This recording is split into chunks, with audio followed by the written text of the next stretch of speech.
Hello, hello everybody. How are you doing today? Sorry, I'm a little bit late today. I arrived at the right time at my place. The thing is, I actually called somebody because his cat, my roommate's cat, was meowing at me, asking for food, and I wasn't sure anymore if he feed it in the morning before going. And we came to the conclusion that this cat just really likes to try to trick you into feeding it. So I didn't feed it. It's gonna be fed tomorrow morning. And yeah, I sticked in the voice call for like 40 minutes, and it actually made me late for everything, for every single prep. But anyway, we're back today for another stream on Genshin Impact. I'm gonna go and spend my resin first because I don't want to miss the occasion of getting the like the reward from using the resin today. Because last time I did something like that, I actually missed the opportunity to get the reward due to the change of change of clock. Boom. And I'm currently trying to farm for the Varisa set, because our set is not as good as it could be. She needs more crit damage and crit rate. She needs a lot more. Let's see. We have not good and not good. Good! In a way, it's bad. Bad in every single other way. Anyway. Boom.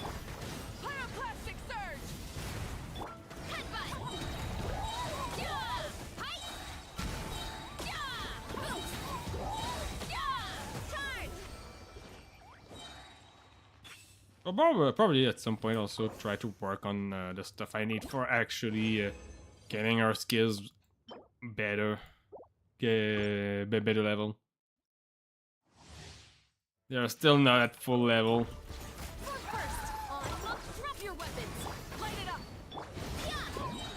Boom.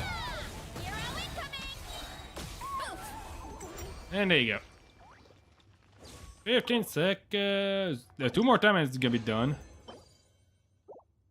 That's bad, and that has crit rate, but it doesn't. It only has crit rate, so not good.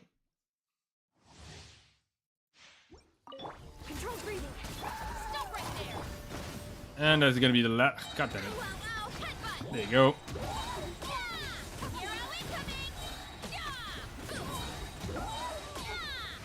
There you go. Boom. 16 seconds this time. Could have done better. And this is not good. And this is bad. Okay, no good piece today. Oh well. Just go do this. This is done. I don't even remember what's the reward this week. I think it's just money. Let's see. It's the... No? Ah, it's this. It's gonna be the 5 of that, which I definitely want. And after that I can get the the constellation.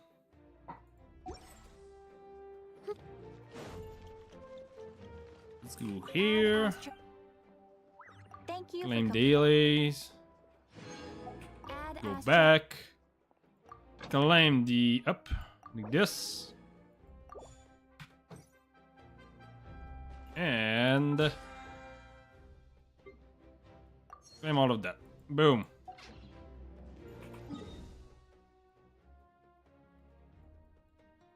So let's go back to the main quest now. It's pretty much back to it. Just a little detour.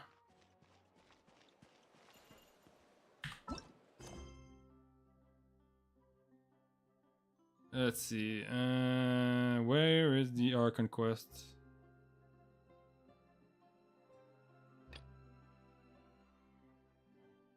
That the Archon quest?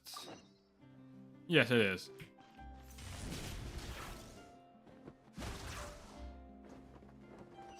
Boom! Paimon will have that, and that. Oh, and one of those too. No Fonta, thank you.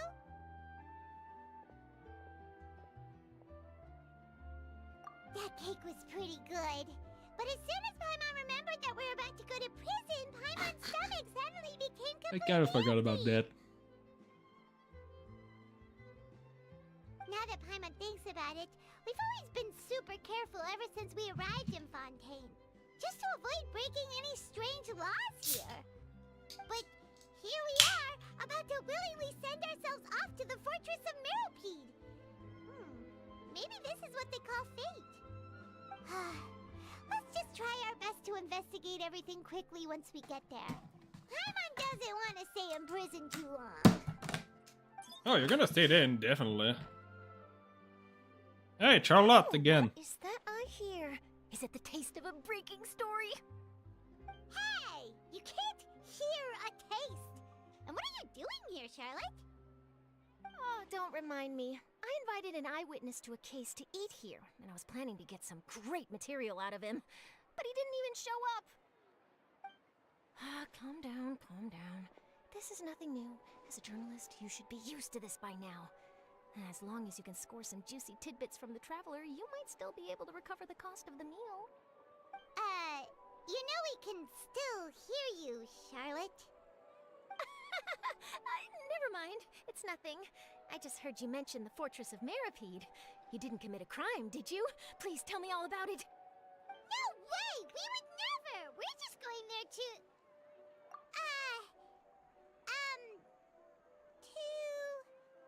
Oh no, Paimon almost forgot that Neverlet told us to keep it a secret!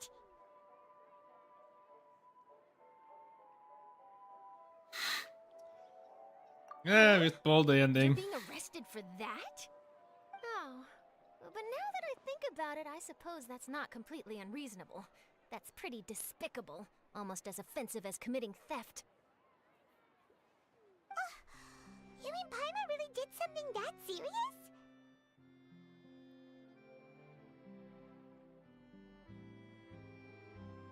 We didn't think of anything at that time. Really messed up. Well, in that case, it's nothing particularly newsworthy after all. Oh, how disappointing. Oh, right. There's still a chance. Since you're going to be at the Fortress of Meropide, would you be willing to help me gather some material for a story? I forgot to bring my Paimon doesn't think we'll have Anyway. any time. Oh, it's nothing difficult. All you have to do is think of a way to get some time face to face with the warden of the fortress. Oh, you want to see his He was juicy? awarded the honorary title of Duke in Fontaine. Sounds really cool, huh? Only those who have made significant contributions to the nation have been conferred this title. It's incredibly rare. On top of that, the Fortress of Meropide has never been under the jurisdiction of the courts. Practically nobody, including journalists like me, knows anything about the person in charge there. Oh, if I could write an exclusive article about him, I bet it would sell a boatload of papers.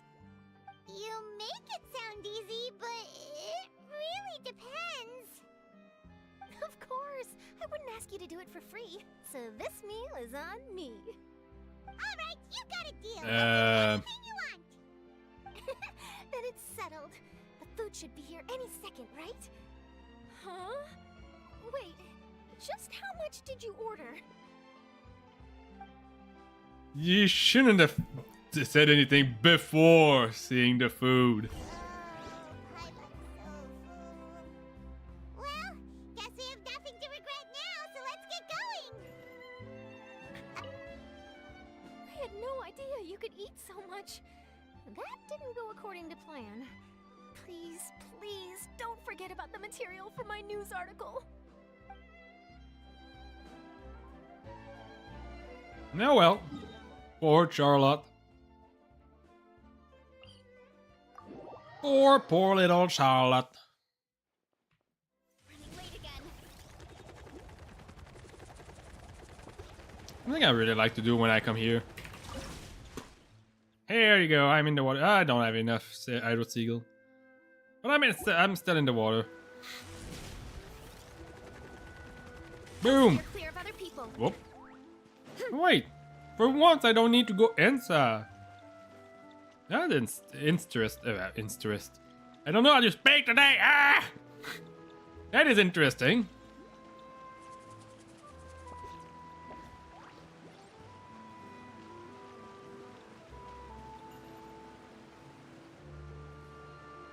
Alright, Neverland, we're ready. Is this where the entrance is? You have come just as promised. Yes, this is the one and only entrance to the fortress of Meripede from Araneus. Careful. You may want to step back a bit. Isn't there like a second one? So you have to go down from here? Is the prison underwater? Utilizing both the barrier of the water as well as the fear humans have of the depths, the fortress of Meripede is naturally the perfect place to confine and guard criminals. But do not worry.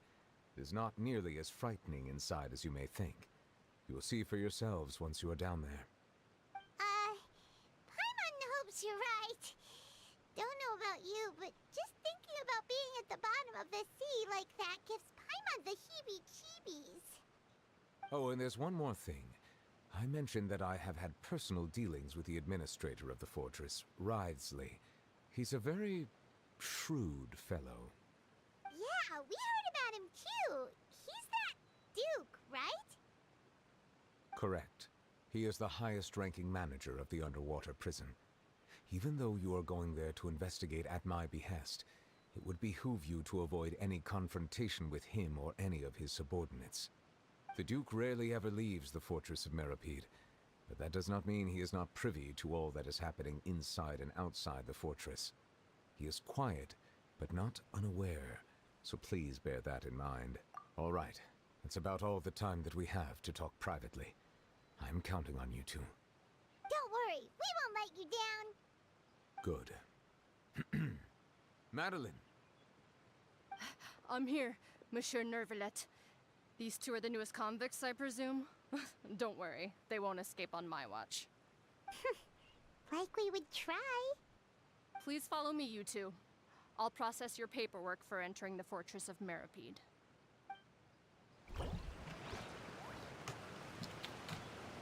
No involvement in the quest.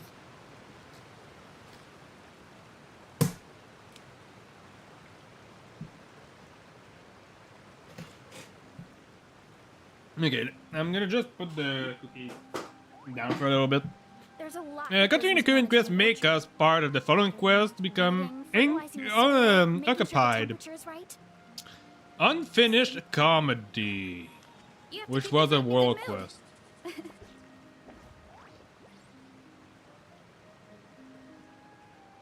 Yeah, I'm gonna continue the current quest.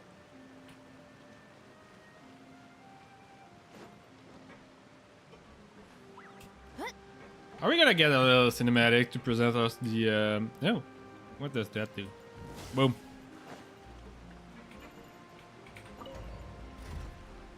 I saw a control unit and I wanted to press it. Are they gonna do a little cinematic to present the fortress to us or not at all? I'm curious about it. Already underwater now? Huh. So this is what it feels like to be a criminal in Fontaine. You two seem to be taking this pretty well. It's rare to see convicts in such a good mood.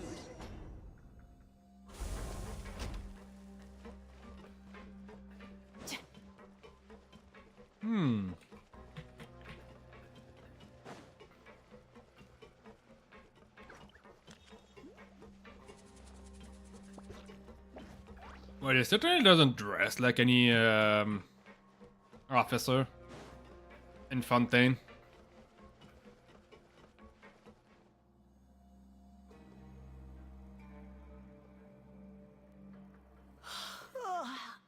Their clothes are more gray. Oh, it's you, Madeline. Why'd they make you make the trip down here today?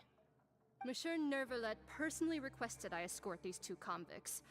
I suppose he was concerned others might not be up to the task. Well, now, aren't you the lucky one? Must be nice to be on good terms with the big shots like the Chief Justice. The only people I get to see every day are the new inmates. Well, have you tried service with a smile? Who knows, it might help your professional reputation. Yeah, right. As if. Every criminal comes through here looking miserable. How can I smile with such a toxic work environment? And even if I did smile at them, the convicts would probably just think that I'm some freak getting some kind of twisted enjoyment from their pain. Oh, she's got a point. Well, I've finished transferring you. You two will register here, and Marette will guide you through the remaining procedures. Let's try to bring our moral a little bit higher. I'll take it from here. You head on back to that bright and sunny world above. Let's talk a little bit with Morat.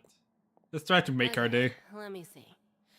You are the Traveler and Paimon, correct? Present! Let me confirm your charges and sentence. Let's see. You two are charged with eating a cake specially prepared for the Archon by a Snezhnayan envoy without the Archon's permission, thereby incapacitating the political center of Fontaine for a brief period. Sentence: 45 days? Huh? Wait, you mean the cake that Nervalet gave us was... Just looking at the charges, it seems you two are capable of causing some serious trouble. And considering how fond Lady Furina is of sweets, this crime is tantamount to trying to assassinate the Hydro Archon herself. You flatter Oh, us. I've seen everything. Anyway, we still need to finish processing you before you can enter the Fortress of Meripede.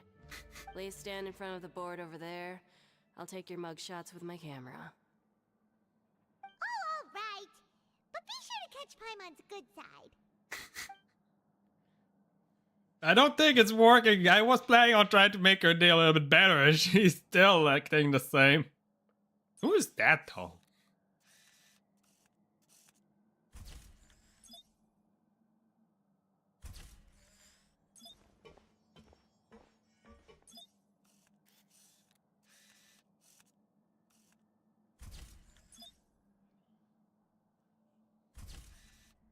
Could have made a smile at the very least, Paimon.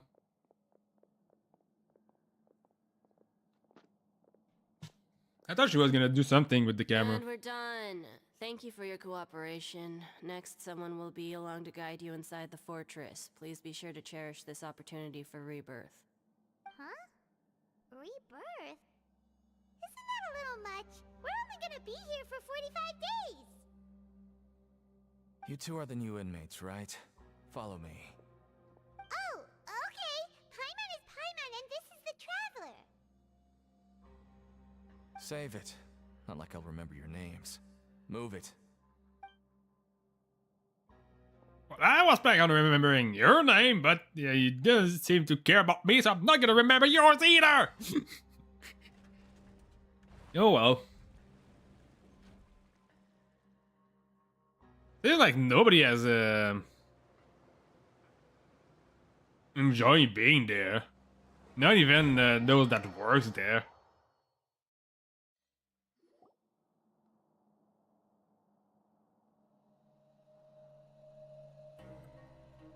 So, are you one of the guards here? Is there anything we should be careful of while we're here?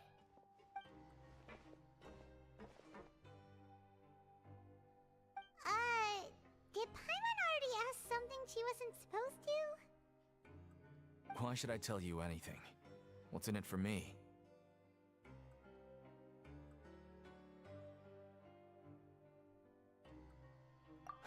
This is exactly why I can't stand you fish. I wouldn't even be doing this if it weren't for the credit coupons. Ah, he's not a guard. Credit coupons? Alright, seeing as you're not the annoying kind that's getting dragged in here crying and blubbering, I guess I can tell you a few things. But next time, it'll cost you some coupons. Mora means nothing here. Here, we use credit coupons. Coupons can get you almost anything in the Fortress of Meripede, Desires? Fulfilled. You want power? No problem. Coupons can even change fate itself. So, credit coupons are a currency that can only be used here? It's not as simple as that. Like Moret said, everyone gets a chance at rebirth. No matter how much money or power you had before, it means nothing once you set foot inside the Fortress of Meripede. You have to start over and earn your coupons. Everyone starts from the same place, and you have a chance at a new, less terrible life.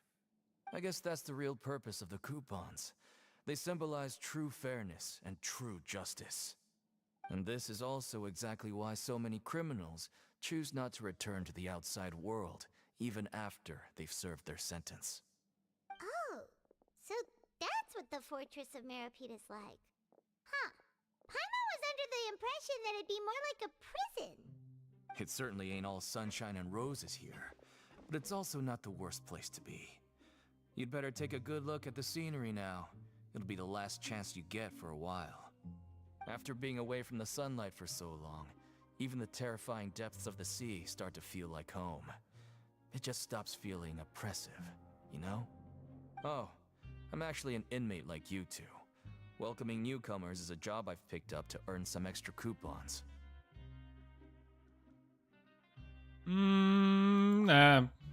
Okay, he wants information. We want information, we need coupon. Why aren't you answering us again? I've Coupon! told you enough for free.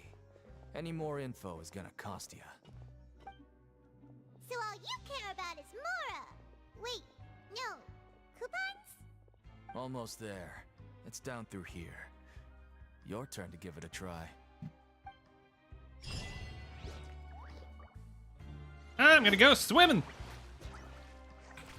Oh, cannot swim underwater here. At least doesn't seem like I can. Nope, can't.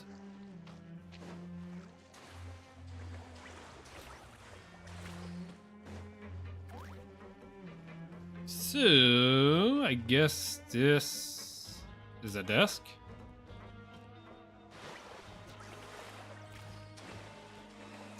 What am I supposed to do with that desk? Out. No, not out. What was that? Oh, wait, come on. Come on, come on! I suppose I need to go here, and that is gonna bring me down, and then I'm gonna find Wesley. Wesley? Whatever it is, however his name is pronounced.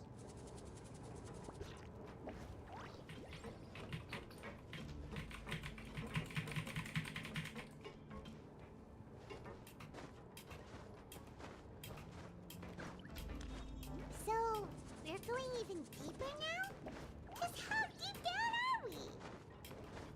It's Down. like a metaphor for your previous life, isn't it? Our lives weren't that bad.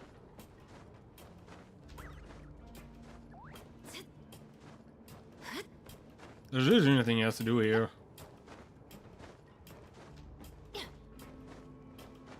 How down is it, actually? I'm starting to ask the same question as Batman. How long until we reach? There it is.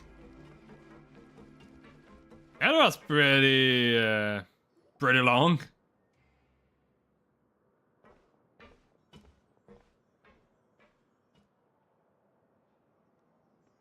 So this is the actual entrance to the Fortress of Meripede? Huh. It looks like there are other new arrivals too. Oh, they sure don't look happy. Maybe we look too relaxed for fresh convicts. You're probably the only one who doesn't fit in. We're on someone else's territory now. We need to think of a good way to act like criminals to get by. If we're discovered, even Neuvillette might not be able to rescue us. It's just for...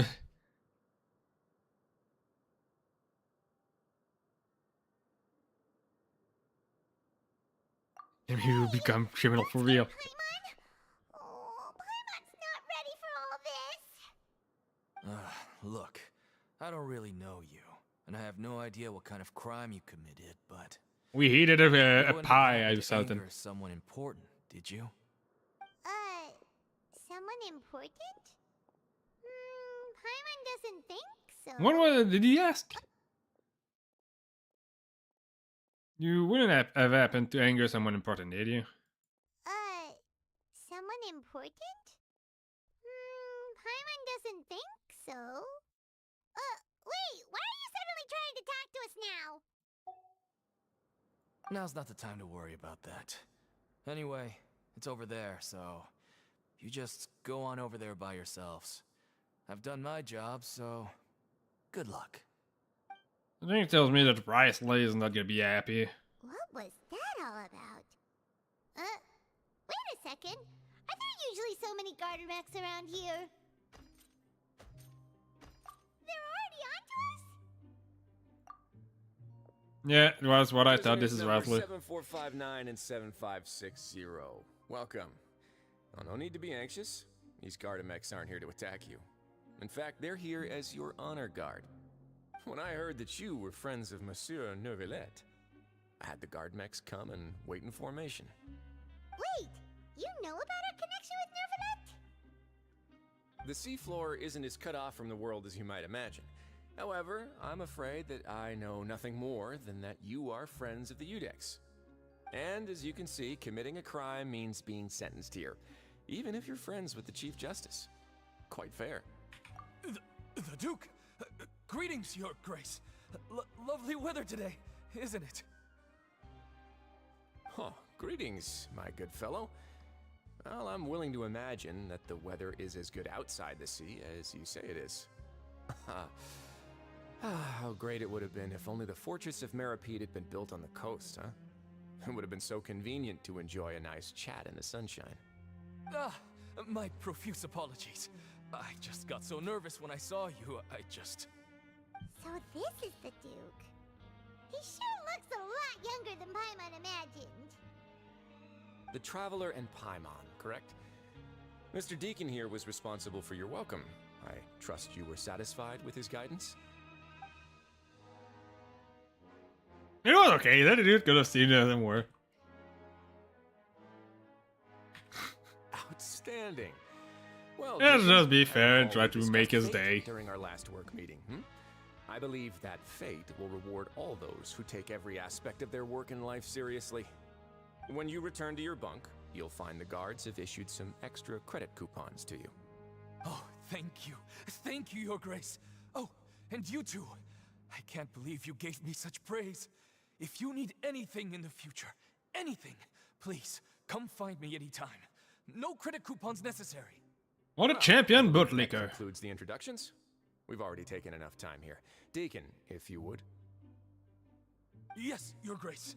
I'll take my leave now.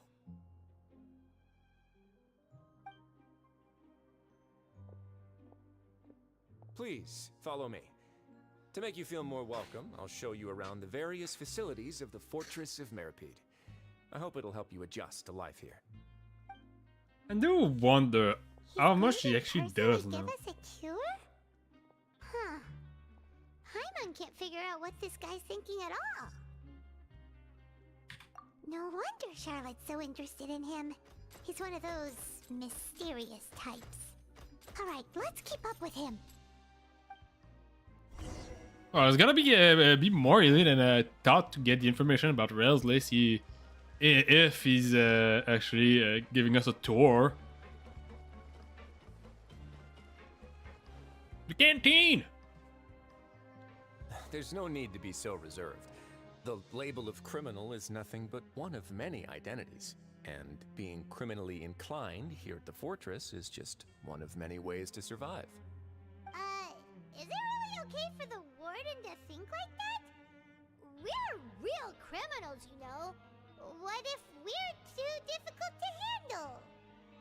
Well, then maybe you'll be able to carve out a name and a place for yourselves in this underwater world, But before you go in swinging, please remember that in the Fortress of Meripede, it's better to not cause trouble for yourself or for the guards.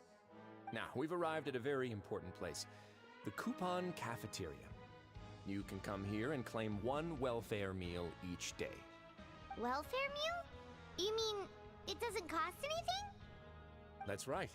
Criminals are essential to Fortress operations, so we must guarantee that they at least have the basic means to survive. But that's not how it was. Back in the day, it cost you credit coupons just to get a cup of water here. For fish like you who just arrived with nothing, you'd have to go to work hungry until you earned enough coupons to eat. It was only after His Grace became the administrator that we got the free meal rule. Now everyone gets a square meal every day, even no-good slackers who've never picked up a wrench in their whole lives. Nobody starves to death here. In the Fortress of Meripede, credit coupons are the only currency, and everything must be purchased. In some sense, you could say using the coupons is a form of trade. But trade is always conducted by people. So if we want trade here to prosper, we need everyone to work hard and live their lives. If nobody could even afford a meal, then the whole fortress would be up in arms. And that would only make things more difficult for me. So, rather than saying that we're giving everyone a free meal here, you should say that everyone's hard work has improved the living conditions in the Fortress of Meripede. Your Grace's reasoning is correct, but what I said is also true. Whatever the case, hard work is rewarded here. You'd be hard-pressed to find any. But they both are true. You're not gonna live like a king if you don't work. No one sees your point. By that But you're at least gonna be able to live. Oh, wait, no. We shouldn't drop our guard so quickly. But it seems the inmates really respect the Duke because of his attitude, right? We should still try to verify the truth with our own eyes. Let's continue this way.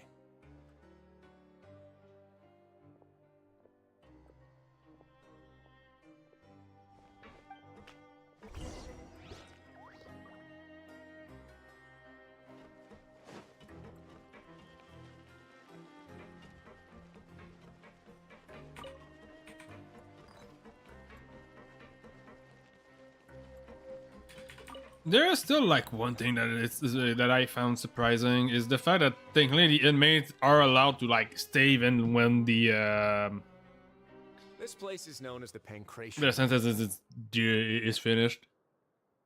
Sometimes we have criminals who have more energy than they know what to do with. Their daily work alone isn't enough of an outlet for them. So, instead of leaving them to their own devices, we've provided them with this dedicated venue. This way, nobody will get involved unless they want to be. Pancration matches? And you can earn extra coupons?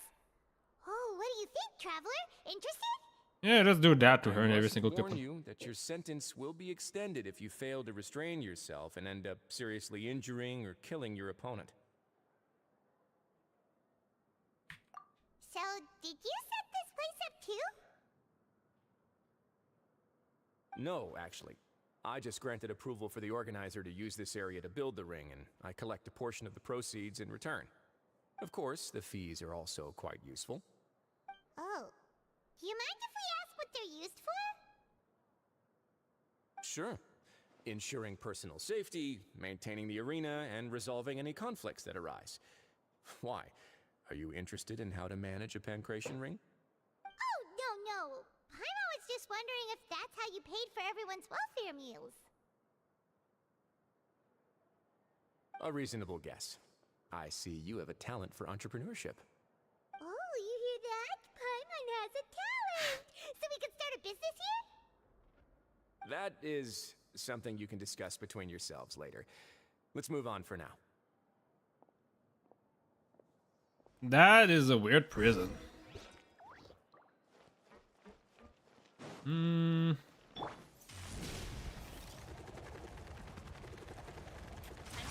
Where is it? Ah, it's on top over there. Okay, then I guess I need to find a stair.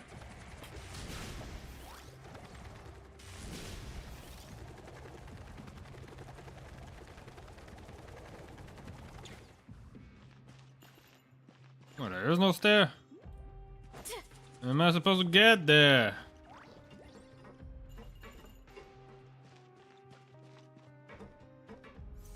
Oh, damn it. Ah, no, that is to go lower. That cannot be it.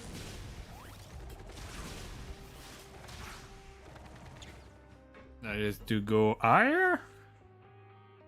God damn it, this place is so confusing. Late again.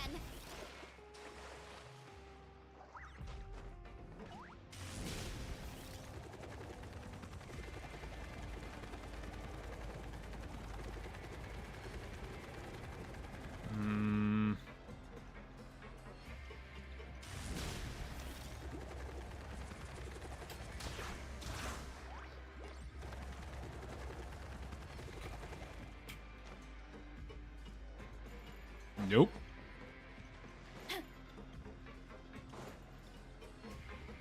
Can I actually climb that thing? Yep.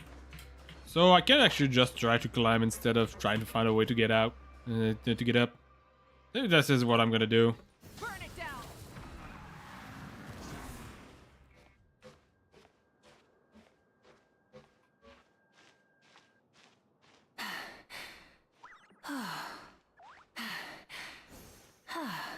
Mm-hmm.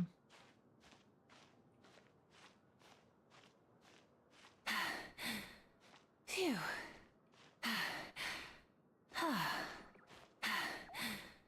Phew. There you go. Are you serious? What happened?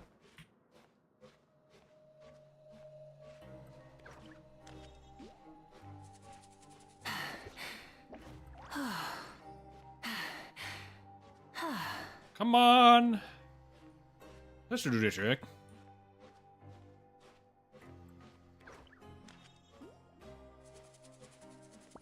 Yep. Perfect. There you go. That's how you do it.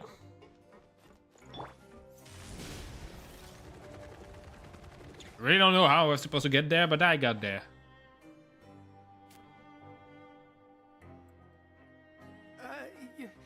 Your Grace. Good morning. I mean, good afternoon. No, wait, what time is it again? What time indeed? Time waits for no one, so it's best to keep an eye on it. My apologies, Your Grace.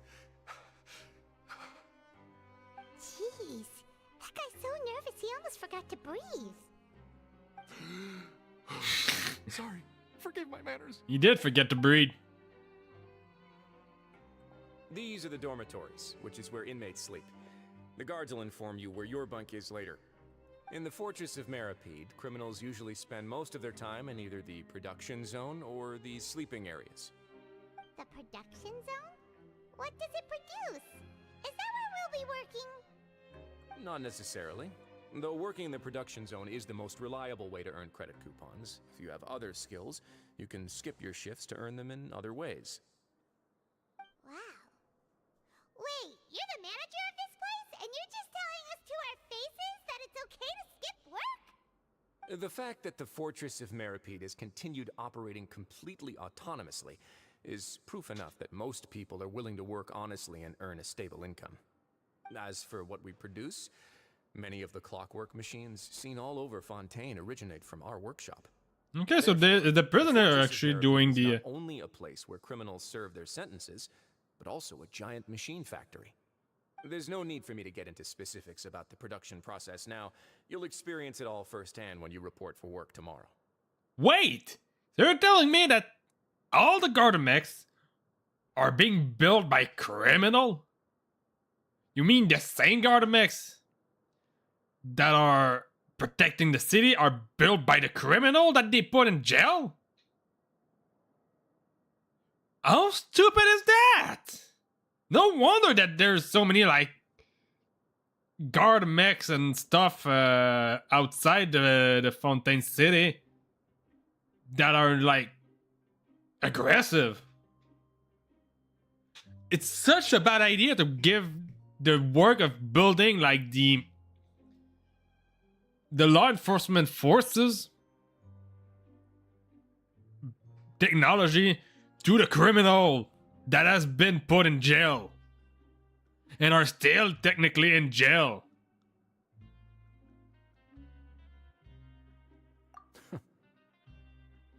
Let's move on. The tour continues over this way. Hey, Lenny, what? What are you doing here, Lenny?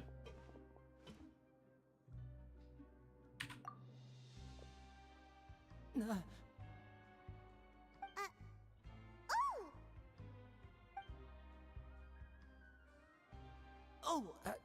You really scared me there.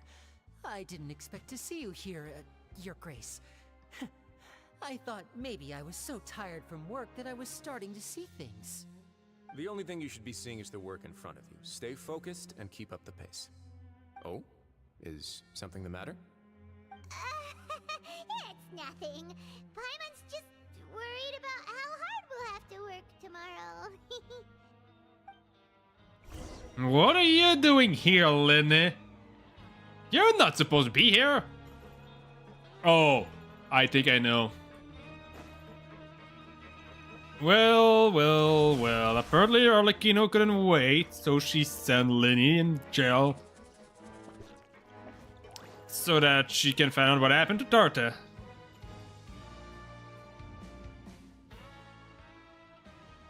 So this is where she came from. She's from the Fortress of Meripede.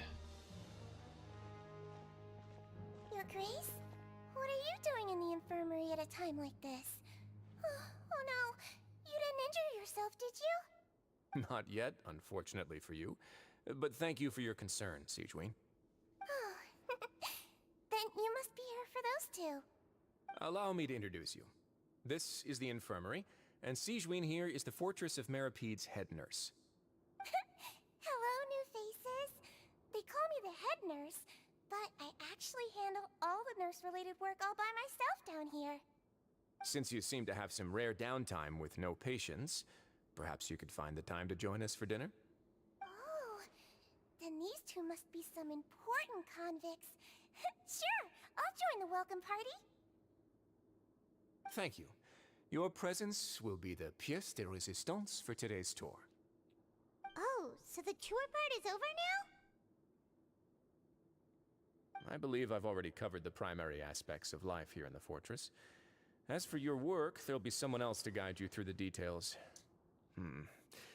Is there anything else? I seldom conduct tours, so why don't you just ask if you have any questions?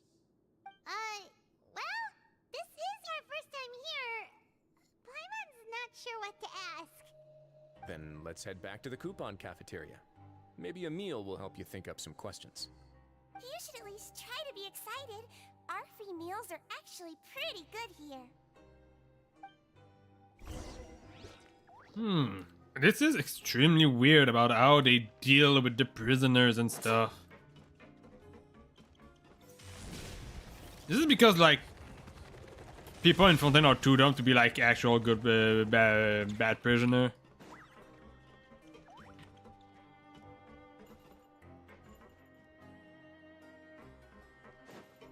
Hurry up, Brassa!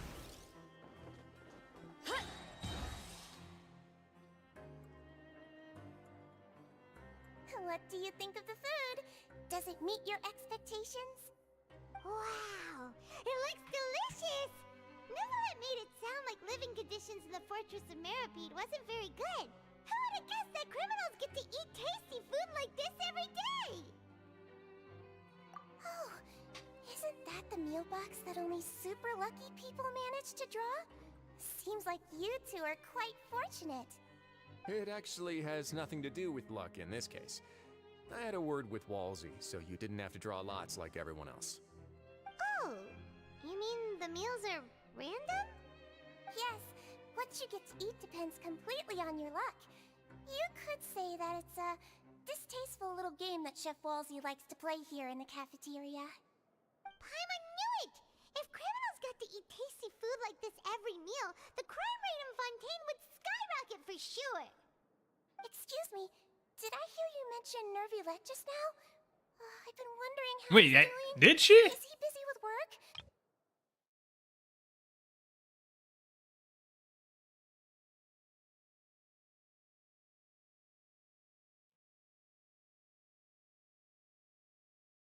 Oh yeah, she did, like, in the very beginning.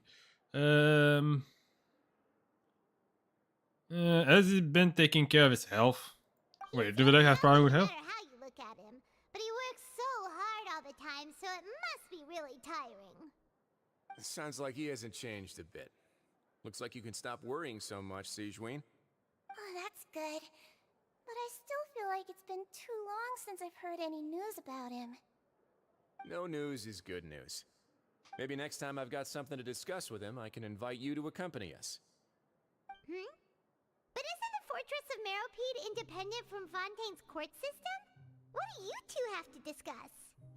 Well, we provide all kinds of mechanical products for official use, and some essential goods have to be obtained from the overworld, so we naturally have to stay in touch about this and that. Monsieur Neuvillett's character is unimpeachable. No matter the question, you can discuss it openly and freely with him. Talking with him feels quite effortless. In light of that, I am quite willing to go out of my way to show respect and accommodate him. In fact, right now, I'm treating you two as guests invited by Monsieur Neuvillette. But unfortunately, I can only do so until the end of this meal. After this, you two will just be inmates here. Thank you for your hospitality. Well, your new life awaits. Just for 45 days. Are you finished eating? Then I recommend that you return to the dormitories and rest. You have work to do tomorrow. Perhaps you were hoping to ask for some special privileges? Sorry, you'll have to use credit coupons like everyone else. It's not as comfy here as you might imagine.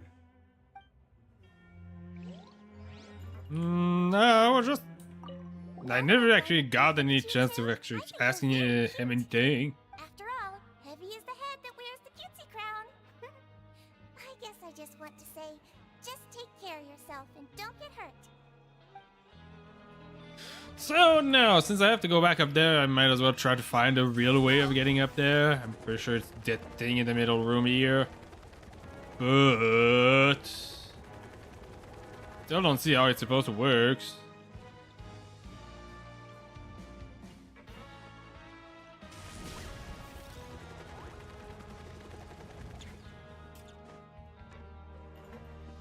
God damn it. Is it there? No. Is it that? Maybe that's actually enter the office.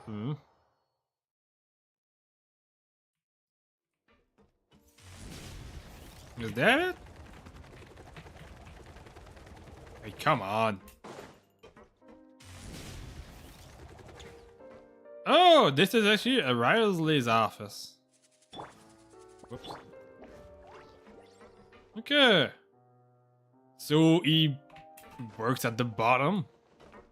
What the? This is a really weird prison. I'll never say it enough. This is a very weird prison. It doesn't feel like a prison at all. It feels more like, okay, you did bad thing, then you're banished and you have to go live there instead.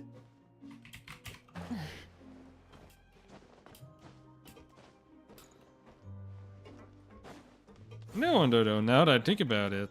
If I'm down there, will they show me like an actual way of getting up?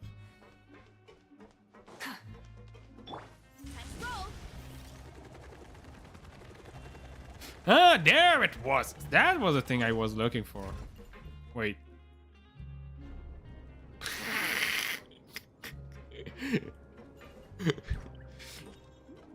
She's too fast! There you go. That's a lot better. Hurry up, Brassa! And having to find a way to climb up. Here I go! So what does this? Traveler in Paimon, right? Listen up. As new inmates, the only thing you need to worry about is what to do and when to do it. Don't make any extra trouble for yourself. Your bunks are right over there. Follow me.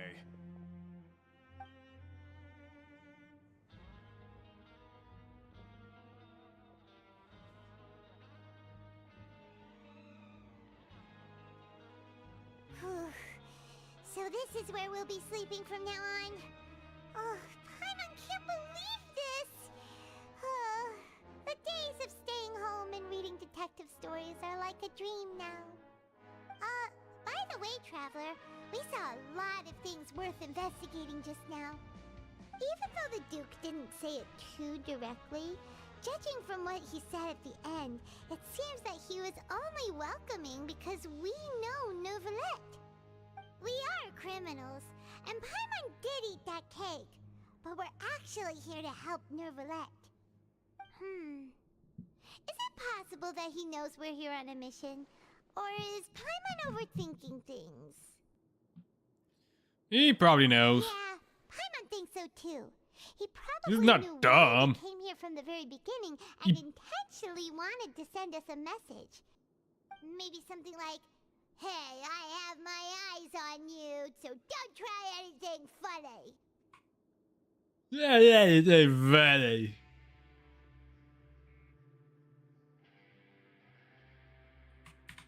Yeah, you're right. It's not like we can go back to Neuvillette empty-handed and say, "The dude looks scary, so we gave up." And besides, the Duke said that he was willing to go out of his way to show respect for Neuvillette, right? So, we at least need to try. But Paimon hasn't gotten a clue where we should start our investigation. You mean... Yeah, the bank. Oh yeah, Litany. Yeah, that's what Paimon was thinking too. Paimon almost spilled the beans when we ran into him. Fortunately, based on his attitude, it looks like the Duke sees Linny as just another inmate. We worked so hard to help clear Linny and Lynette's names, and yet we turn around and bam! He's in prison anyway! Oh, right! Linny and Lynette are from the House of the Hearth. They work for the Knave, so they could be here to investigate too!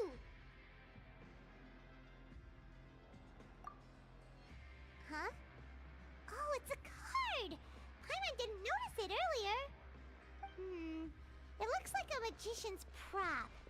Lenny must have left it here. He's in prison and still doing his little tricks, huh? Let Paimon have a look. It was nice to bump into you again. Let's catch up in the production zone tomorrow. What in the world? It's written like he's greeting a buddy on the street. Paimon thought he'd write something important. If you say so, we can ask him what's going on tomorrow. Let's get some I want rest my cookie now. back. Cookie.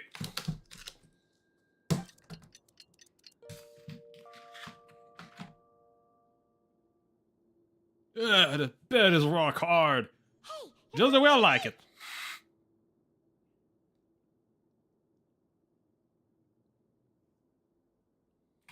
well, it's Paimon's first day as a prisoner. Last night, Paimon dreamed about getting interrogated by the guards until Paimon told them everything, and then Paimon woke up.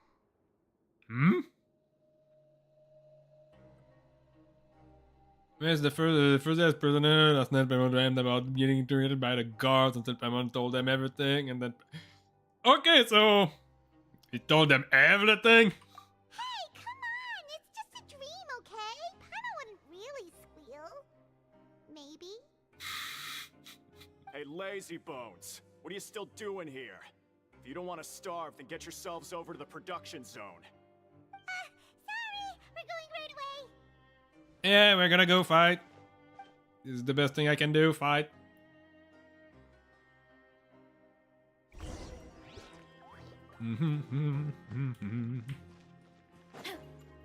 Hurry up, Brassa! I'm a real good mechanic if you want to help in mechanics. I know my stuff. I'm very good at welding as well.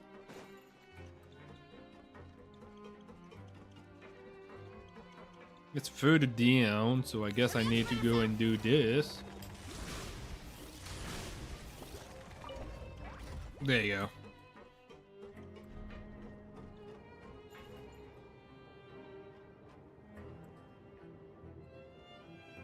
What? Boing.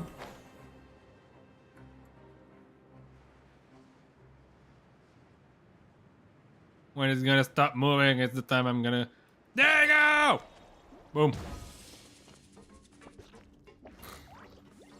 This is... Oh, hello. How come there are so many people working, and yet there's still so much work to do?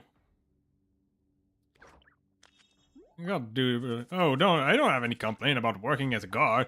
I just wish people would be more diligent in their works, that's all. Estienne in particular, I sometimes feel scared he's going to have another one of his so-called bright idea. If he has to have them, I wish he'd do it while I'm on vacation, a long vacation. I'll take a vacation. I haven't finished my work yet. I know that everything in the fortress will keep running without me, but I can't stop worrying. I need to see everything resolved with my own eyes and ideally solve each problem personally. It's the only way I can get a good night's sleep. But will the work ever be finished? Of course not! So I can't stop working, and I can't get a good night's sleep either.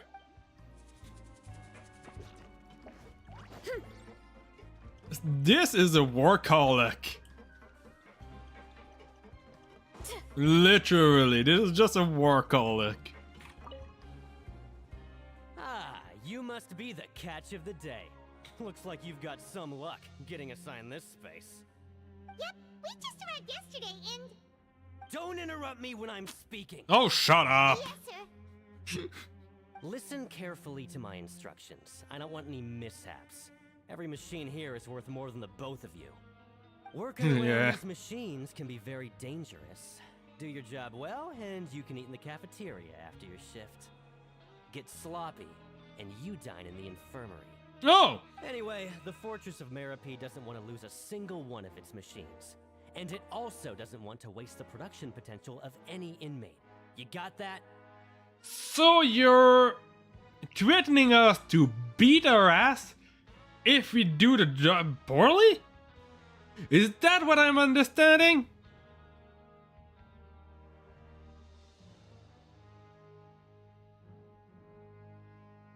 That is not legal.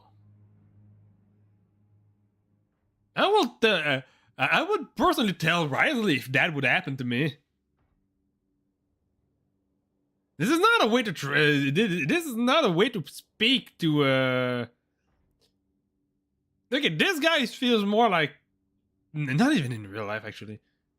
This even in real prison, there's no one that's beaten up by the guard just because he does a job poorly. You get beat up by they get beat up like by other inmates if they fuck with them, but they don't get beat up by the guard just because they do a poor job.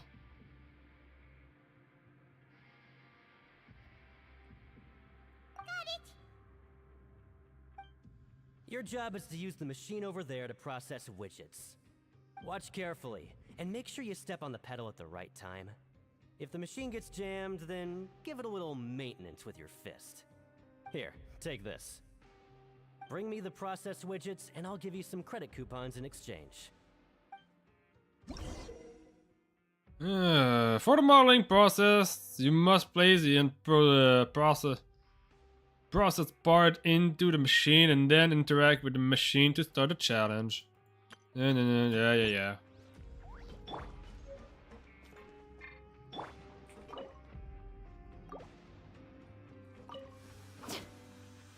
So if the machine gets jammed, you just need to attack it to fix the problem. Once the widget is hot enough to blow, jump to step on the pedal and hit the widget with the hammer.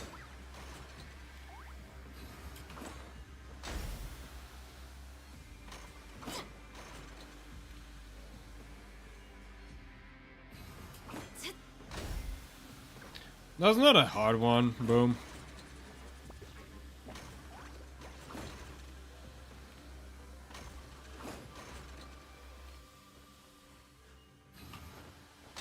There you go.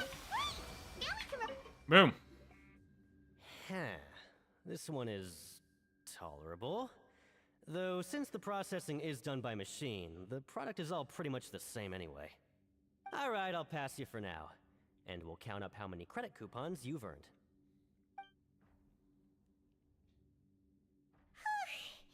Paimon's exhausted. We're done now, right? Oh, that foreman. He's so scary that Paimon couldn't even speak. Ugh. Even though Paimon's starving and wants to head straight to the coupon cafeteria, We still need to meet Lenny first, right? He probably just finished up his work, too. He should be around here somewhere. Okay. Actually, now that I think about it, I wanted to change my team for this part of the game. And let's go with Tarta, just because we're doing this for Tarta. I think it's a little bit more fitting. Mr. Magician? Where are you? Oh, this had better not be some disappearing act. He doesn't seem to be around here. Let's try looking somewhere else.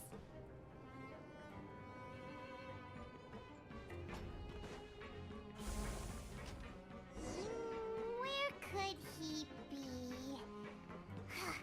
Did he decide to... There you go. He decided to run away! The jackass! Hey, over here. Oh, you scared Paimon! How did you appear out of nowhere like that? Oh? You were just hiding. You scare so easily now? Is there something worrying you these days? You little... The only thing we're worried about was trying to find you. Sorry. Come over here and keep it down.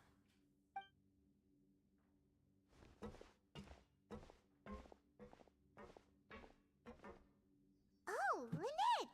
You're here too! You two really are inseparable. That's right.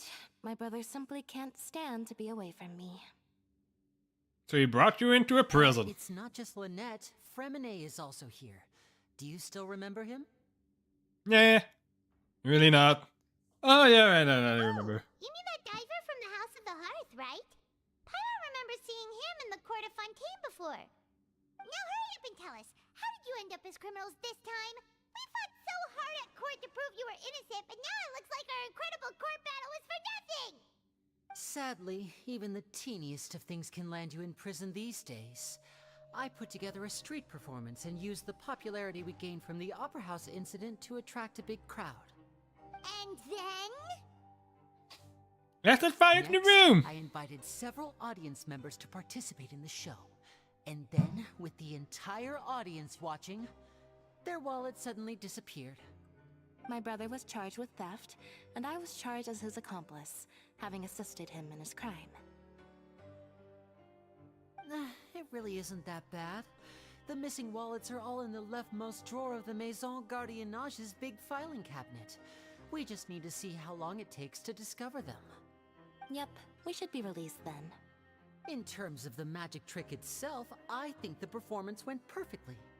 Leave it to Lenny to magic himself into prison. There you go. Indeed. Last time I hid my identity from you, I promised that I'd tell you absolutely everything if you were angry about it. No more secrets. You're here because of Tarta. So I don't plan on keeping anything from you this time either.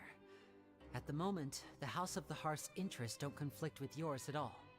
We were instructed by the father of our house, the Knave, to come here and conduct an investigation.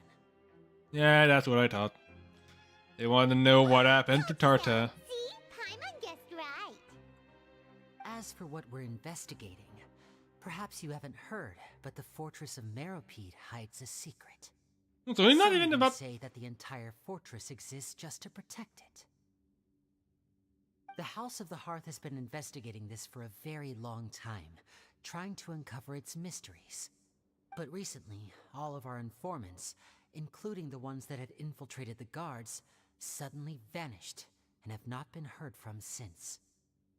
We believe that this is a direct provocation, and it's the reason why we came here.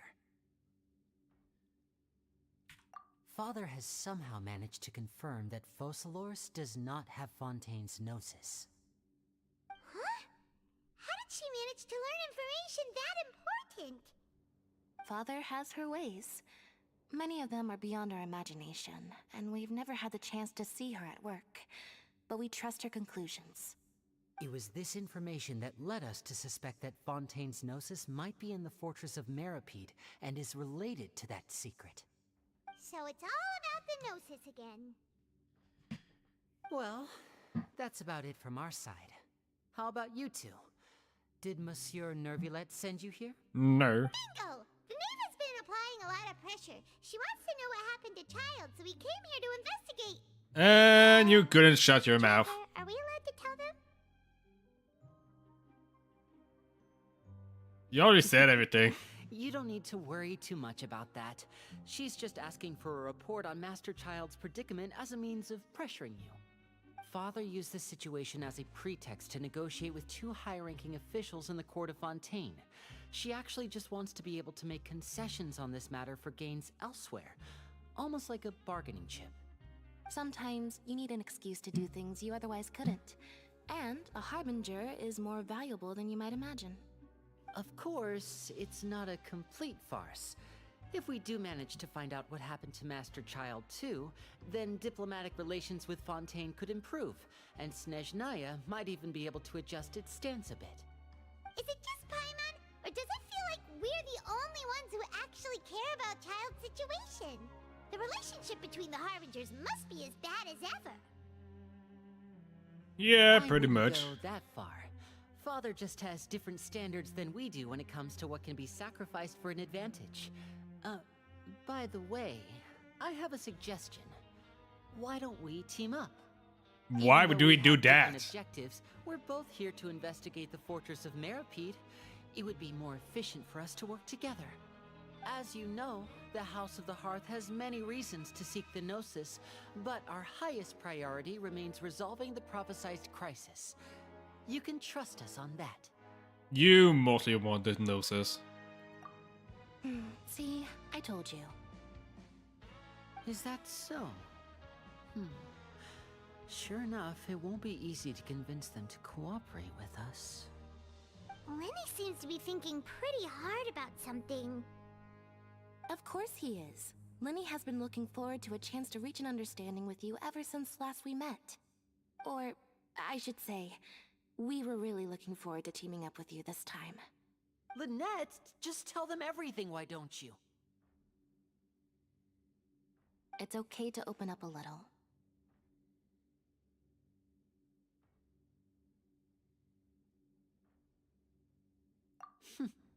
Very prudent of you, and consistent with your behavior since we first met.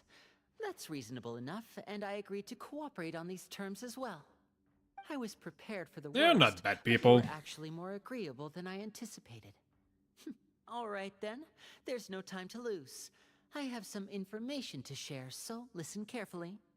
Since Lynette and I arrived here, our investigation uncovered the fact that the fortress of Meripede has a forbidden zone. Most people just clammed up and wouldn't talk, but after asking the right questions, we were able to confirm the existence of the forbidden zone from the guards. You should be aware of that while you're investigating. A forbidden zone? Could that be where Child disappeared to? You're right, we'll definitely keep that in mind. Do you know where it is? I want to go there instantly. The most suspicious thing about the fortress that we know of so far. We have a few other unanswered questions, and we'll be investigating those as quickly as we can. Anyway, I hope you find our information useful at least. Oh, look at the time. You two must be hungry. You should go to the coupon cafeteria and get something to eat. I'll use my cards to get in touch with you again in the future. Oh, that's just what Paimon wanted to hear! Paimon's starving after all that work today. We can talk more about the investigation later. Let's go get some grub! Honestly, again, like, I don't think every single Harbingers are bad. I just think that most of them doesn't show their best side at all. Child did show up his best side first, then he showed his most, not disheartening, but kind of his worst side right after.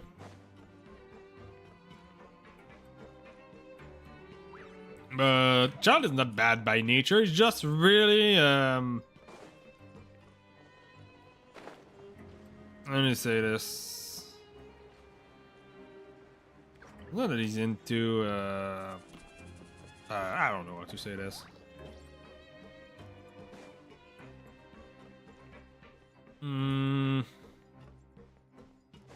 He's just really patriotic towards the his mission.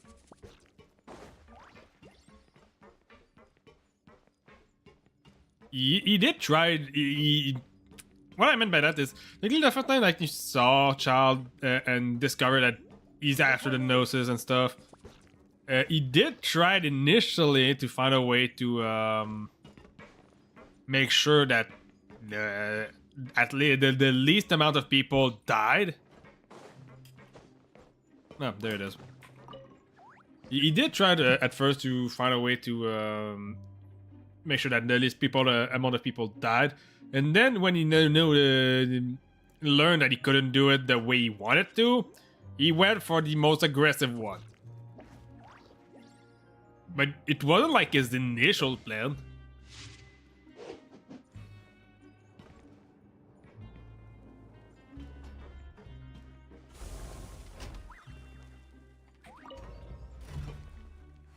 You're not gonna lock me up in there! It wasn't his initial plan. After that, it was La Signora, which the very first time we saw her, she kicked Venti in the face. Which didn't show us like the best side at all of those, and also like Mondstadt is extremely against Nechinaya and the Harbingers. They are extremely aggressive about their stand about them.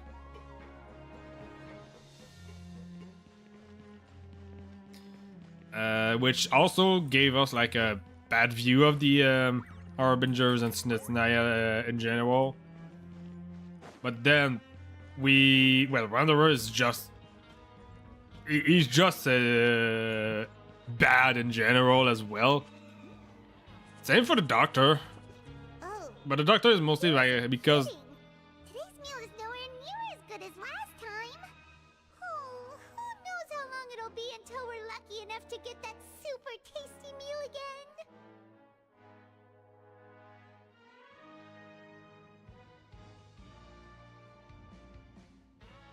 Okay, what I was saying is technically there was Doctor, but Doctor is mostly because, yeah, he's awful. But the reason he's awful is because he only thinks about himself. He's extremely egocentric. Wanderer is because he felt betrayed by everybody. La Signora is because it's literally just revenge against Venti. She's extremely mad about Venti because she thinks it's because of him that I think her husband died or something like that, is what I heard at some point.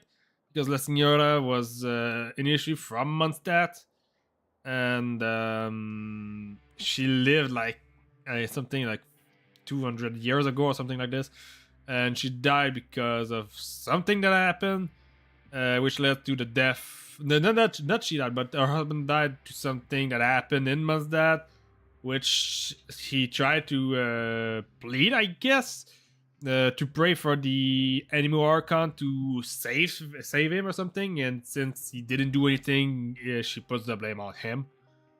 So it is literally just revenge. But Child is not bad. From what I heard, Arlecchino is not bad either. She's just extremely, like, not sketchy, but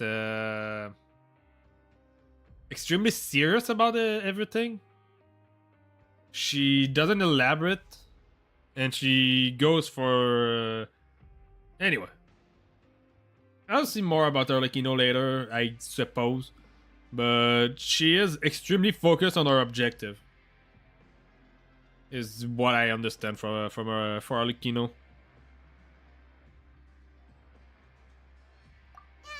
Forget about it then.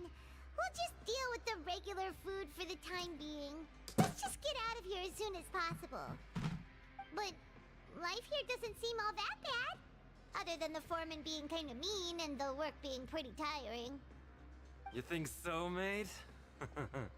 If I had a coupon for every fish who said that. Seems you fishies still haven't learned your lessons from your life up on the surface. If you take things at face value, then by the time you reach a dead end, you won't even know how you ended up on that road in the first place.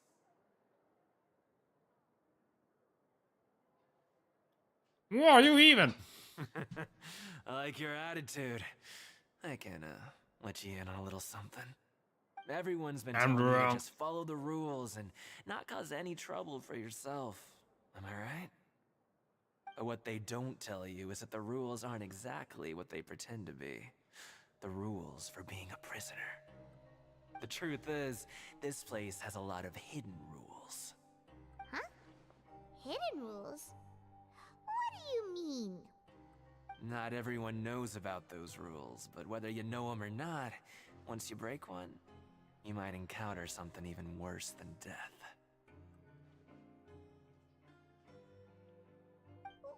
Really? Oh, now you're really scaring poor Paimon. Don't joke around like that! Isn't that exactly the same thing I could have said before? Have some advice for us? Of course. And I'd say that just disappearing would be one of the better outcomes. Oh, you mean that if there really are hidden rules, then Child's disappearance might have something to do with that? In that case, would you tell us some hidden rules? We definitely want to avoid breaking them. Come on, mate. This is valuable information. The difference between life and death. Do you really think you can just ask and I would tell you? Paimon understands, but we don't have many credit coupons yet. Yeah, I know. Not like I'm going anywhere. Just come talk to me after you've saved enough. Okay, I'm gonna punch your face! Freshly caught and completely out of your element. What'd be the point in even telling you anything before you've gotten a handle on your new lives? Come and find me once you've been here longer. I'm pretty sure they I'm usually around the know. Rag and Bone shop. Just call me V-Doc. Bye-bye now. I'm pretty sure I think I know what kind of rule he might have broken. He left. Just like that. Huh. Do you think he's just trying to scare us into buying fake information from him? Yeah. It might be a good place to start in our investigation. Hidden rules, huh? But Probably he tried to fight the warden. we don't have any coupons, and we're still not familiar with this place. Oh, there's nothing we can do about it now.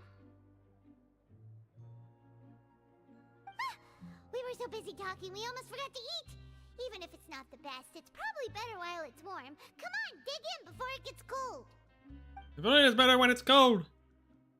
Because it has almost no taste. Imagine. So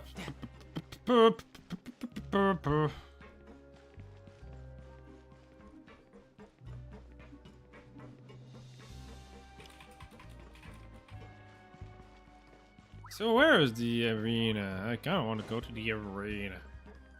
Or whatever it was called. There it is.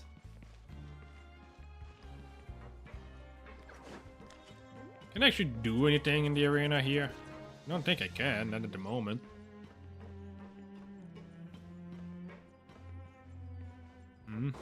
Isn't this one to go? No,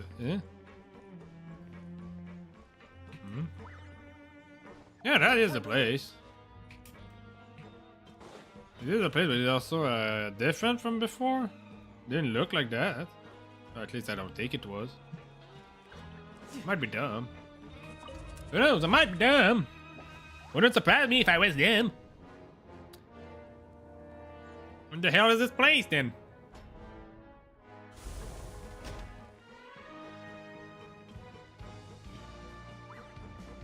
Hey you!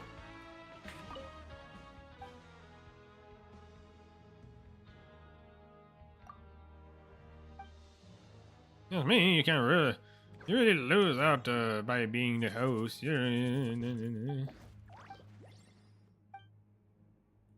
Can I participate in this? You want to participate, man? It's more, I mean, than the Fluff Thunder. It's not that the Fluff Thunder is bad, I just prefer the air.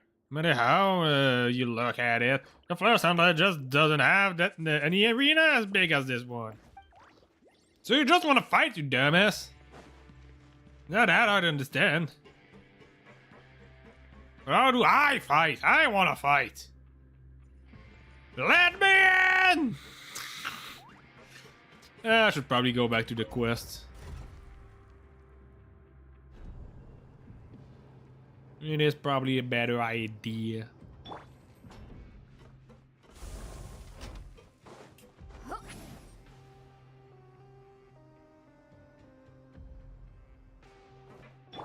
No time to lose. Now think about it. No, Child technically arrived here without his vision, which means technically, does he have his the delusion though? It would be surprising if they actually let prisoners keep their vision if they have visions. Would absolutely be weird.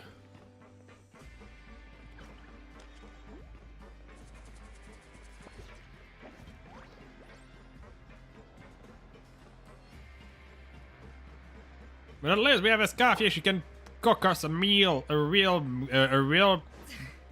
5-star chef meal. Somehow. Anyway, there you go. Rest. So Paimon just confirmed with the guards that our shift is set for every morning, and we're free to do whatever we want all afternoon. But it seems like most of the other inmates choose to continue working through the afternoon to earn more credit coupons. Oh, and they also said that you can use coupons to skip work in the morning and free up your time. They weren't kidding. Credit coupons really can be used to do anything here. Paimon's so tired. And we'll need to wake up and go to work in the morning. Without any credit coupons, it's not like we can really do anything else. Nighty-night, Traveler. Paimon hopes we can keep making progress on our investigation tomorrow. So sad. I still want to drink something. I drank the entirety of my. Oh. Hey, it's Darta's vision.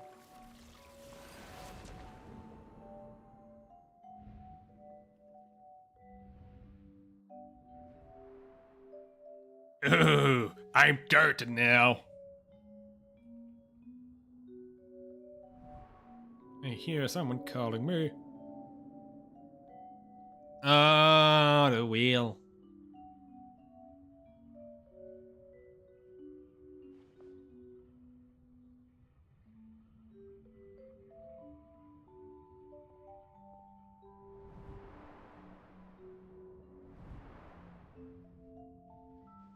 That is something that I knew he was gonna go for.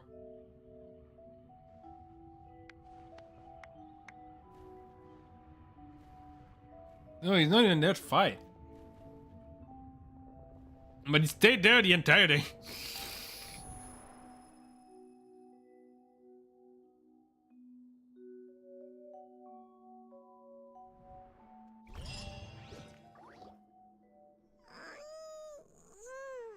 Are you awake, Traveler? What's wrong? You seem to have something on your mind. Did you dream about something last night? I dreamt that I was becoming a child. That even possible? Unless it wasn't an ordinary dream? Child's vision! So you had it with you this whole time? Maybe the vision connected Child's consciousness to yours. And our investigation has its first major breakthrough! Good thing you brought the vision with you here. So That also kind of answered the fact that they still.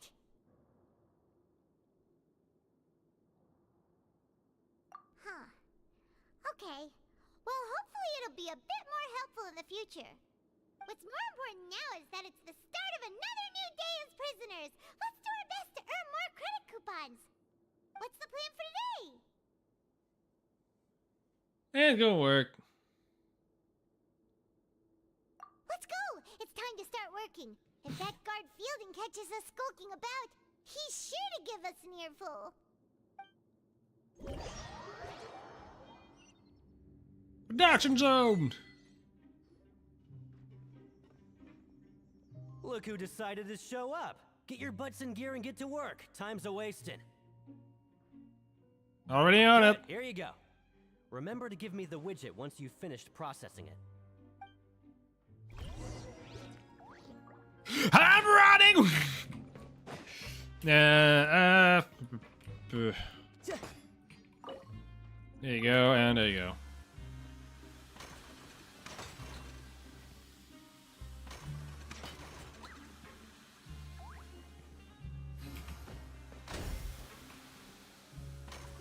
There you go. This one is kind of boring to do, but still. Not like I have that many coupon anyway. If we want information, we need to keep our coupon.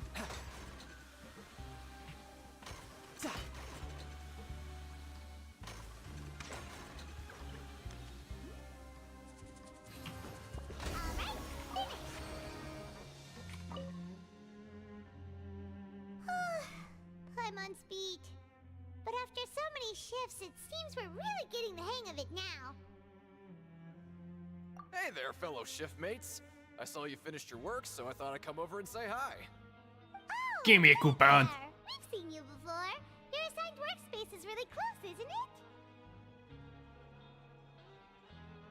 it? That's right. The name's Rowan. This past few days, I couldn't help but notice the new faces working nearby. I guess we were destined to meet. I've been working here for almost 15 years. Even the foreman, Grainville, always calls me Chief. Whoa, you've been working here a long time, Chief. In other words, you haven't managed any improvement in 15 years. Hey, not so loud. If there's anything you'd like to know, just ask me. I know the work here in the production zone better than the back of my hand. All right, Chief. We'll be sure to come to you first.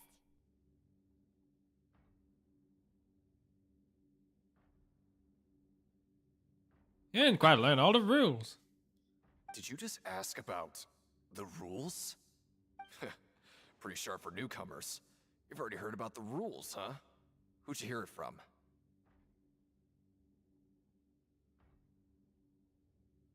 I don't think you know any. You need to know that. Alright. Seeing as I'm the one who came over here, you're already calling me Chief. I guess I can tell you a little.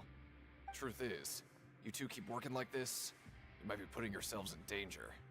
Huh? Wait, there's even a rule about that?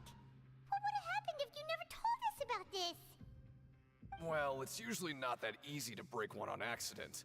The conditions of the hidden rules are usually pretty specific. But once you do break one, bad things happen. If you work continuously in the production zone for 3 days, and if all you do besides eating and sleeping is just work, then something bad will happen during lunch on the 3rd day. Huh? Like what? Oh, don't scare Paimon! If I knew that, then I wouldn't be standing here talking to you, now would I? Okay, let's do exactly that. I'm gonna go to work tomorrow, and I'm gonna do eating, and go back to sleep. There's actually a legend about this rule. They say that there was a worker who worked way harder than me. He was both efficient and eager on the job, and most other workers couldn't hold a candle to him. One time, he tried to test his limits and worked as long as he could. Then during lunch on the 3rd day, he disappeared into thin air, as if he'd evaporated. Later, some people went and asked some of his past friends about him, but they said, never heard of the guy. What the? How could that happen? Unfortunately, we were assigned different production zones. I never saw for myself what he looked like. Wait, are you thinking that it was... Huh? Oh? You... Listen, kid. This ain't the kind of thing you should be curious about. Let me tell you, you're better off forgetting about it and looking after yourself. Now I kind of regret ever telling you. Well, I was gonna just go to work and... Who is so... What the... Oh, freaking weird prison. So you're gonna tell me that nobody, beside one guy, nobody in that prison went to work for 3 days in a row, eat, and go to sleep without doing anything else? Did you know what I was doing before I was... I started like... Not even like before I'm still doing this. I go to work for 5 days in a row. I eat. And I sleep. I don't go outside. I don't do anything else outside. What the hell is wrong? You're describing a job.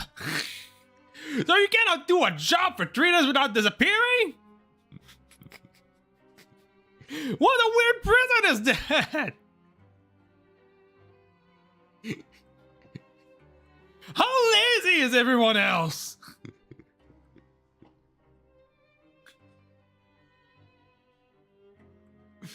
Nothing mentioned, nothing gained. Alright, if you insist. What the hell? Oh, chest. What is this garbage? Ooh, it looks disgusting. Oh, Paimon misses your cooking now. I can still cook. What are you talking about? What would you like to do this afternoon?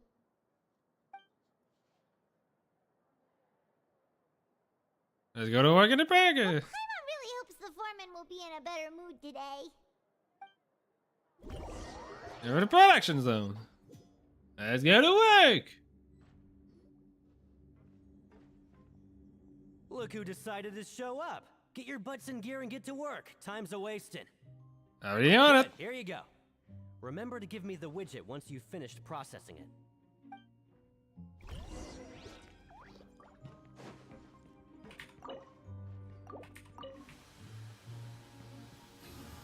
Oh, whoop. There you go.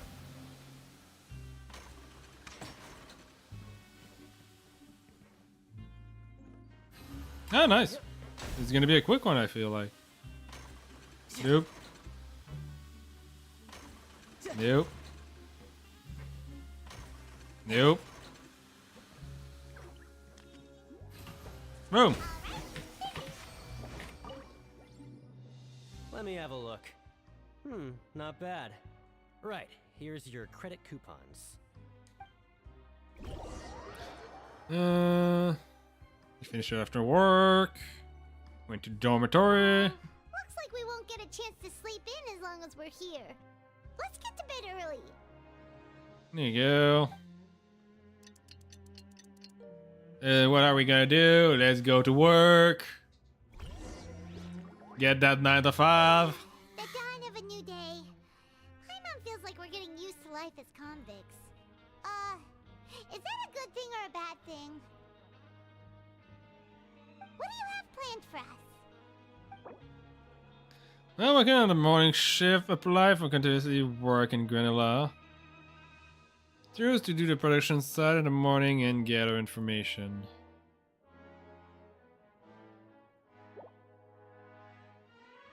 Let's go to work! Let's go! Credit coupons, here we come! Let's have enough for an entire meal! You're out of the production zone! Let's go! Production zone! Decided to show up. Get your butts in gear and get to work. Time's a-wasting. Oh? What's with suddenly wanting to work so hard? You need coupons that badly? No, I just don't know what to do with them. Let's just say we really want to test our limits.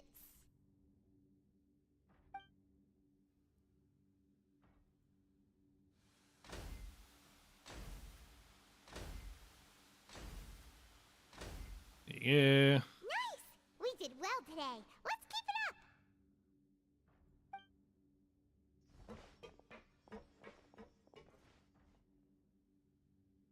It jammed. Ooh, Paimon's had it. Who knew that processing these widgets would be so tiring?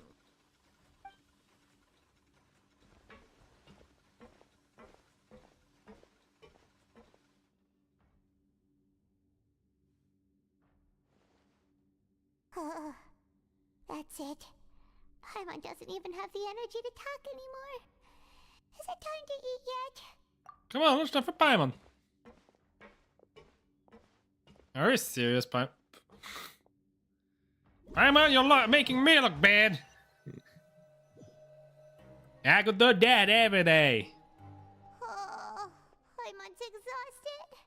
It's just work, work, and more work. Paimon's little body can't handle this much longer. Oh, stop complaining. Wait a sec. Now that Paimon thinks about it, haven't we been working non-stop for 3 days now? And now it's lunchtime. Oh, Paimon feels a shiver going down her spine. What's going to happen? But it doesn't seem like anything's changed at all. And we made it to the coupon cafeteria safely. Are the so-called hidden rules only a rumor after all? Well, there's no use to just guessing all day. Paimon's stomach has been grumbling the whole time. Let's just eat already. Paimon wonders what we'll get today. Maybe we'll get the super lucky meal. Wait, what? What in the world is this? What's with Paimon's food? And yours is the same. Is this stuff meat? But it looks and feels so bizarre. What kind of chef would make food like this? There's definitely something wrong with this meat. They're trying to poison us. What's going on? Is this the bad thing that Rowan was talking about? No, stop right there. Paimon gets what you mean, just don't say it. Hey, isn't that Woolsey over there? He must have made the food, right? So let's just ask him about the food and be done with it. Hey, Woolsey, have a moment? What is it? I'm about to go report the numbers for today's free meal, so you'd better make it quick. It's about the meat in our meals. Look, does it seem normal to you? The meat? Oh, that. Looks perfectly fine to me. Totally normal. You better hurry up and chow down. How could this be fun? Hey, don't leave! You barely even looked at it! Hey! What should we do now? Woolsey wouldn't even give us the time of day. Is he trying to hide something? Yeah, looks like we have no other choice. I guess this place just doesn't like. But now she's lost her appetite.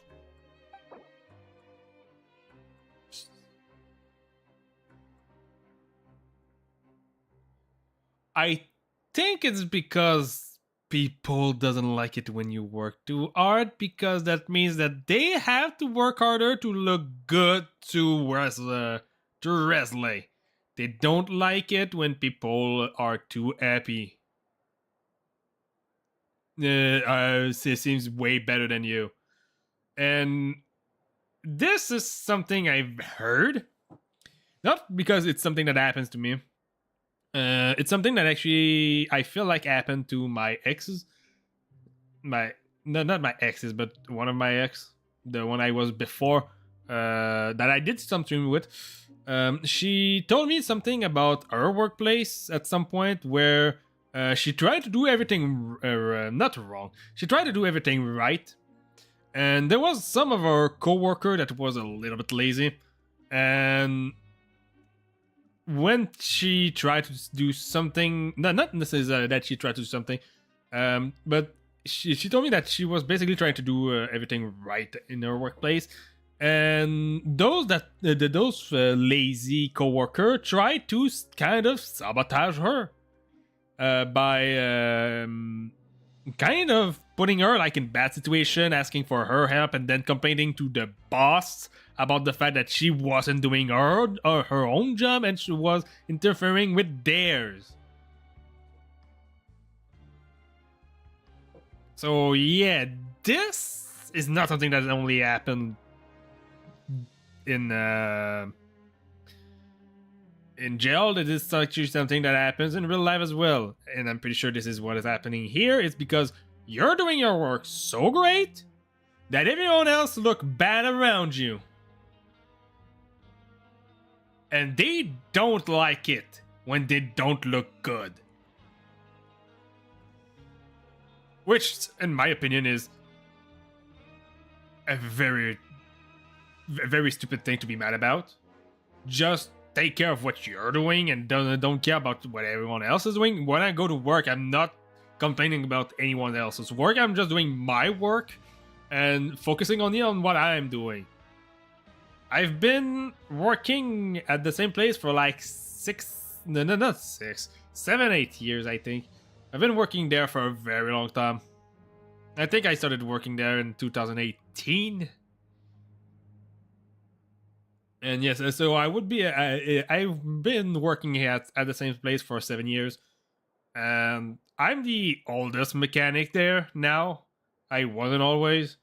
Everyone else that was there before me left, but now I'm the oldest mechanics. And if there's anyone to try, because it did happen at some point, somebody did try to like spread rumors that I was talking behind everyone's back, and nobody believed them. Mostly because I'm working alone. I work the night shift, which is not like necessarily a night shift. I'm working like the 1 p.m. to 10 p.m. shift. And I'm the only one that does this shift. So when someone say I'm talking about everyone behind their back, it's basically say like, oh, I'm talking to myself about myself. Because how do you want me to be how do you want someone to talk about everyone behind their back if he's alone? It's impossible. I cannot talk to about what others are doing because I'm alone when I'm working. And I cannot talk that means that the only one I can talk about is me. And I cannot talk to anyone but me about anyone else but me. Because I don't really care about what everyone else is doing. I'm focusing on my work anyway when I'm for like the 4 hours I'm working with everyone else. And I actually hate it when the boss gave me like, okay, go do that and work on that trailer or that truck specifically with this guy. I don't like working with others because I feel like I'm doing my work better when I'm alone. But anyway, I went on a bit of a tangent here. I'm gonna come back in a little bit. I'm just gonna go and get either another Pepsi or water. I don't know why I'm probably gonna get a Pepsi though. I'm gonna go get another bit Pepsi. I'm gonna be back in a bit.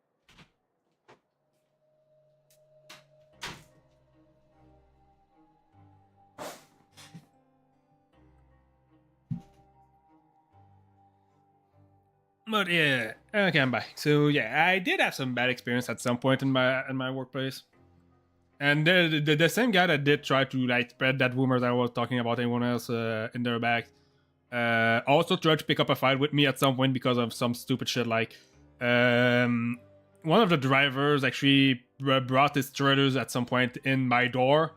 It was a very long one. It was like a trailer with four. It's not Will. It's not Will. It's not Driver either. It's wait a second a bit. Wait a little bit. I'm gonna go and use Google Translate for this because I don't think I've ever heard what this word is in English. Wait, the cap. Let's see. Issue. Axle. Actually, I'm dumb. It's Axle. with 4 axle. I didn't even had the time to Google didn't even have the time to translate it properly. I just realized after what I was thinking about. But yeah, it was a trailer with 4 axle, so it was a longer than ordinary trailers, and he wanted to bring the truck inside as well with it because he didn't want to unpin his trailer. So when he did that, he actually hit a little bit one of the barrel with oil, which dropped onto the floor and spilled. He tried to, and that was during my lunch break, by the way. He tried to like clean up everything properly, and he basically cleaned the floor properly, but he didn't realize that some of the oil went onto the toolbox of that specific mechanic. And the next day, and keep that in mind, the fact that at that time I was still working like the 1 p.m. to 10 p.m. and I was going to sleep at around 2 and 2:30 during the night. So I was waking up at around 9. No, not 9. I was waking up around 10. Well, actually, no. It was 9:30, 10. In those around that. So at that time, it was like that. So I hated it, and even today, now that I'm like going to sleep at around 4 or 5 and waking up at around 11, at 11 a.m. If it happens to me, I would be extremely mad about it.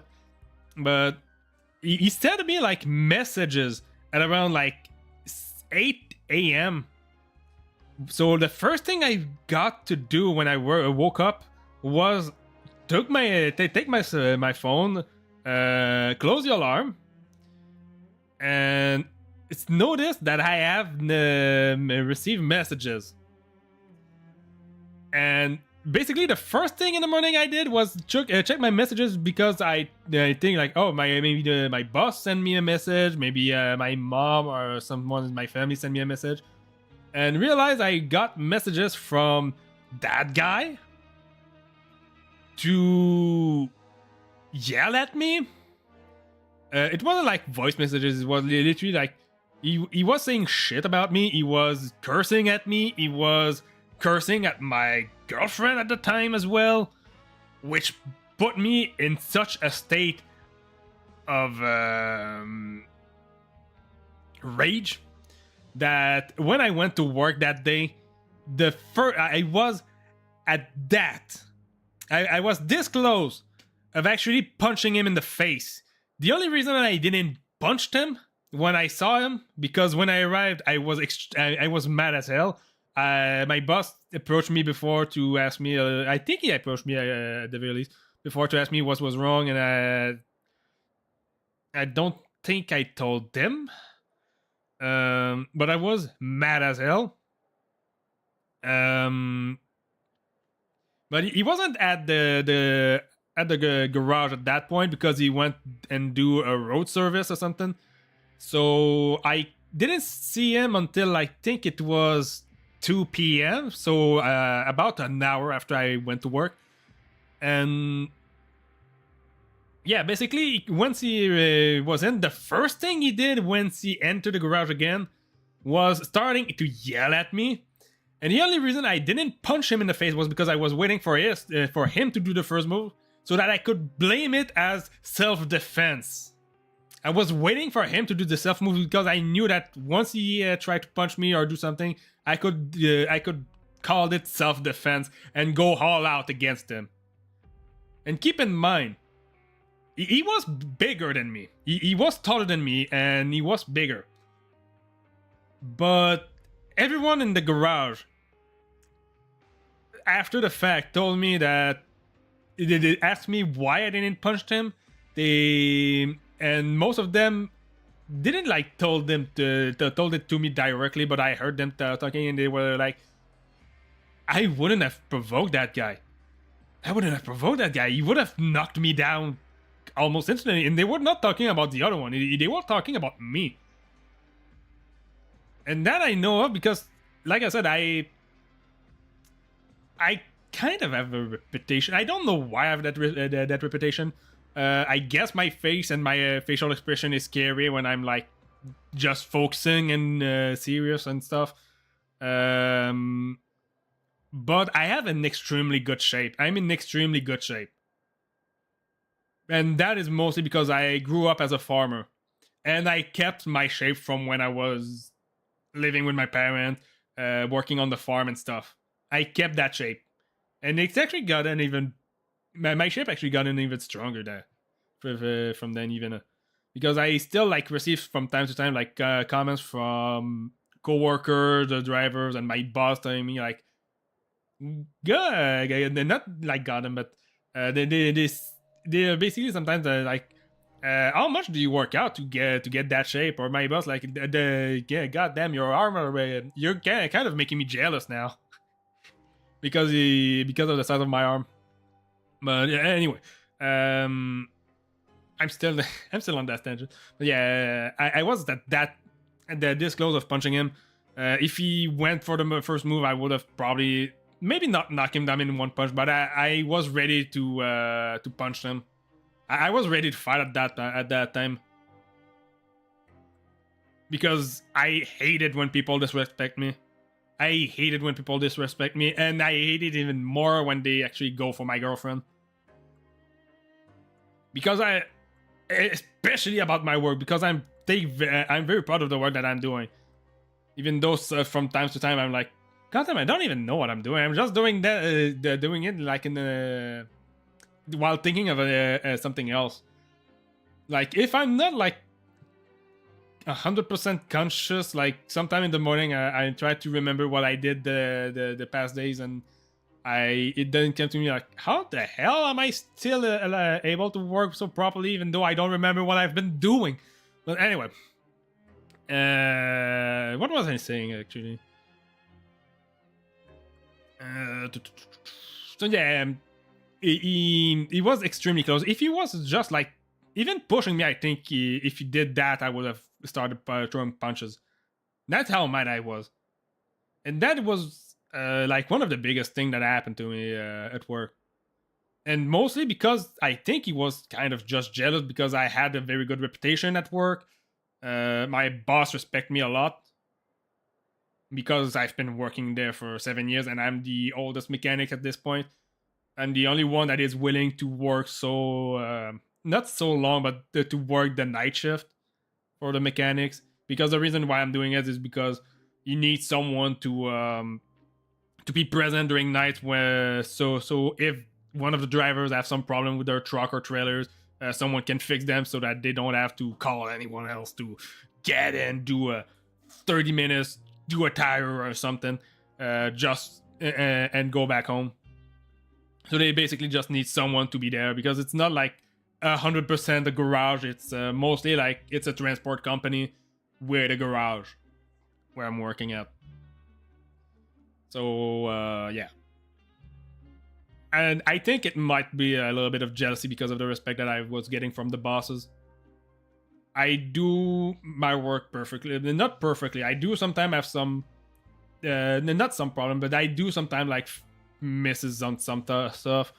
But I do as best as I can. And I am very proud of the work that I'm doing. But yeah, it can bring people to be jealous and do stuff like trying to sabotage you. Put your rumors on you. What would you like to do this afternoon? Yeah, just investigate at this point. I don't think it's worth it to just go to work again.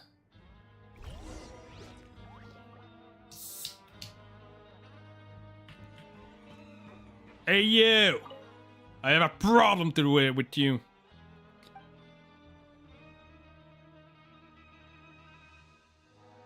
About Bran.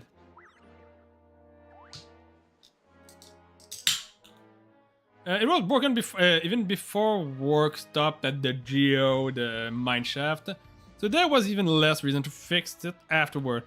As a result, it was just sitting there broken in the abandoned production zone, so who knows how long.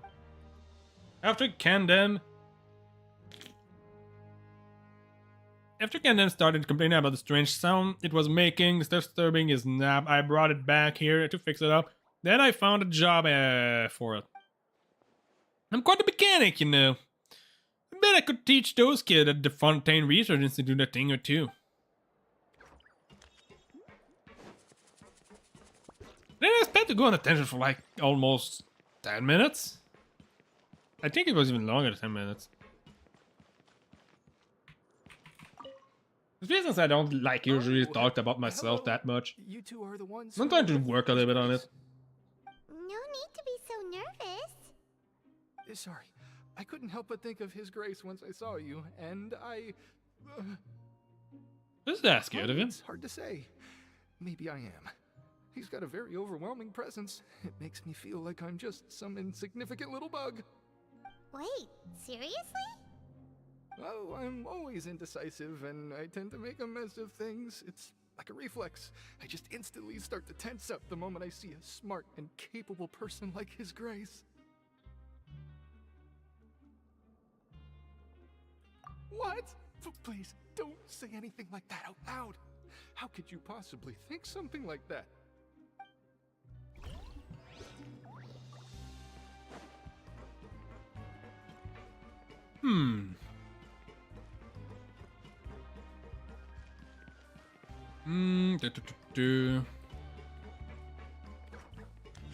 I need to go up, I think. Maybe I need to go down. No time to lose. Let's go down first.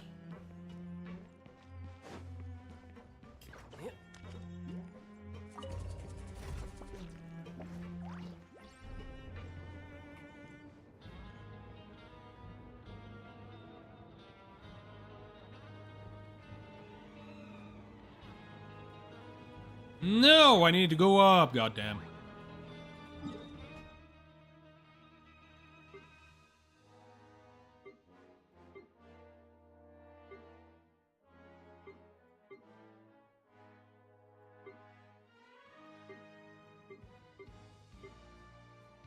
So this one is quite up there.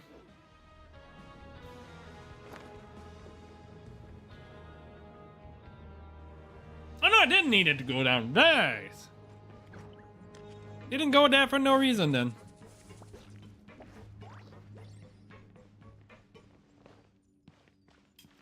Hey you, Deacon.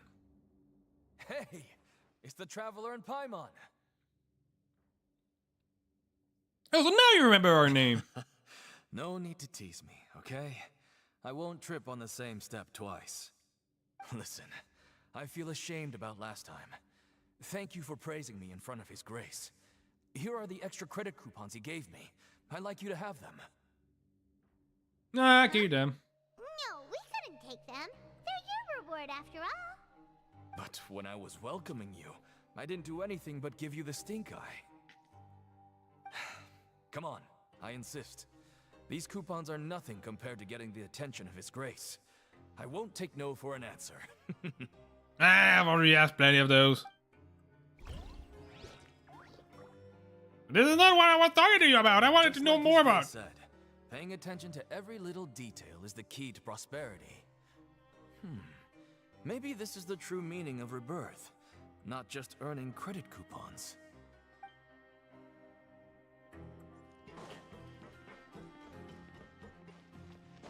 Well, it's kind of sad how some people's treats works. It really is kind of sad. For me, the story that I told you just now about how like I had that one bad experience. Actually, it wasn't like the only bad experience, and there was like at some point a conflict between two mechanics at my workplace. Literally.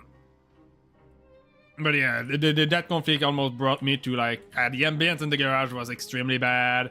Yeah, I just kept hearing them yelling at each other, being mad at each other and stuff. And it's just so stupid that I just find it so stupid that people are like treating their workplace as a place to compete with everyone to the point of trying to literally ruining their reputation at the workplace so that they get fired or they get like lower salary, not get as much respect from their bosses or stuff like that.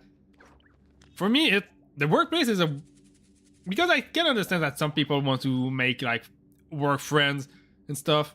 That I have no problem with it. I'm not necessarily like personally looking for a friend either. When I go to work, I was mostly like, I go to work to do what I'm paid for. I don't put that much attention to what the others are doing. I mostly put attention to what I'm doing, and this mostly because like I said before, I prefer to work alone anyway, because I'm more productive when I work alone, I feel like. But I do have some time, like, since there was like one of the mechanic that arrived relatively recently that is not like young. He's about the age of my father because he's around the same age as my father because he actually knew my father when he went to school. They went to school together, so he's not like super close, but he does know my father and talk to him from time to time. And yeah, I keep conversation with him because, well, he worked right next to his door in the garage is like right next to mine. And we have like something to talk about. He sometimes asks me how my father is and stuff like this, and I ask him how the weekend is and stuff. But mostly like some chit chat. By which I mean, but yeah, I don't treat him as someone to compete against, and he doesn't treat me like someone to compete against. But I just don't understand where the competition comes from in terms of works, especially when it comes to working in retails and stuff like that, or working as a cashier. I just don't understand it. Just do the work and don't try to compete with everyone, and you're gonna find your life a lot better. You're gonna do your work better, you're gonna be more respected by your boss, and you're gonna be more respected by your coworkers if you just don't try to put dirt on them. You don't have to compete. It's not like you're working as like a super competitive place to begin with. It's not like retails or mechanics that is super competitive. Just do your work properly, and you'll get the respect you'll deserve. I feel like from hearing stuff from my exes when she told me about that this is not how people work, and I don't understand. It's just too stupid. Usually busy around now, and we don't have any patience. Sorry about that. I went back to that tangent. I don't know. I really don't know what it is about this place, or like this situation.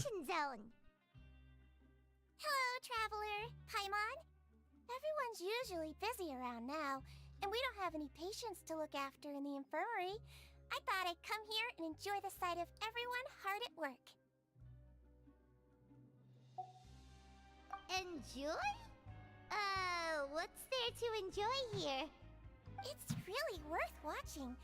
I often stand here and observe everyone. Humans are just so interesting and adorable. I like to watch your expressions while you work.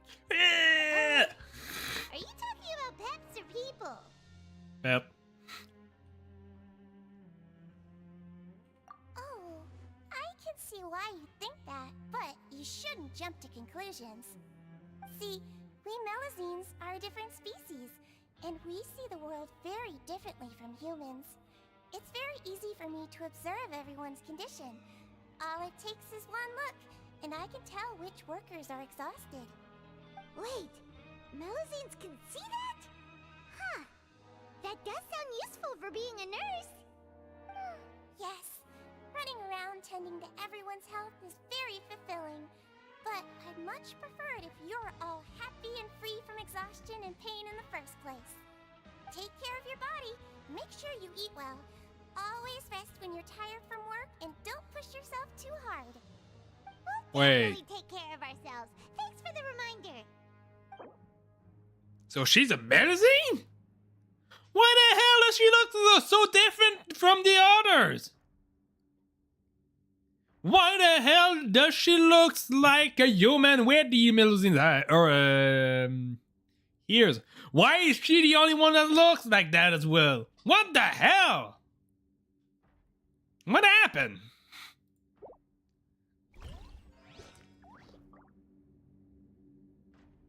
I wouldn't have said that. I wouldn't have reacted like that if there was a other Melusine or at least character that looks like her.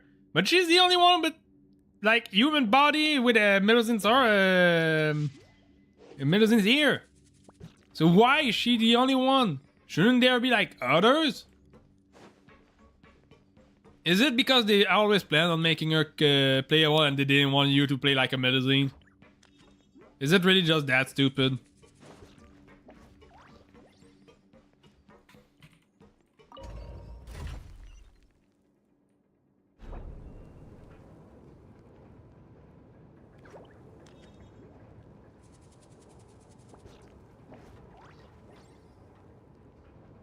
You know, there are better ways to seek out our enemies than, well, standing here.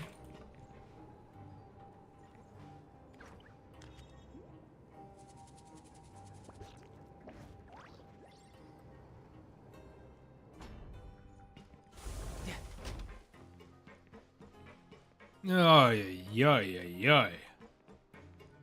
I might just be overreacting as well. Who knows? But I just find it weird that she's literally she doesn't look like any other Melusine as well at all, at all.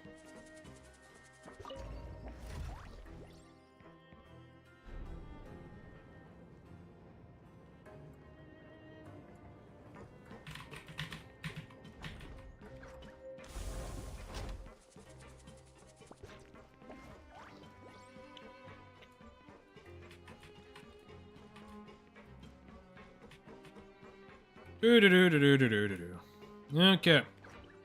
What kind of fruit can I get here? This guy. Who are you? Rowan. Hey, Lynette. Rowan? What are you doing here, Chief? Oh, I was injured a bit just now. Nothing major. I think I just pulled something. Little mishaps like this are unavoidable at work, you know? I feel like this is the guy. Paimon wouldn't have thought someone as experienced as the Chief would still get hurt on the job. I just knew you would say that. This is pretty embarrassing. Where is Siegeween when you need her anyway? The one time I need to make a quick trip to the infirmary. Oh, you mean she wasn't in the infirmary? What do you mean, Batman? We just talked to her. Yeah. The rumors say that there's never anybody in the infirmary in the half hour before lunch, and nobody knows where Siegeween gets off to.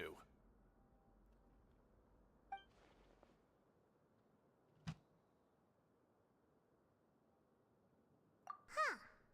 That's actually really strange. Siegeween's always super dedicated to her work. Where else would she possibly go? Forget it. I can take care of a small sprain like this on my own anyway. I feel like I should have talked to him before talking to Siegeween.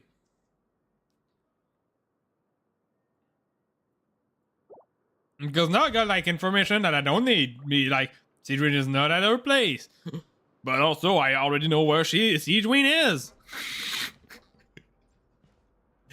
Like what the hell? I already found her. Oh, wonderful. I was worried that you'd be busy trying to earn credit coupons all the time, but it seems like you haven't neglected your investigation work after all. Paimon likes having more coupons, but no one wants to work all the time. Have you also been investigating the area, Lynette? No, I was just slacking off, and you happened to catch me. My brother is still obsessed with anything remotely related to the Forbidden Zone. But knowing him, it won't be long before we get more leads.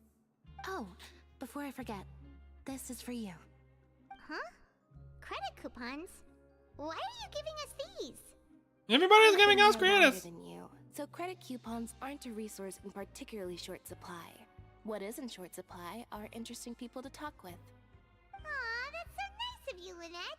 We'll be sure to make good use of these coupons then. Thanks a bunch! What do you want us to do with them, Paimon? It's not like I'm gonna use them. I don't need them. I already have too many. God dang it.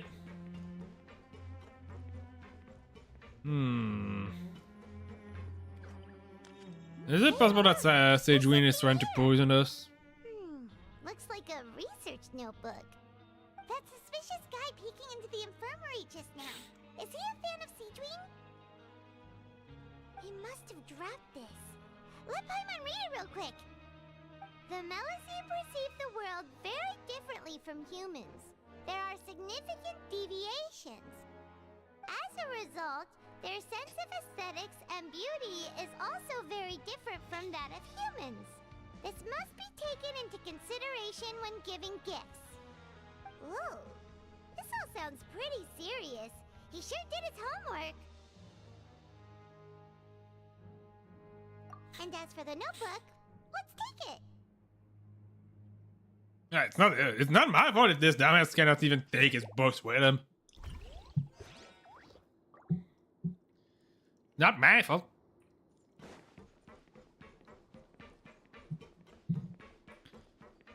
Yeah, I got all the information I need, so I guess it's time to go to war. Let's go to work! I love working so much! Yeah, honestly, it's not so bad. If you love the work that you're doing, it's really not that bad. Oh, you want to stop? It just so happened that I love the work that I'm doing. Okay, you should rest up. We'll be back at it tomorrow. So after working a few days straight, we got some strange meat in our lunch. What was that all about? Has our investigation turned up anything useful recently? I think I've got something. Really? Then it looks like that part of the investigation has hit a dead end. Well, we'll keep searching for more clues tomorrow. Good night, Traveler. Well, we didn't even try to heat the meat, but I'm pretty sure this meat was poison.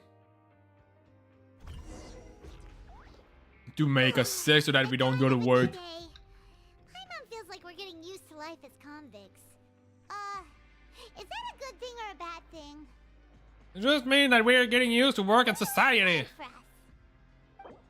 Choose to go to the Pantheon ring in the afternoon and gather information. Ugh, is that really?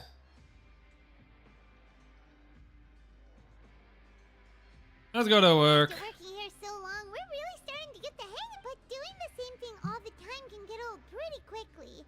How are you holding up?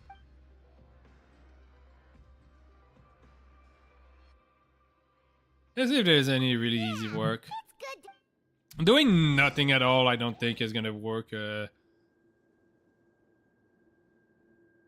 Ryan Granville, get some credits. Finish your work and arrive at the cafeteria. And there's another chest. I have become a workaholic! Just a regular meal set. Guess Paimon shouldn't get her hopes up. What would you like to do this afternoon? Let's go to the Pancaria. Child, he must have Pancration. been there all the time.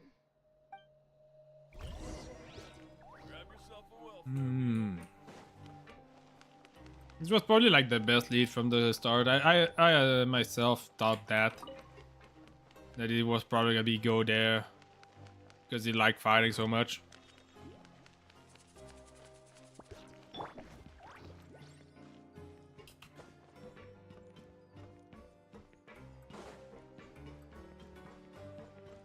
So let's go see that place for the second time, but this time trying to participate.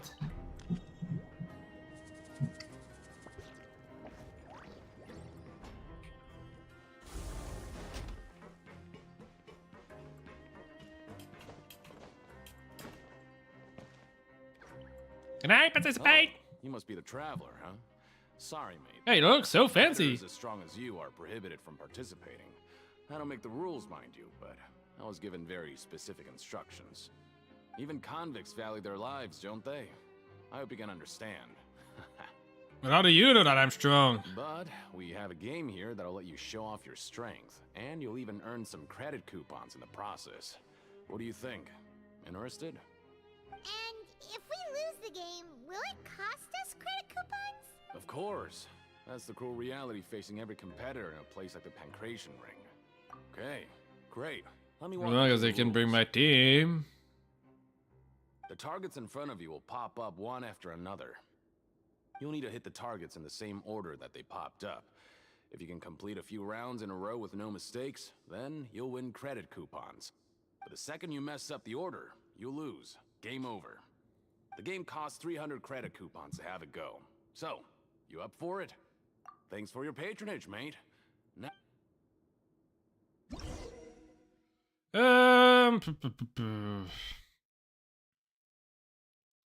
When the targeting light turns blue, you must attack the target in the order in which they came up successfully. Okay. Okay, do your best to hit the targets, just like Colin said.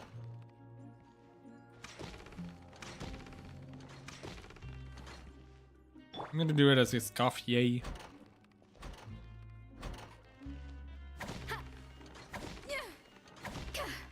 There you go.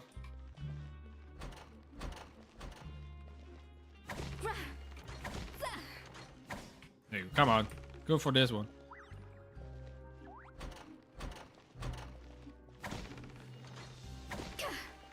There you go. Boom.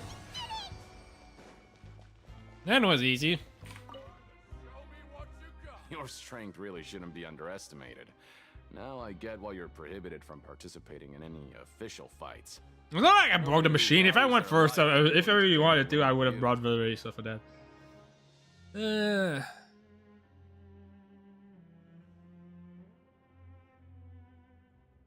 Can't know for sure if you don't let me have a go. However, you two haven't tried betting on the outcome of the Pancration match yet, have you? Just go talk to Rusimov. Buy a ticket for whichever fighter you think will win. There's a big payout if the fighter you support comes out on top. But we don't know anything about the fighters. How can we possibly know who to support? That's normal. Just watch a few matches and get a feel for the fighters. It won't be long before you can pick winners in your sleep. He's got a point. Why don't we give it a try? If we have enough coupons, we could probably bet at random until we figure everything out. Bet at random, huh? Well, how should I put it? It's not like you can't do that, but I'd advise you to give it some more thought first. Huh? We shouldn't get too carried away. What's the problem? What? Yeah. Never even picked a boxer before, and you already know about the rules? You're not just strong fighters. Seems you're pretty perceptive, too. Just a guess, that's all. Might as well tell you about it, since you already know that much. Plus, I think you've got the potential to be one of my greatest customers. I think I can let you in a bid. Besides, I don't want to risk ever losing a customer like you. Is it that serious? Okay. The hidden rule here is, if you buy both boxers' tickets and support them both, something bad will happen the next morning. Hey, hello! It's just Ken. The rule is that we shouldn't pick both boxers in the same fight. But if anyone actually did that, wouldn't they be guaranteed to lose coupons? Who would do that anyway? And what do you mean by something bad will happen? Well, you lose coupons. That was bad. Not like I'm stupid. Yeah, it's been enough to great. do that. But I've heard a story about the rule. According to the rumor, there was a masked boxer who possessed incredible skill and power. None of his opponents even stood a chance against him. However, in the final match, the organizers told him to take off his mask. He refused and never showed up to the fight. And after that, he was never seen again. Some say he died, or that he was taken care of by the event's organizers. But everyone remembers that he was someone who cherished honor above all else. In his eyes, supporting both boxers in a match would dishonor the competition itself. So you mean it's like a curse? He'll take vengeance on anyone who does that? No, he was always wearing a mask, like he was intentionally trying to hide his identity. I don't even know anything about his past. Traveler, do you think that boxer was... No, I don't think it was Tarta. But I think caring about it, Tartar might have been interested. Yeah, there you go. We will? You're not serious, are you? Look, here I was just trying to be nice and warn you, yet here you are trying to break it on purpose? Yeah, it sounds pretty scary to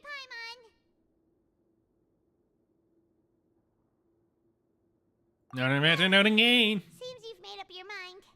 Just be sure to protect Paimon, okay? Betting on both fighters will set you back about 3,000 credit coupons. If you have enough, then go ahead and give it a try. Just don't come running back to me if something happens.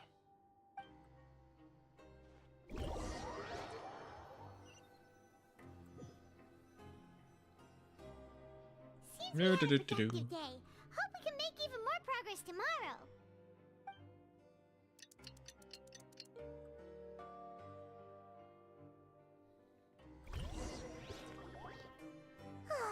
The dawn of a new day.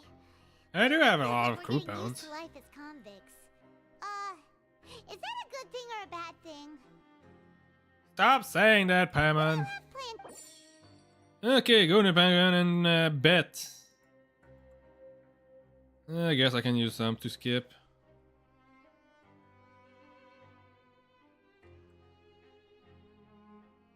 Perhaps we should work at the productions more often to see if we can cover.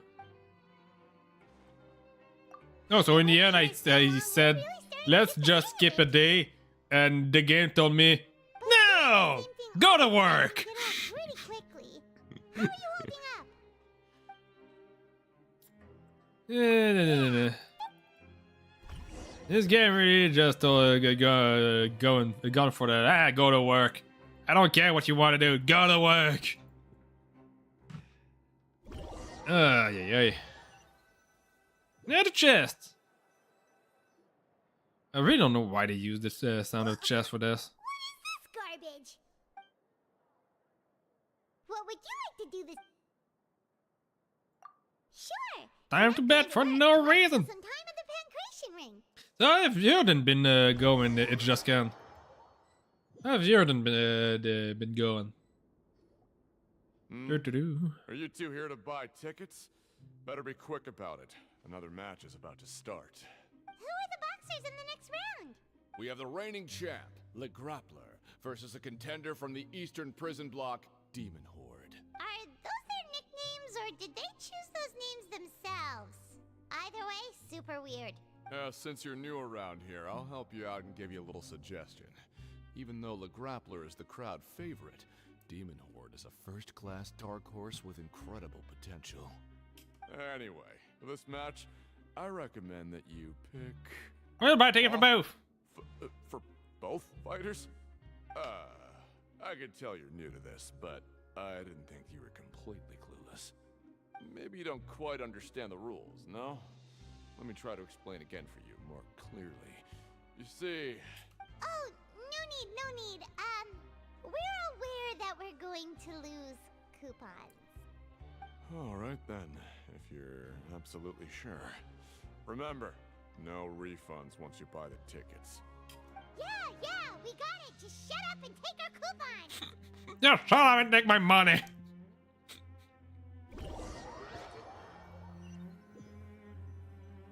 Oh, yeah. We woke up so early today that Paimon's been nodding off all afternoon. Good thing it's finally time for bed. And they have no more cookie. God damn it. I might have eaten a little bit too much cookies. Hey, Traveler. Paimon. Package here for you. The next time you buy something, go pick it up yourself. I'm not a delivery man, you know. I didn't buy anything. A package? For us? Did you buy something, Traveler? Paimon's not quite awake yet, so why don't you go take a look? This is probably a bomb. We broke the hidden rule and bought tickets for both boxers. Oh, maybe this package is the bad thing that Colin said would happen. Paimon suddenly feels wide awake. Wait, maybe first. Just call Paimon after you opened it. Hey, wait! Paimon's still here! Don't open it! Ah!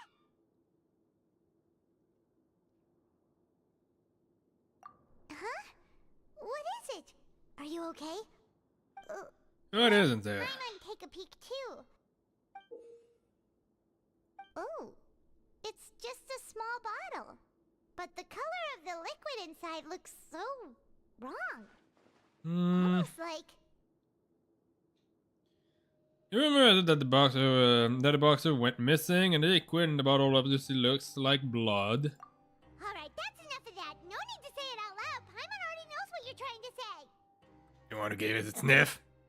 You want to give it a taste? Let's give it a sniff. No way! Get that stuff away from Paimon! And this place is chock full of strange happenings after all. Paimon thinks we shouldn't open the bottle until we figured out what's going on. Just trust Paimon on this one, okay? First it was the food, and then a strange bottle colored fluid? Colored fluid? What is going on? I feel like people are trying to, like, poison us from the start. Though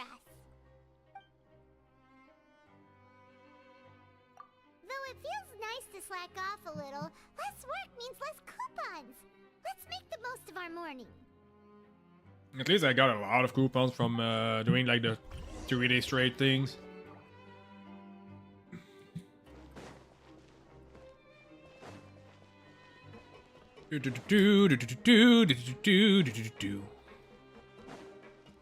So, is there anything I need to explore on this? No. So probably like, yep. Not even at. Oh no, it was here. Let's talk to this guy over here, which is I don't know this guy. Oh, hi, you promoter. If there's no way to send it all out, then maybe I'll never get a chance to leave. Who are you? We've never seen you before, and you don't look like a fellow convict. I'm not! Of course I'm not. Please, don't mistake me for a criminal. I'm a good, law-abiding citizen. Then what are you doing? What are you doing? That was what I was thinking about, Paimon. I'm a promoter for Fontico, and I'm usually responsible for promoting our drink products. I thought I could complete my task here quickly and return to headquarters, but I've been here way longer than I anticipated. Oh, a promoter from Fontico? So what kind of problem did you run into? I'm so upset. It's all because of that Duke. After discussing the company's promotional plans with him, he told me outright that my project was worthless. However, in light of our long history of successful collaboration, I still tried to patiently explain the details. However, to my surprise, he just cut me off while I was speaking. Let me take a moment and recall his exact words. I'm just gonna stop you there and say no. If anything, I'm saving you time. It seems you don't fully understand the value of credit coupons here, nor do you understand the value of your own products. The former is because you are from the overworld. That's understandable, and I don't blame you for that. But as for the latter, only someone monumentally stupid, so breathtakingly stupid, that they were completely ignorant of the value of credit coupons, despite living in the underworld, would ever possibly consider buying your drink. Let's just forget it. What? That's how. But for only someone momentarily stupid, so brainy to hear that they were completely ignorant of the value of credit coupons, despite living in the underworld, would ever possibly consider okay. It's because he's thinking of, well, nobody's gonna waste their money just to buy your drink, especially in the underworld where credit coupons is your lifeline, kinda. Anyway, that's how he rejected my proposal and asked me to come up with another solution with the condition that it doesn't cause any trouble for him. Can you believe that guy? Well, he is the head not much you can do about that. We met him too and could tell that he's the kind of guy that's hard to pin down. Fine, fine. I know, I should just let it go. I'm on his turf after all. His house, his rules. The Fanta promoter has been struggling because he doesn't recognize the real value of coupons. The Duke believed that only them who don't understand the value of coupons will spend them on Fanta. Not necessarily, because in the overworld I feel like they are kind of addicted to Fanta. And most people in the underworld are people from the overworld anyway. But maybe they overcome their addiction to Fanta, I don't know.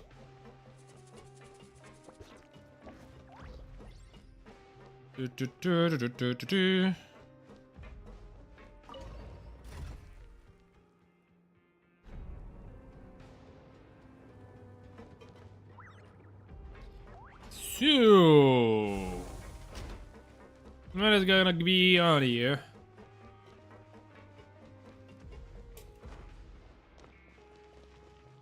It's you, Colin.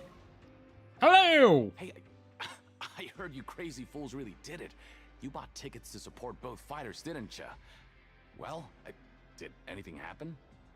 Well, the next day we received a mysterious package, but we still haven't made any sense of the contents. So it is real. You didn't become cursed or anything like that, did ya? Are you both still okay?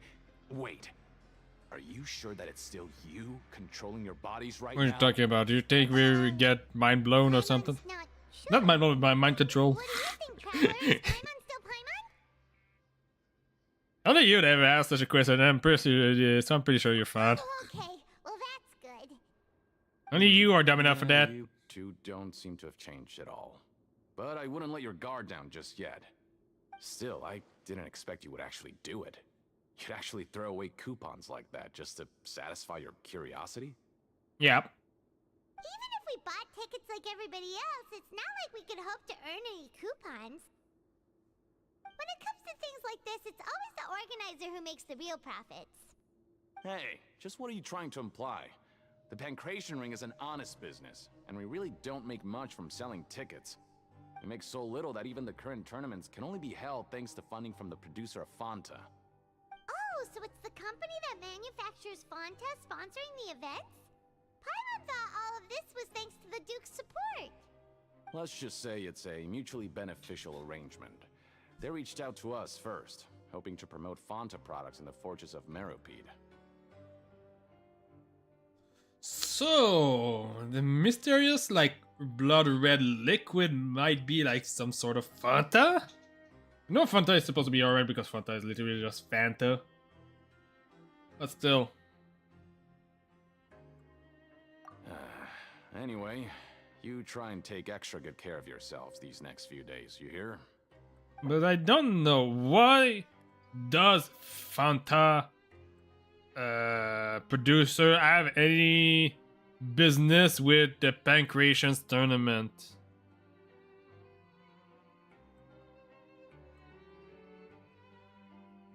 The company must want a return on their investment as well, huh? How can they get like a return on investment? This why like I received like a special Fanta from the doing this? Hey, what are these papers scattered all over the ground? Are they registration forms or something? Maybe not. Every page has the Fontaco symbol on it. Maybe it's some flyers from the company. Okay. But if someone catches us, they could accuse us of trying to steal the company's secrets, couldn't they? What are you afraid? We're already convicted criminal. You're right. Guess there's nothing to worry about then. Let Paimon have a look here. And especially that I just on the ground. Development of the new product has been slow, and some researchers on the project have voiced concerns. We have no choice but to let the new product undergo the first phase of promotional trials without a designated name or packaging. We will adjust the direction of future development according to feedback. We have decided to only conduct closed, small-scale trials for the time being. Sure doesn't seem like anything unusual. The company is just trying to develop some new products besides Fanta. But it sounds like things aren't going well at all. Let's put these papers back where we found them and make it look like nobody went through them. Okay, good. Okay, so that's all. So that's what's going on. They are using the fact that, because I didn't notice that the bottle looked a lot like a Fanta bottle. So they are using those who pay for both tickets, for both fighters, as a way to try their products. But since nobody does that, because only a real idiot would buy, or someone who's just curious like we did, but let's be honest, nobody's just gonna do that out of curiosity. Just a really idiot will bet on both, even though he knows he's gonna lose money. Like only like idiots will do that. So they're trying. They are using those who does that as a way to try their own products. Is that it?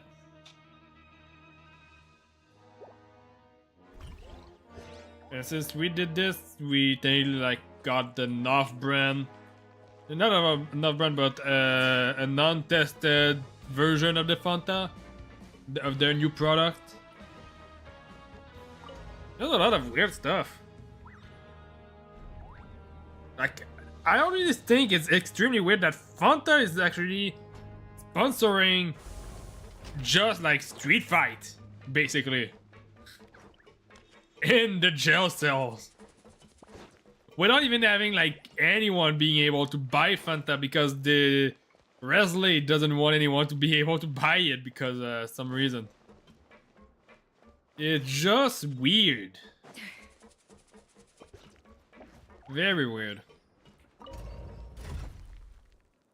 The more I invest in this quest, the less I understand of this place.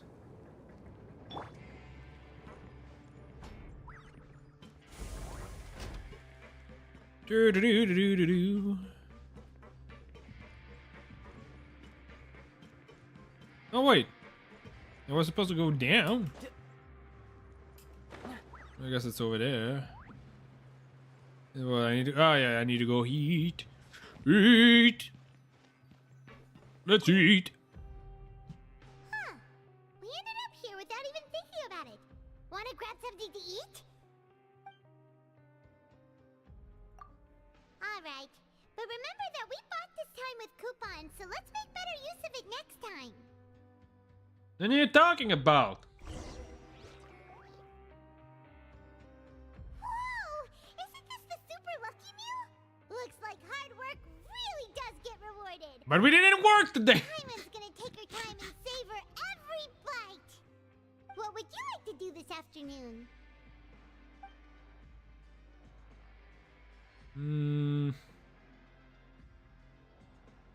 I feel like I don't feel like there's anything to investigate, so let's just go to. After working here so long, we're really starting to get the hang of it. But doing the same thing all the time can get old pretty. Yeah, I don't think there's anything to investigate. I already did pretty much all the investigation anyway. Yep, I got some processing stats, got some credits, got some. a mysterious box, a bottle of crimson liquid. Paimon still doesn't know what to make of it. Do you have any ideas, Traveler? Really? Then it looks like that part of the investigation led us nowhere. Well, maybe we'll have better luck tomorrow. Good night, Traveler. No, I really don't have any idea of what I could explore.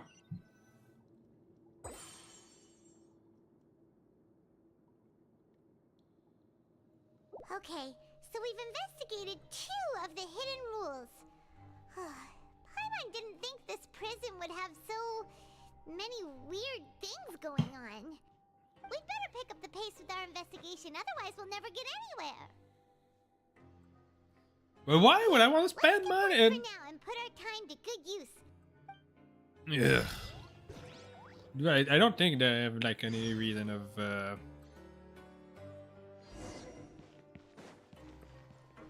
I'm investigating.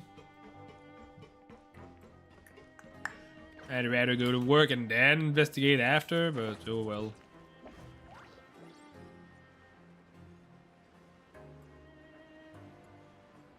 Hey, isn't that Vidocq over Vidocq! What are you doing there, Vidocq? Are you at the dock? Seeing you How's the at this dock? time must mean you've already saved up a lot of credit coupons. Or at least enough to skip work. Seems you're getting into the swing of things around here. My goal is to become the next Duke! Impressive. Very impressive. So, now can you tell us about the hidden rules you know? If that's what you want to know, I guess you couldn't have come at a better time. Huh? What do you mean it's a good time? I already broken 2 of those! Leonid and those other pesky broke urchins have all gone to work in the production zone. I wouldn't want them listening in without paying up. We get it! Just tell us already! So, you know those pipes that make strange sounds? Don't ever, ever go near them at night. Even if you manage to avoid the guards, you might find something even more terrible there. Something even more terrible? Like what? Like Fanta. A group of cannibals. Cannibals? In the Fortress of Meripede? Every month, they meet a few times in the dead of night. Rumor has it they might be connected to the people that have disappeared here. But what's even scarier is that they have a special proclivity. Since they have no way to dispose of the leftover remains, they have ways to transform them into other forms and keep them in the fortress forever. Paimon might already know what you mean by other forms. So that's what's going on here. Oh, Paimon's stomach doesn't feel so good. You two look pretty skeptical. No matter, learning the truth behind dark secrets isn't necessarily a good thing. I've got things to do too. I suggest you just act like I never told you anything. Traveler, can we just trust him on this one? Oh, Paimon doesn't want her blood and flesh entombed here for all eternity? You didn't think anyone could take me in a fight. So that's how you see the situation. Huh. You know, Paimon does feel a little better about it now. When will all the secrets end? When there's nothing more to explore, of course. I don't know why I talk like that. Boom. You, Poirier. Just stay away from me. Oh yeah. What if I don't? Just stay. Jackass. What? What are you saying? You shouldn't go around saying stuff like that. What am I saying?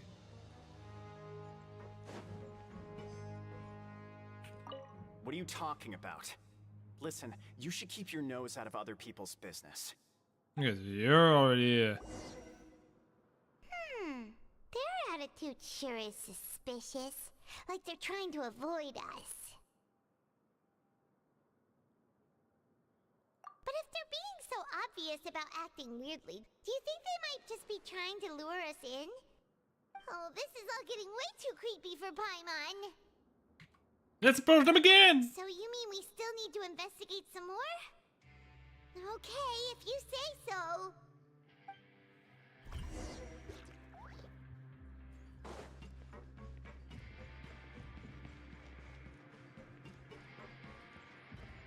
Okay, so now I just need to go up. Go up, I need to go there. God damn it, why did I decide to do this quest as Tarta instead of doing it as Verisa? Verisa could run faster. This quest would have been done, maybe not done already, but it would have been done a little bit faster.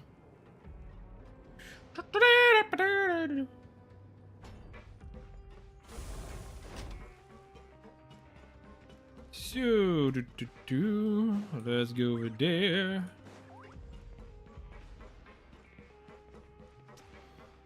Guess we need to Asgard at the dormitory.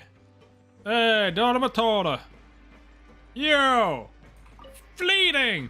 Or whatever. Fielding! Fleeting. What do you want? Criminals like you ought to be working right now. Catch my drift. We just want to ask you a simple question. Have you ever discovered anything odd during your nighttime patrols?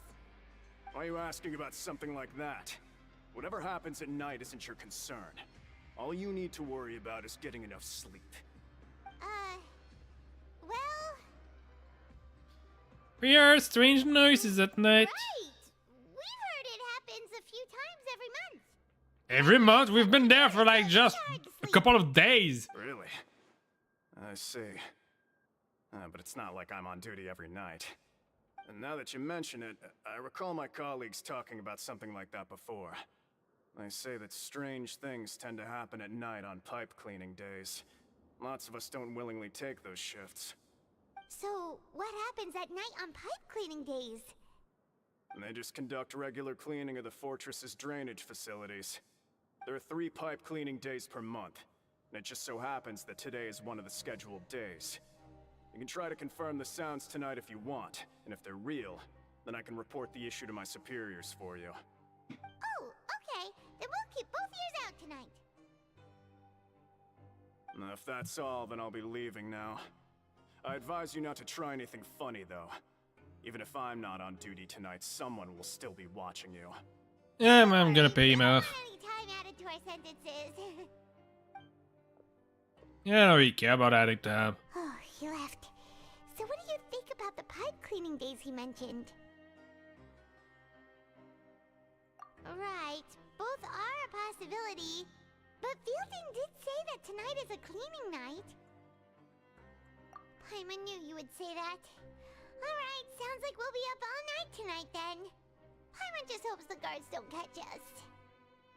Next birthday is gonna be awful if you stay up all night. Oh well. Oh well. Boop. Not easy to go to work when you're tired. I know because I'm kinda have to do it. This is why I'm not streaming on Sundays. I'm so tired. At least not anymore. But we can't sleep yet. They'll be cleaning the pipes tonight, so it's the perfect chance for us to investigate. Whatever. Just be sure to wake Paimon if she dozes off. Paimon's worried something might happen if you go alone. Huh? Traveler? Did you fall asleep already? Are you serious? Are you not able to just stay up, asshole? Yeah, kiss. Really, I'm saying that to travelers, which means I'm saying that to myself.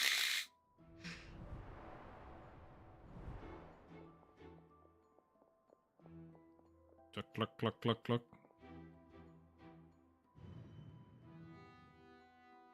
So basically, he has been investigating the same stuff that we've been investigating.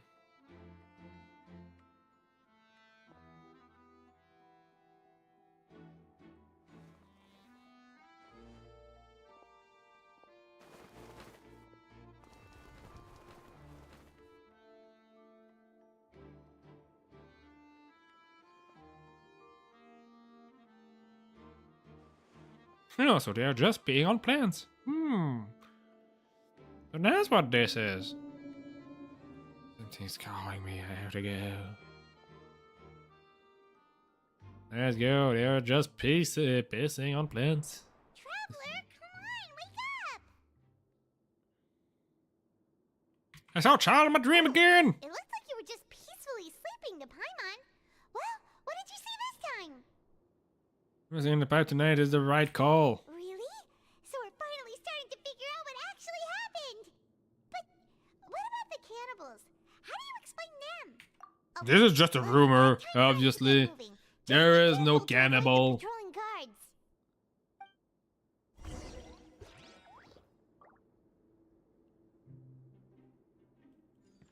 There's obviously no cannibals. The disappearance is just people that have been as curious as we've been and find out a way to get out.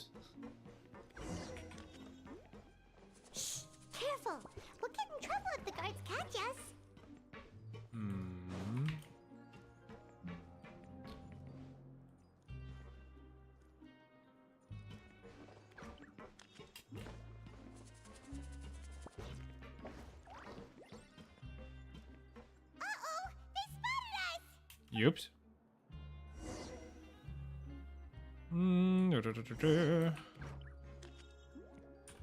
Okay, so where do I need to go? I think yeah, it's on the same level as I am.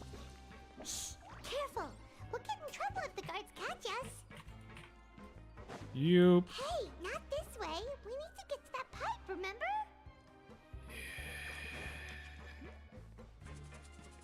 We gotta be faster this way.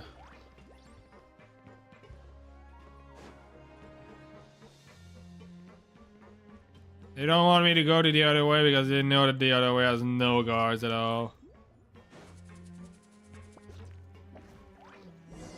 They're just being selfish. Careful! We'll get in trouble if the guards catch us.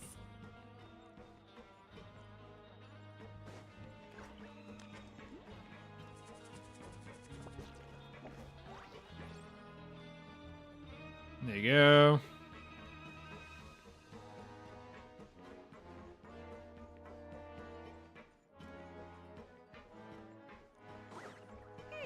This should be the place. Yeah, whoops, it's over there. Not that hard to go.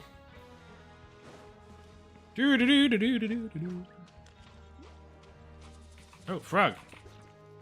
Yeah, the frog escaped through the wall. What? I know you. You were the ones we saw. Huh. You've got guts showing up here. You know who we are, right? You'd better leave now. Ain't nobody coming here to save you. What'd you say?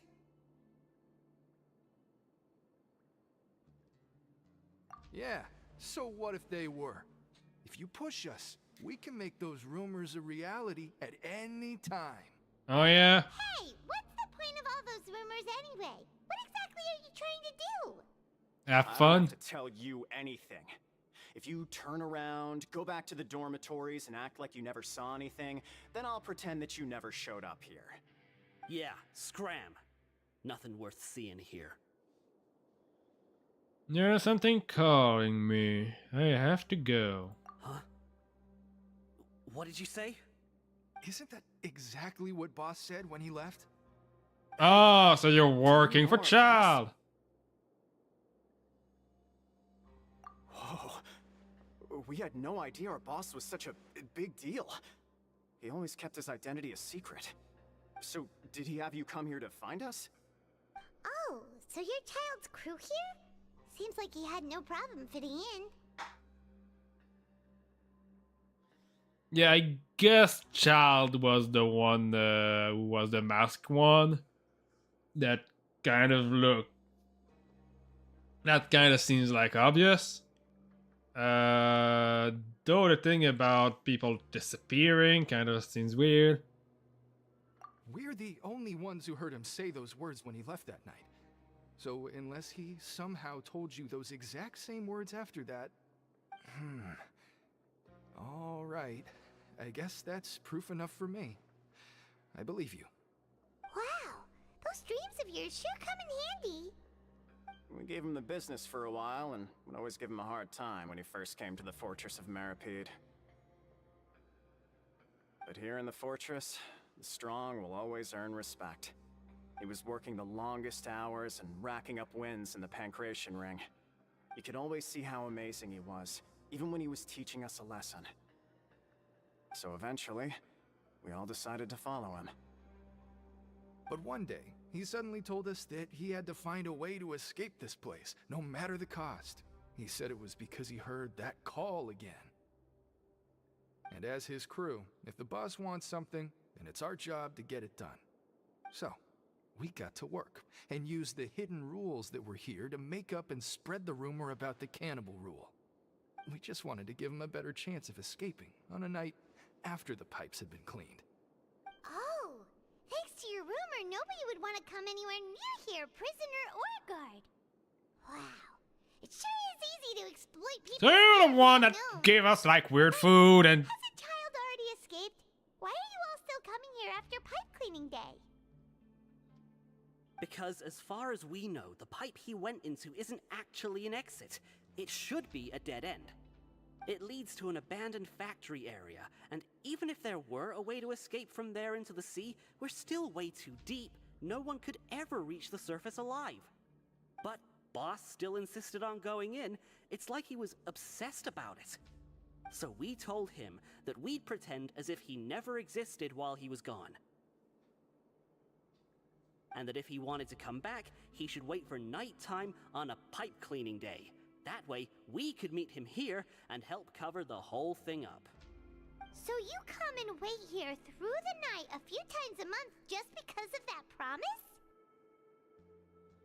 How long are we supposed to have been there? It's been so long now.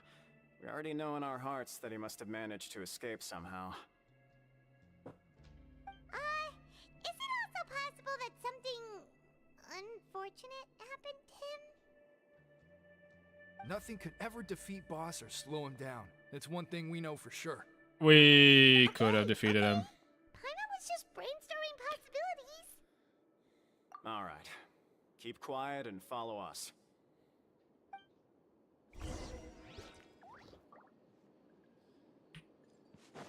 I know at least like one character that can just one-shot him. In every single phase. Well, maybe not one-shot him, but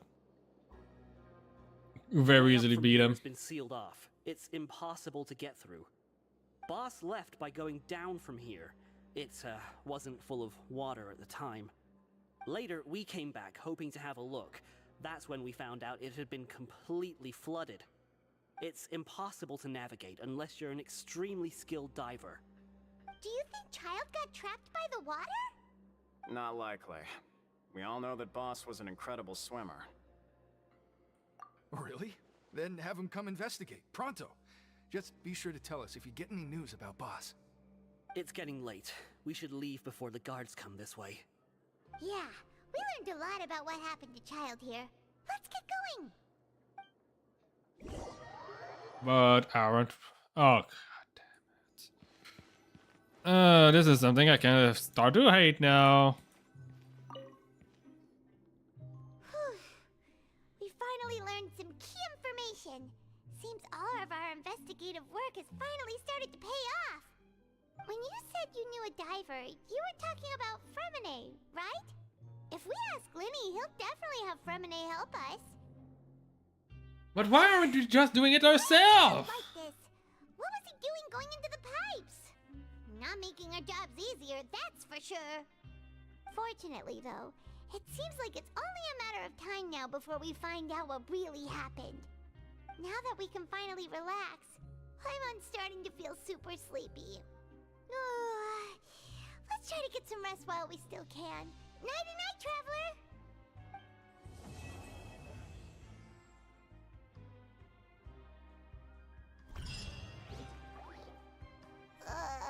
It's morning already? Paimon still needs more sleep. Huh? Wait, look over there! Isn't that... It's one of Linny's cards! You're late! It's been a while! Paimon, see what's written on it! Maybe you haven't heard, but today is the monthly free day. Everyone has the day off today, which makes it the perfect time to do some investigating. It's been a while since we last talked. Have you Like 3 days or 4 days, I don't remember. Let's meet at our usual spot in the factory area before lunchtime. I have new information.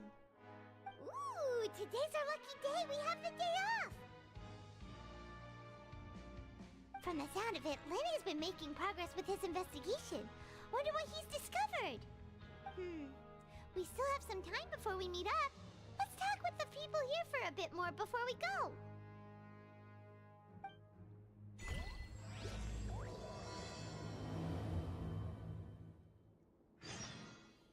Okay.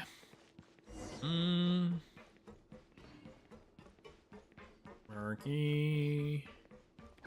Then I'm trying to investigate it. Nope.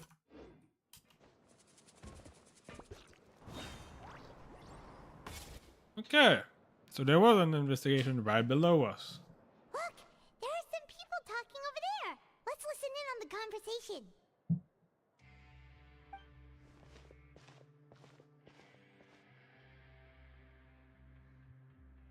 Starting to get sleepy a little If bit. you ask me, those pompous parasites on the surface act like they're all a bunch of aristocrats. Do any of them give half a hoot about a bunch of dogs like us? Hey, speak for yourself, mate. I'm no dog. Oh, you think you're special or something? If you're here, then you're just a convict like the rest of us. I've heard that even if you're released after serving your sentence, going back to life on the surface ain't any better. Once a criminal, always a criminal. Or marked for life. I don't buy that. Hey, how cool would it be if the whole world was destroyed by a giant flood and everyone had to start over from nothing? What kind of filthy bilgewater are you spewing? I have family up there. You best shut your sewer hole with talk like that. Listen, things ain't so great on the surface, but who says that you have to leave? I've heard that you can still stay here and work even after you've served your sentence. Not bad if you ask me. Who wants to live in the ruddy overworld anyway? Don't you have a family up there? What makes you think they want to hire someone like you? That's one of the great mysteries of the universe, how someone as useless as you is so confident. Whoa. Sounds like they're really unhappy about the overworld. Speaking of which, Paimon never heard anyone use the words overworld or underworld when we were living up there. Is it only something the inmates down here say?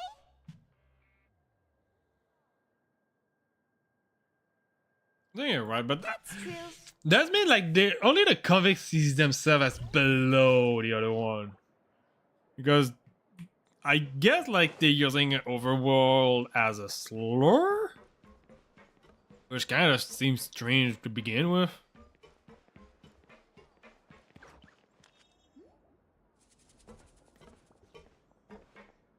There's a group of people over there. Group of people! So I said, that's not a faucet. Hey, who are you two? Why'd you come over all of a sudden? Oh, sorry for eavesdropping. Sounds like you were talking about something private.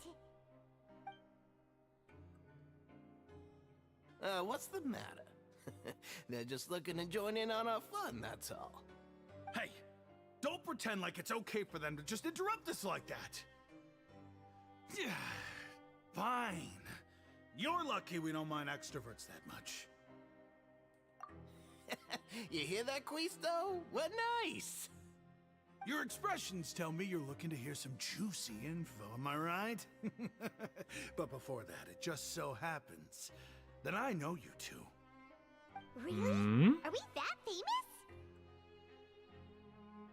You're kidding. How often does anyone get a personal tour led by His Grace himself? Practically everyone was talking about it.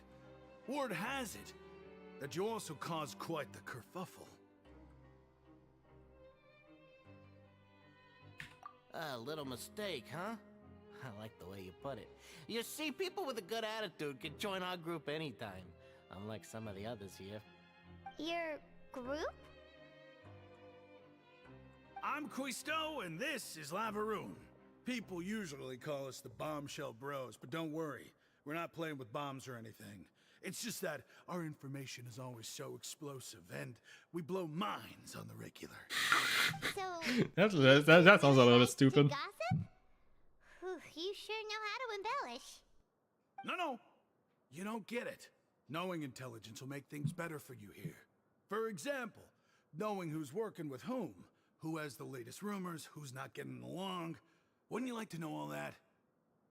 For example, knowing who's working with who, what are the latest rumors, who's not getting along. I'm kind of interested in who's not getting along. Oh my Archon, I'm loud!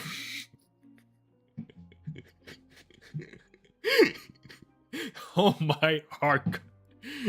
I don't know why it makes it's so fun to me. But yeah, I guess they wouldn't say like, oh my god. Since gods doesn't exist, they are called the Archon in this world. So just, oh my Archon, I'd love to know. Please tell me. Whoa, all this info's worth something, you know? You should prove you're worthy of it. I don't mind him. Quisto's always this way. Just play nice and say something to massage his ego. The welfare meals. Talk about the welfare meals. Right! That meal we had yesterday was super delicious. Paimon can still taste it whenever she closes her eyes. Is that so? To tell you the truth, I've been helping out with making those welfare meals. I've been working as a kitchen assistant for about a month and a half now. Oh, so you're the one who made those delicious steaks. You're the one who put our purple meat! A professional chef. You are correct. I am a true professional. In fact, I even went to culinary school. But enough about that. Since you like my cooking, I guess that means we share similar tastes. Listen carefully. This little bombshell will help you learn what's really going on here in the fortress.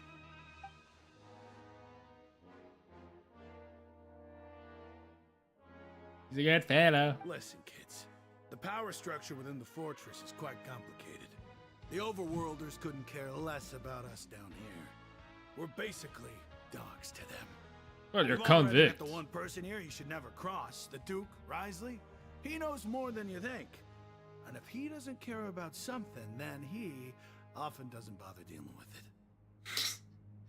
Oh, that's one way of Those who putting have it. the Duke's attention get all kinds of special perks, even better treatment in the infirmary. I know who you mean. It's that Jurier character, right? I don't think there's anything useful about him at all. Why does he visit the infirmary practically every day? Is it normal for anyone to be going in and out of there so often? If you ask me, he's just faking it to get out of work. But did you know that Jurier was a talented researcher from the Fontaine Research Institute before he came here? There's no denying that. I don't care if he was a researcher that could turn dirt into Mora. Once you're in the fortress of Meripede, you're just another inmate like everybody else. Person named Julia frequent the infirmary. I should take note of that. It might have been his journal that we Speaking of took. which, the last time I saw him, he was passing by the corridor with Lorvine. I also heard they started arguing in the library and got into a fight, right? Guess that's just how terrible of a guy he is. You mean he hit a woman? What? Wow, I never imagined he was that bad. But that Lorvine's also quite the odd one, you know? She's always gabbing away, got into a fight with a man, and she also got sent to the infirmary. Come to think of it, I always see her going to the sick bay every couple of days, too. Huh. Wait a second. You don't think? Do you think could it be that they're secretly meeting there to go on dates? But it's really hard to imagine. After all, I do remember seeing Lorvine beat Jurier to a pulp that one time. And we might be overthinking things. So Jurier had a confrontation with a girl named Lorvine. Also frequented infirmary, visit the infirmary. I remember that too. She beats him up so that she could find him there.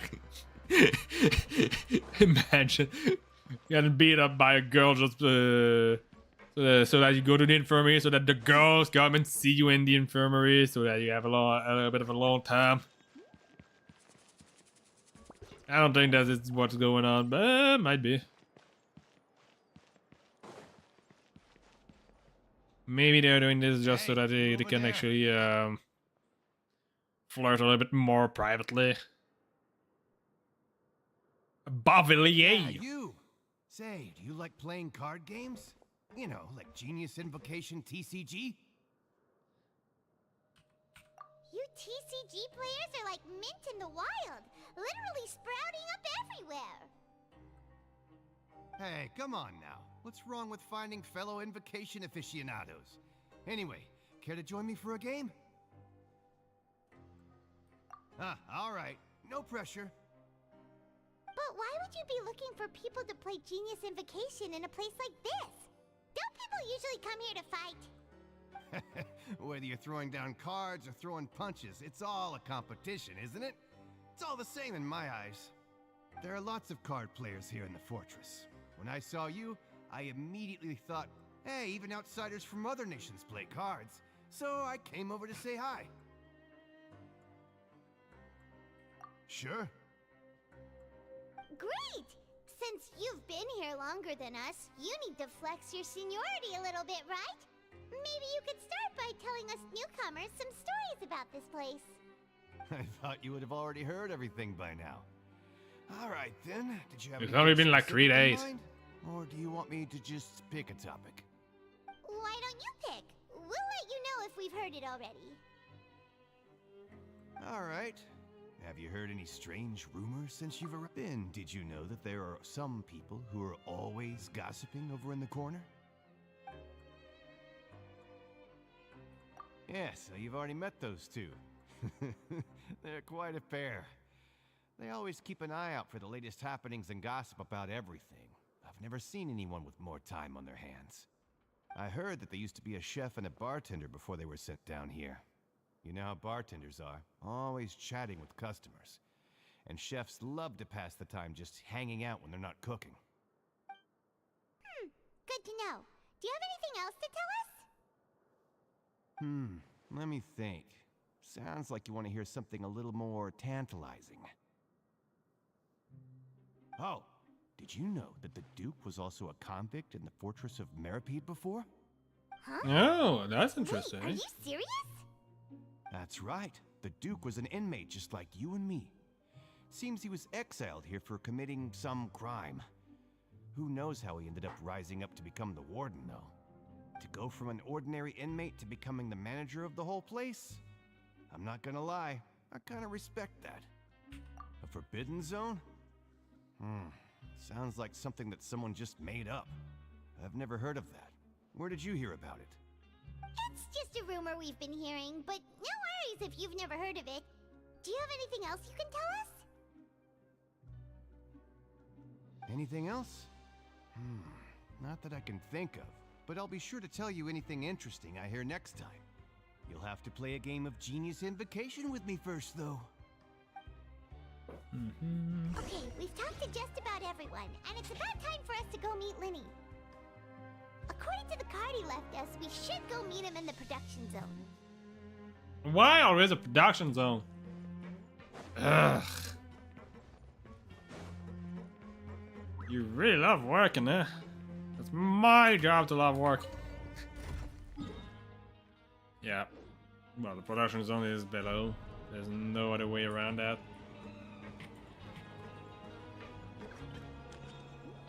Well, let's go down. I'm gonna go and get my brush.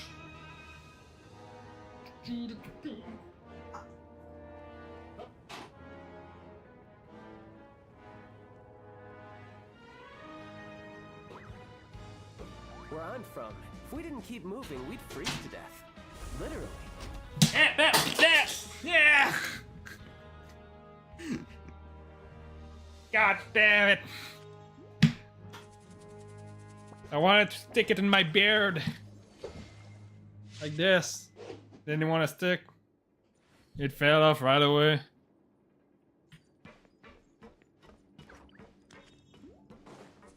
So... I don't see anyone in the workplace. Oh, I'm gonna go activate that now that I think about it. Can go even lower. Don't know why I would want to go lower.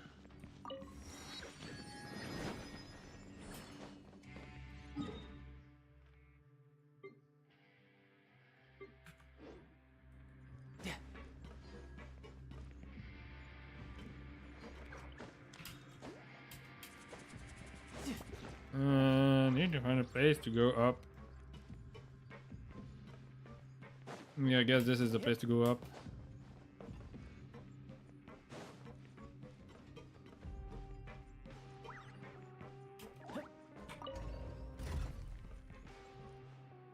There you go.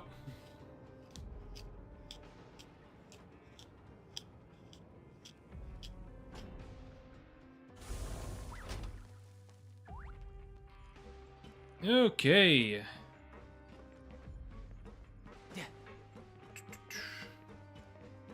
Ah, there he is. What are you doing there, Lena?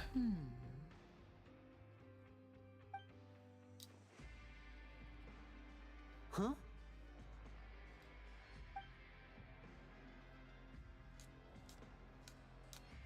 That look in your eyes. You found something? this is no time to be modest. Just tell him we found a boatload of information. No, little. Oh, as expected of the legendary duo, you have my full and undivided attention. Huh. I'd have never guessed that myself. The rumors swirling about this place are unreliable after all, and Master Child probably went missing because he found a way out. He is a harbinger after all. I suppose he's much more resourceful than I initially gave him credit for. Unfortunately, this isn't enough for our final report to Father. We need to find out Master Child's exact whereabouts. Father told me that even though Master Child said he was just coming to Fontaine for a vacation, he actually had some personal reasons. His agenda might be linked to his disappearance. His escape route is already flooded, so we'll have to task someone with professional diving skills to chase after him. Well, when you put it that way, it's obvious that only Fremine would be up to the task. Bingo! Is he around? He's working today. Coming here as a group would have attracted too much attention. I'll talk to him about it later.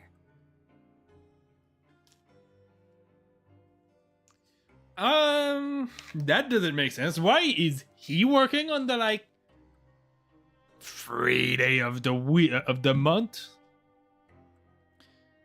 It's the least I can do. We're all in this together, so it's only fair for us to fulfill our end of the bargain. Honestly, I'm far more impressed by you guys managing to collect all this information right under Risley's watchful eyes. Collecting information has always been our strong point. Now, let me think. To find out more information, Fremine will have to retrace Master Child's original route. And if he's to do that, he'll have to set out on the next pipe cleaning day at the earliest. That's 6 days from now. And after that, he'll probably take another 2 or 3 days to return. You can even estimate how long it'll take for him to get back? We've been working together for a long time. We know each other's capabilities like the backs of our hands. Traveler, what say you to meeting here 9 days from now? We'll be able to pick up Fremine while we're at it, too. Oh, and there's just one last thing we'd like your help with. Though we can just sit back and wait for Fremine's report on Master Child's whereabouts, we still need to make more progress on the investigation of the Forbidden Zone. Fremine's no master of disguise. Lynette's still working on getting intel from the other areas, and I'll need to spend some time helping Fremine prepare for his diving mission. So, you are the only ones we can count on. What do you want us to do? Will it be hard? Okay, something happened to my I chair. won't call it easy per se, but I think you'll be able to pull it off. There you Listen go. carefully. You'll need to find an excuse to get into the infirmary and investigate the room and environs. You've mentioned that's several weird. sketchy-looking people always meeting Normally in my the chair is infirmary higher than earlier, this. so it probably has something to do with the secret we're hoping to uncover. You've already met the head nurse, so she'll be less suspicious of you. Investigate the internal structure of the infirmary and any active dealings within, and pass those on to me alongside anything else you're able to discover. But also, there's no need to take risks. Don't forget, safety always comes first. Yeah, weird that my chair is just suddenly, well, at least that I just noticed right now, that my chair was way lower than it was supposed to be. Yeah, that explains quite a bit, actually.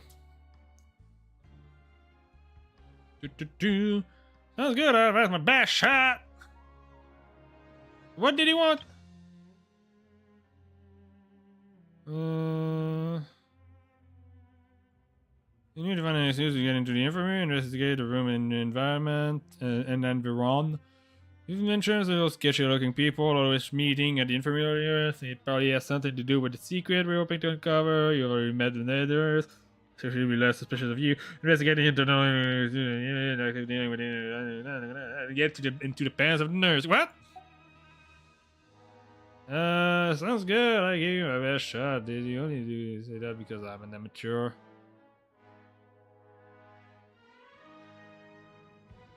No, when it comes to intelligence gathering, I'd never consider you to be an amateur. Didn't you say it yourself? It's always been your strong suit.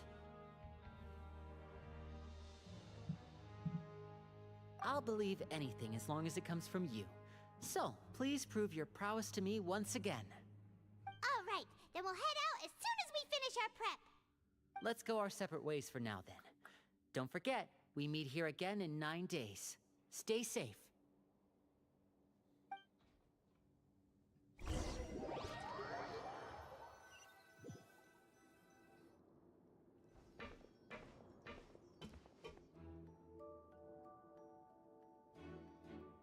Hey, stay here for now. Paimon will take a peek. There seem to be several people inside.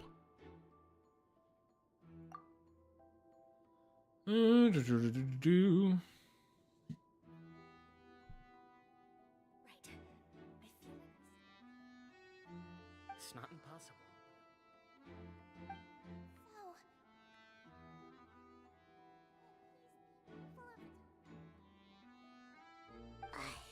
It's a bit hard to understand them from here, so why don't we just try to talk to them in person? Let's go as soon as you're ready.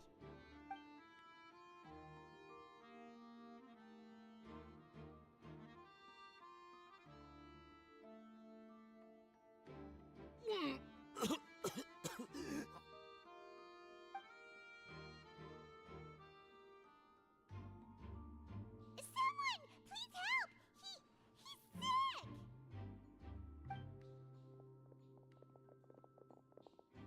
Whoa, are you okay? Oh my! What's wrong, little one?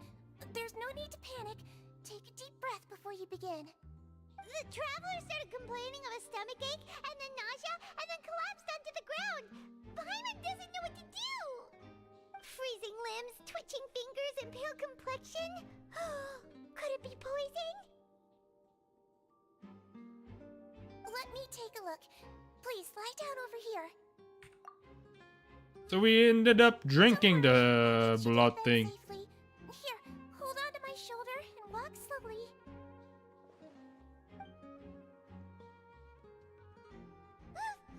You can do it, traveler. Don't apologize. You're sick after all. Now, please relax. I'm just going to do a preliminary checkup on you.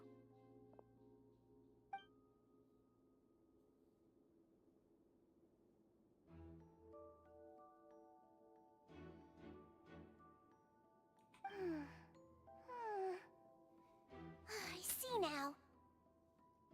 My checkup has confirmed that he's not in any mortal danger. That's our worst fear out of the way. Eh? Oh, that's good. But I'll continue my diagnosis of the patient now. Please, relax and take a deep breath.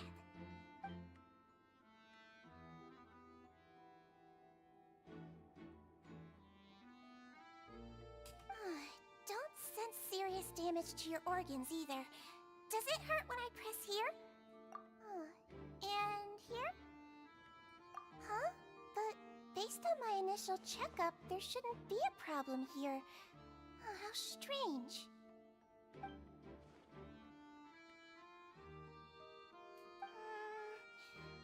What about here? Does this hurt? Oh. I understand. So that's what it is. I think you just ate something that disagreed with you. That's all. Nothing too serious. Outside of a pretty bad stomachache when it decides to act up. So that's what it is. Thank goodness it's not anything more serious. And there have been other inmates complaining about the food recently. I'll inform our head chef, Mr. Woolsey, of this problem as soon as possible. Congratulations! The health risk is incredibly low, so you should recover within a couple days. Why don't you take a rest here while I go get some medicine for you? Miss Levine, I'll have to trouble you to help me look after this new patient while I'm gone. Very well. And she hopped away just like that.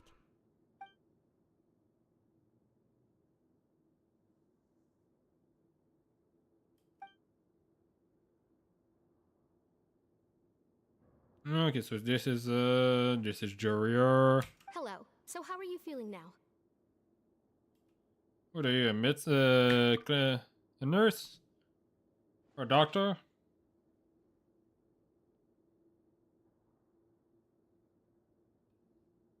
His stomach aches really bad.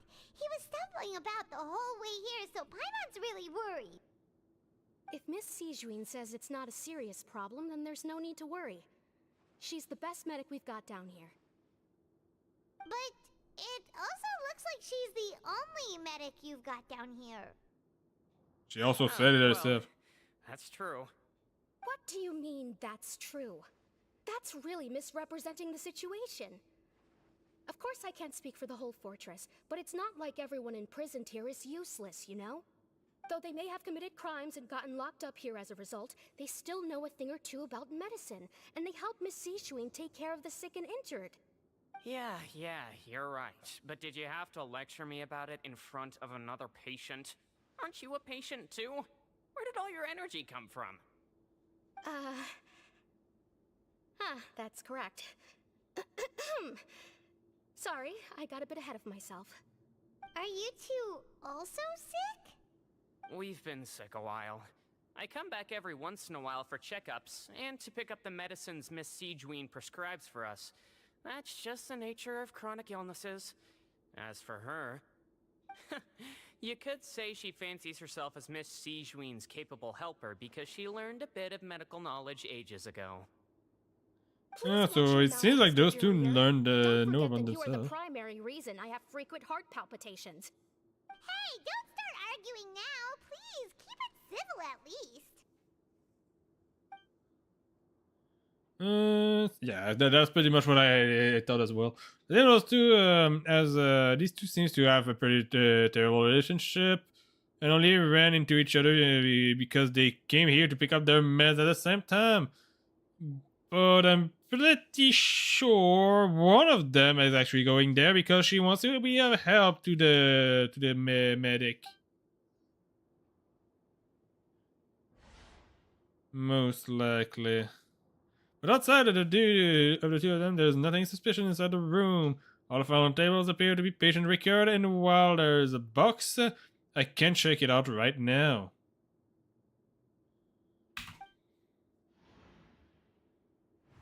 There's also around that many furnishing on the walls. Wait, there seems to be immovable hatches on the ground over there. Hey! There's no need to fight! Everyone will be released someday, so there's no need to argue over silly things like this! But... Release. It's way too early for us to even think about that. And who the heck knows if we'd even be able to continue our previous lives?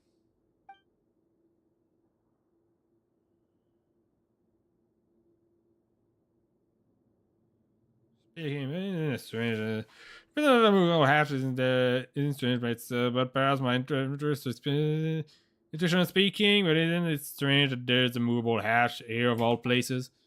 Is it hiding something? Allow me to end this boring and useless conversation. Oh, and Mr. Jurier, I don't want to see your face here again anytime soon. And same to you, Miss Lorvine. Anyway, that was more than enough rest for me, so I'm going to get out of this excessively noisy place. See you later, everyone. He just slowly walked off like that? That's just what he's like. I'm sorry you had to see all of that. I'm Lorvine, and that's... Well, his name is Jurier, but I hope you'll never have cause to remember his name. You really can't stand him, huh? I mean, can you blame me? Look, who would like someone who's as arrogant and obsessed with weird research topics as he is? But there's no need to keep dwelling on him. I'll accompany you two for a while.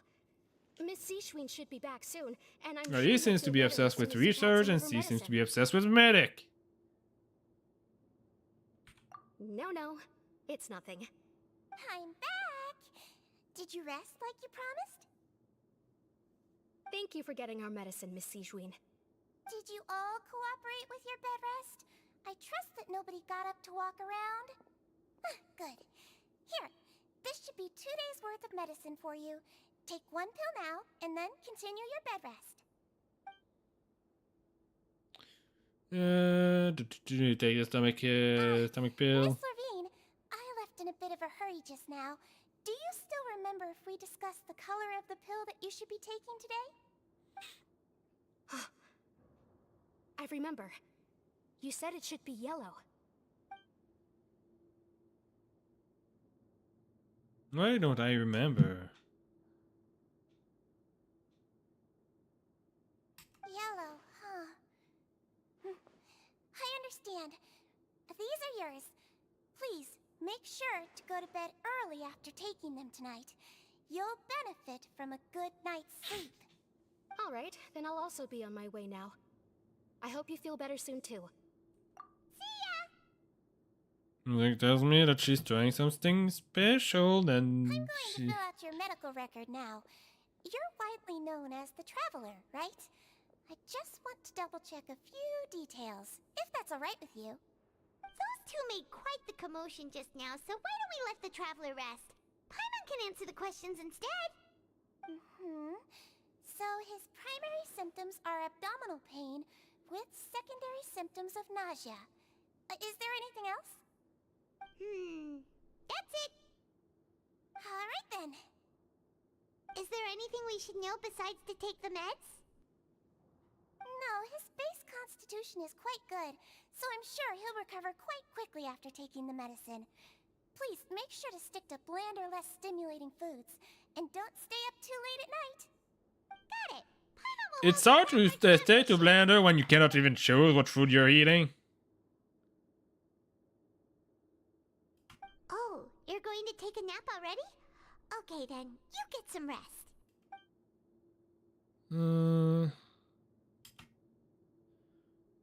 You can, however, still catch some hit of Paimon's conversation. We've been to lots of places together.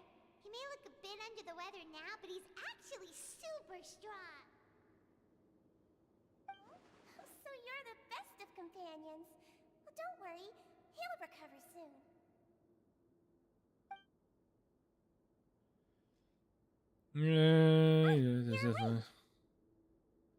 Companion. How do you feel?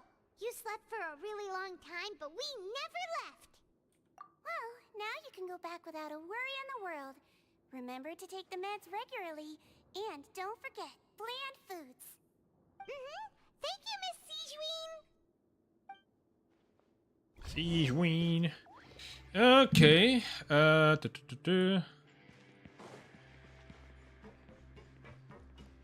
So now it's time to go to dormitory. What are you doing here, Rosalio? Rosalina? I left the bills through and on the right info, don't mix them up. Okay, thanks. Don't mention it. Mail delivery! Yeah, at least it's on the 2nd floor, so I don't have to care about going down again or going up. No time to Probably lose. say. Let's get into the room. It's good. I spent like almost 4 hours on this mission, and I still don't feel like I've done that much. The entire time, you scared Paimon half to death.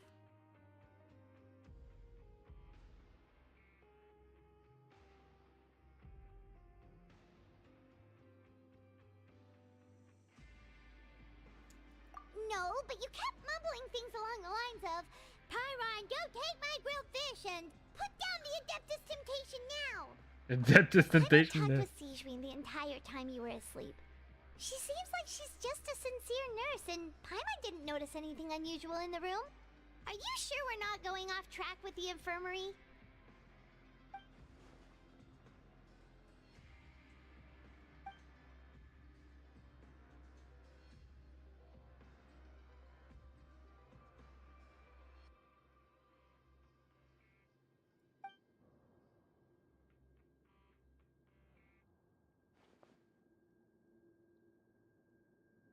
Whoa!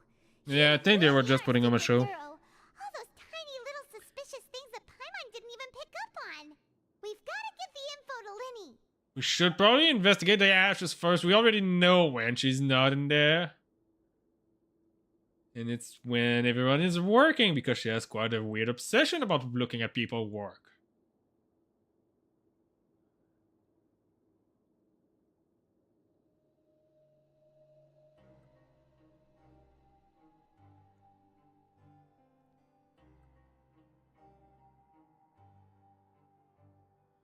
You managed to pass the slip to Lynette. Yep. I need to promise midnight date arrive. Arrive! Today's the day. Let's go meet up with Vinny. No! Why are you still there?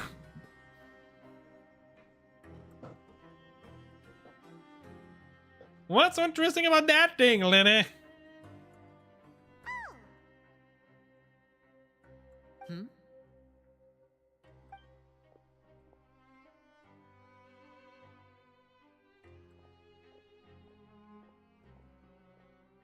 Did you two run into any trouble over the past few days? No, we just worked our shifts according to the schedule. Nothing weird happened. That's good. That means you didn't raise any suspicions when you infiltrated the infirmary. We've taken a look at the slip you've sent. Fremine successfully left the grounds via the pipes 2 days ago, and as of last night, Lynette has also infiltrated the infirmary after faking an illness. Wait, why is she getting involved as well? You didn't trust You us. already went above and beyond when you scoped out the infirmary. To put it more bluntly, even if we were to view that as something you did in exchange for Fremine's help, you've already done more than enough. Infiltrating a guarded stronghold is a different kind of job from a one-off investigation. We want to avoid using the same faces over and over and reduce the amount of suspicion that will fall on any given person.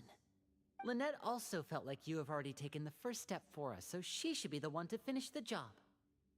So that's what Lynette thinks. Oh, Paimon hopes everything's going well for her.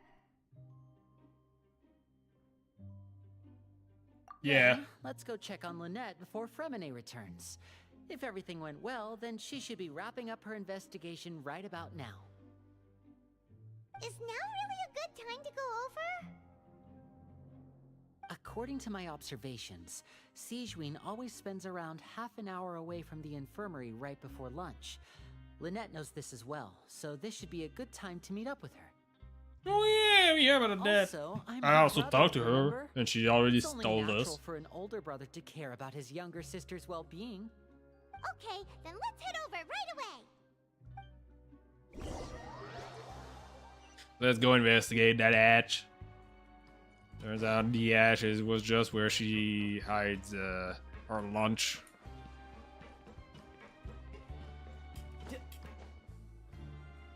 Lynette should be here right now. Huh. Strange. Lynette? As expected, Sigewinne isn't here, but why isn't Lynette here? No, Lynette rarely deviates from the plan. We agreed that if she were to make changes on the fly, she'd find a way to let me know. Unless... Let's see if there are any clues around here. We can look while we wait for her. Who knows? Maybe she'll be back soon. Okay. And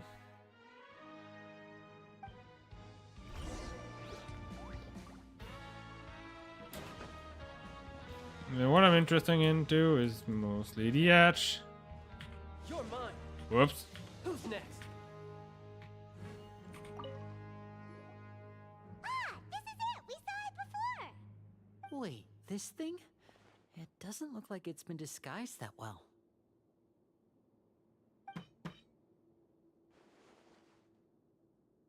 The space behind it is empty.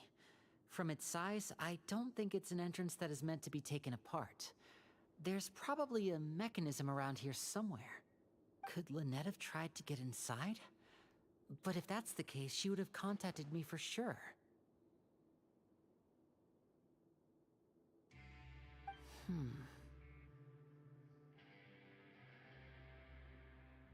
Let's look around here for some more clues. Don't panic, just take another look.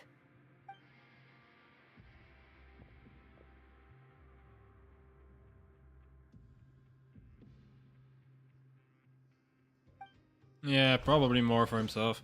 It is understandable. It is his test after all. None of the beds have any signs of having been slept in, except that one over there. That's the one Lynette must have used, right? You said she was pretending to be sick. She would have said her migraine was having a particularly bad flare-up. Generally speaking, the head nurse would then ask her to lie down and rest, while she left to retrieve the medication. Which means, either the head nurse didn't return the entire time from when Lynette laid down up until she left the bed, or the nurse intentionally left it this way. No, that's not a good sign. Yeah, he's definitely starting to panic. What are in those There are notes? some books here and a few files. They all look like medical records. Advanced nursing, how to raise the spirit of your patients, a quick guide to the psychology of emotions, and the meaning of laughter.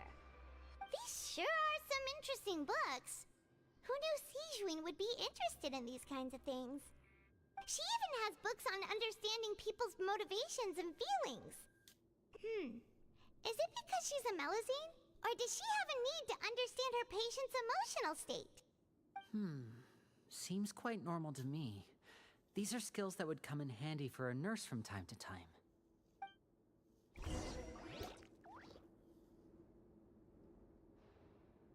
Hey, you guys, there's a slip of paper over here! A slip of paper?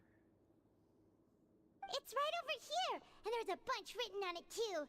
It reads, out of respect for your usual practices, I'll use a piece of paper or card as the medium to pass on my message. You may consider this as me giving you my best regards. Uh-oh. This is...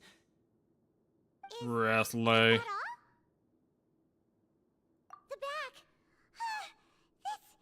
This is... Show me! Now!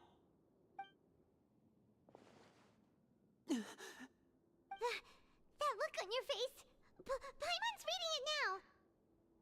Would you care to guess where Miss Lynette of the Fatui could be right now? No. Could she have... Is she already... Wriothesley. Did he deliberately leave the infirmary unguarded to use it as bait? Wait, you mean he was aware of our goals from the very beginning? But why? We didn't run into any trouble last time, and he also never reached out to us since. Yes, that is a crucial question. Wriothesley, he doesn't do anything without a clear goal or reason. So this means he had no concerns about your activities from the very beginning. You're not from the same camp as us. You were sent down here by Nervulet, so you have no conflict of interest with Wriothesley. We're a completely different story, though. I'd like to know that, too. Why did he only go after her? Don't panic, just think everything over. I have to stay calm. This is not like what happened last time. The situation's different now.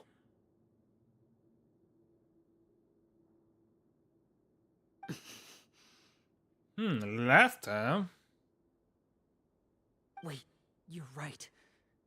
Wait, but that means...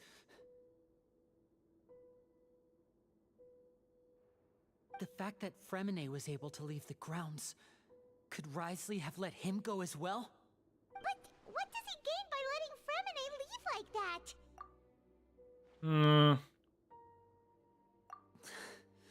So he's challenging me and trying to provoke me, I'm sure of it. We never should have sent out Fremine. We had to go through all that trouble to find an opening to sneak him around the guards and into the pipe, and we even thought luck was on our side. If Wriothesley let him leave on purpose, then he's probably in a terrible spot now as well. That also means that they knew what the child was doing. Don't be like this, Linny. Fremine wouldn't have left if we hadn't told you about Child. That was our fault. No. I'm the leader of this operation, and I'm the one responsible for this team. You, the leader? To protect them. I'll go talk to Risley. Hey, don't be reckless! Traveler, please talk some sense into him. I simply cannot allow Lynette to be abducted again. I have to go. I'll find a way to get them back. He's rushed out the door! After him! Hmm.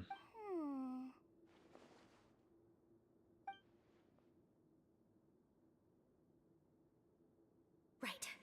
I feel like we still have some room to make changes on these details. It's not impossible, but it'll require extensive testing. Is that so? Very well. Then please be mindful of the time. Huh? She heard us. Is someone? Pack everything up. Whoever's outside is eavesdropping. They'll probably come in once we stop talking. Someone! Please help! He's sick! Yeah, they are planning something. Whoa, are you okay? These two. As expected, they've already found this place. Oh, they are quite sharp. What a delightful turn of events. I like smart people, but I also like playing dumb. I like the feeling of being trusted. Oh my! No, so she's There's no need to panic. Take a deep breath before you begin. I feel like she's not a good good person. Being able to read human expressions is quite the useful skill. Wait! It's no use. We have to catch up to him. She is not a good person. He's already out of sight. How is he so fast? Let's go head him off at Risley's office.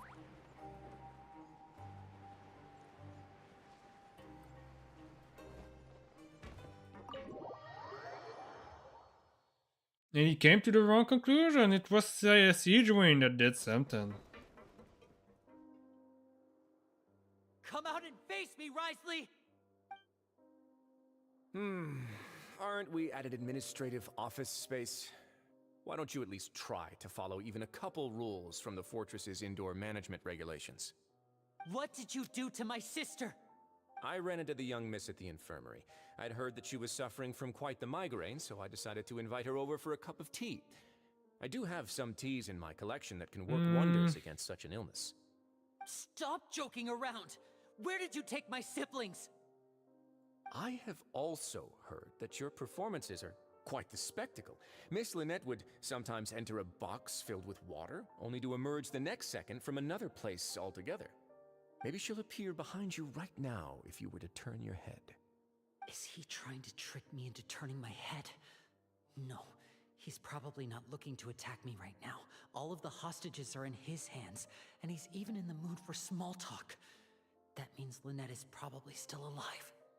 You knew we were investigating the infirmary from the start, so you deliberately aroused the Traveler's suspicions and baited us into continuing our investigation, just so that you'd be able to kidnap Lynette. As for Fremine, no, you probably didn't even interfere with Child's escape. You let him go, so you could purge the Fatui members that we had planted into your ranks. There was no need to do so. The Fortress of Meripede is a pretty pleasant place. Most people enjoy their lives here. The only ones who act differently are those with personal agendas. It was quite easy to identify your colleagues. You removed our original members and spread the news of Child's escape so Father would assign our team to come down and investigate. Fremine has also fallen into your hands, right? If you're oh so omnipotent and so in control, why would you need hostages? One correction. Lynette is in my hands right now, but Fremine is not. He's not? What do you really want? Lenny! Oh, wonderful. Everyone is here, so I'll only need to say this once. Thank you so much for cooperating with me. Alright, because I actually went and reject the message. There you Eager go. and to the point, I see. Alas, only Someone Miss who Lynette asked me is to able add have him a to cup with of Discord. Fortress's finest tea. Not on the very first message, come Although, as on. per your original plan, Mr. Fremine should also have returned to the fortress by now. But he has neither shown up within my gates, nor has he been taken into any kind of custody. So where do you think he... Let's see. Eager and to the point, I see. Alas, only Miss Lynette is currently having a cup of the fortress's finest tea. Although, as per your original plan, Mr. Fremine should also have returned to the fortress by now. But he has neither shown up within my gates, nor has he been taken into any kind of custody. So where do you think he may be right now? Wait, you can't mean... You locked him outside in the sea? I closed the fortress's gate to the outside world. That's all. Fremine's a star diver, so he should be fine, right? No, we're still here, so he definitely tried to find a way to come back for us. So we can't assume he might have made a break for the surface. But why would I do this, you may be asking? To have an audience with you, of course.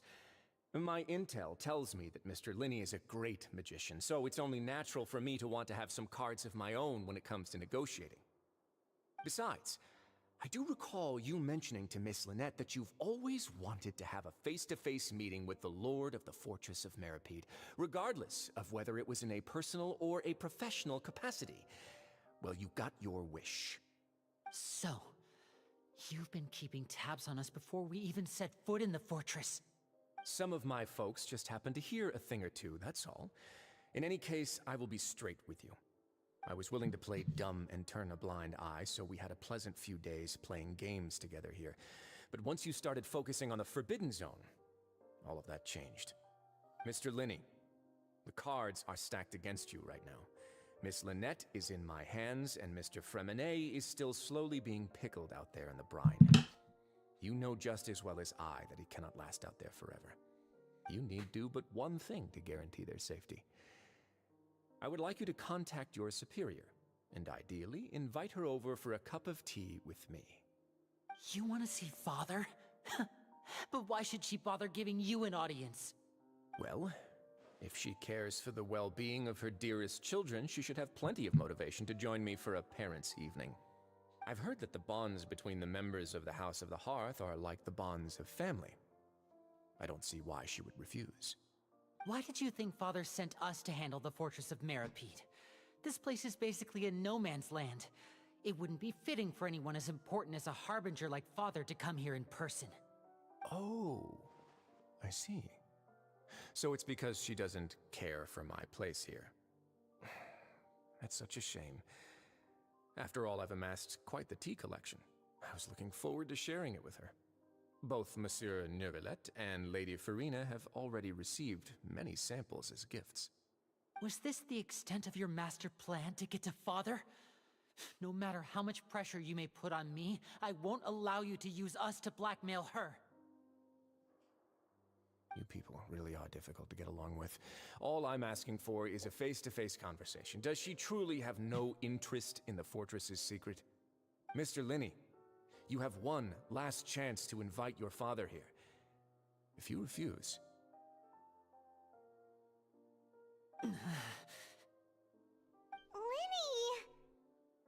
Instead of asking why I'm doing this, why don't you try to see things from my perspective for a second?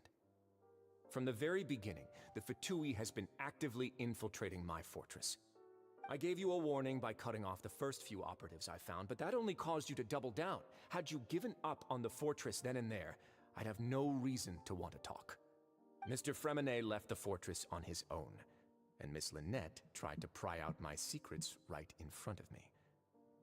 No matter how you look at it, the responsibility for this falls on you. I shouldn't ask Father to do anything because of us. 6, 5, Wait, 2, 1. Time's up. It really is a shame, Mr. Linney. Risley! Negotiations have broken down. Please leave, ladies and gentlemen. It's time for my afternoon tea. Yeah,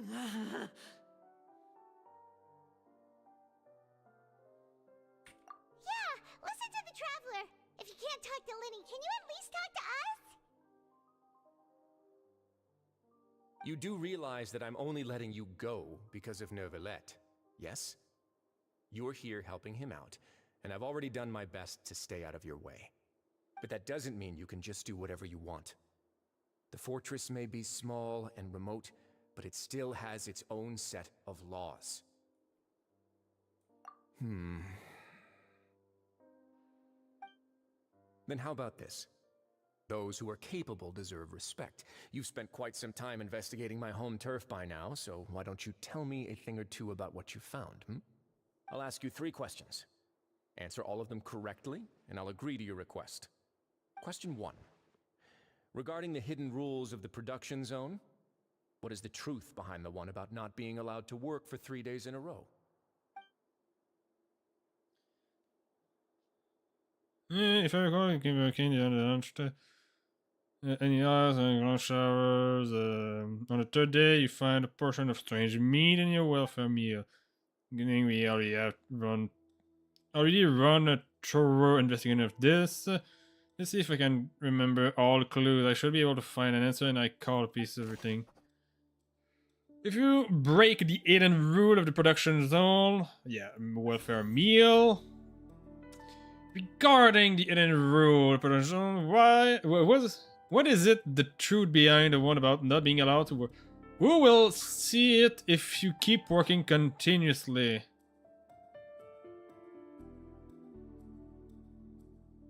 The research notes said that the Melusine race perceives the world very differently from humans. As a result, the Melusines have also developed a sense of aesthetics that appear... We often see Miss Sigewinne observing the prisoners at work near the production zone. It seems like she can perceive the general state of a person's health just by looking at them. Fanta's internal reports suggest we this often one. see Miss Sigewinne It's definitely. Under what circumstances does the strange meat appear? The Fanta promoter has been struggling because I've been told that the infirmary is always empty for the half hour just before. No. The research notes said that the Melusine race perceives the world very differently from humans. As a result, the Melusines have also developed a sense of aesthetics that appears rather strange and alien to humans. What the hell? Under what circumstances does the strange meat appear? We often see Miss Sigewinne observing the prisoners at work near the production zone. Why does the strange meat appear the way it does?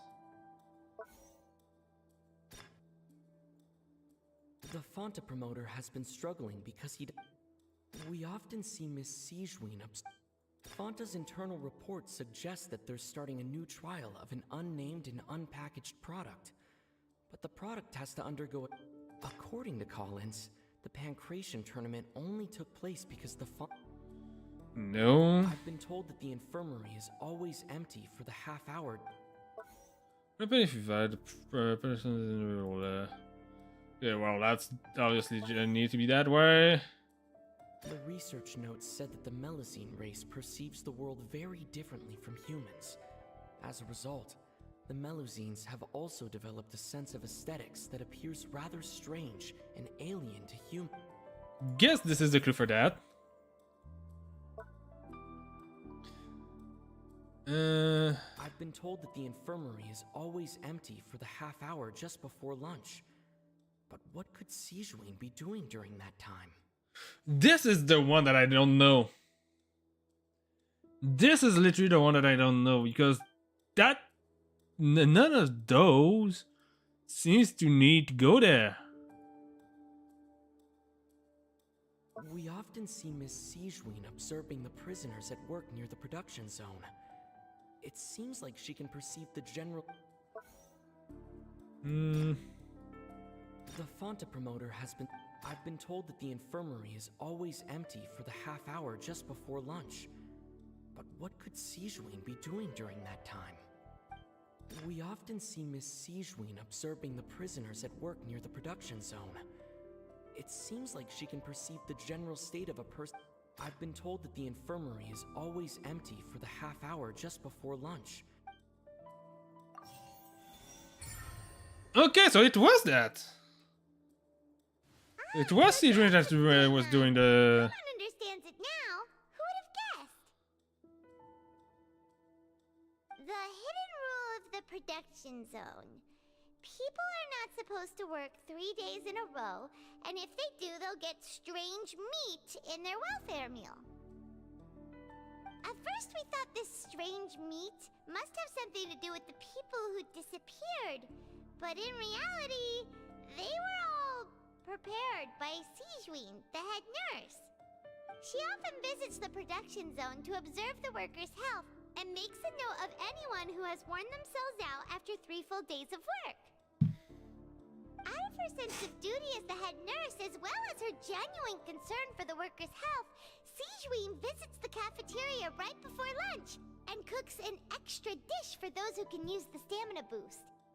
Sijuin has only the best intentions with her surprise gift and doesn't want anyone to find out about what she does.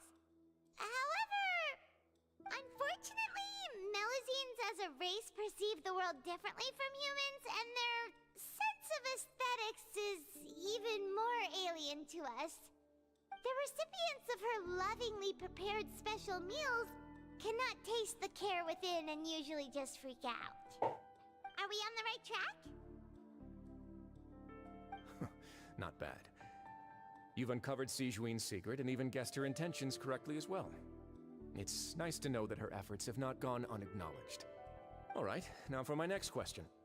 There are also some hidden rules in the Pancration Ring, including the one that you're not allowed to support both sides of a fight. Why is that? This one is the weird one. They don't know. I remember if someone tries to support both, they receive a package the next morning which contained a strange blood color. We've also done a lot of research on the matter. Let's sit through what I found is correct. So yeah, this is the things you receive. Who sent a package containing a strange blood fluid? According to Collins, the Pancration tournament only took place because the Fonta company sponsored it. Fonta's internal report suggests that they're starting a new trial of an unnamed and unpackaged product. But the product has to undergo a trial because even Fonta's own employees have a lot of reservations about it. I think this is the one. Why does it look the way it does? The Fonta promoter has been struggling because he doesn't recognize the real value of coupons. Meanwhile, the Duke believes... According to Collins, the Pancration tournament only took place because the Fonta company sponsored it. No. This one doesn't do Fonta's that. internal report suggest... Why does it... Why do only those who buy... Okay, this one is because of this.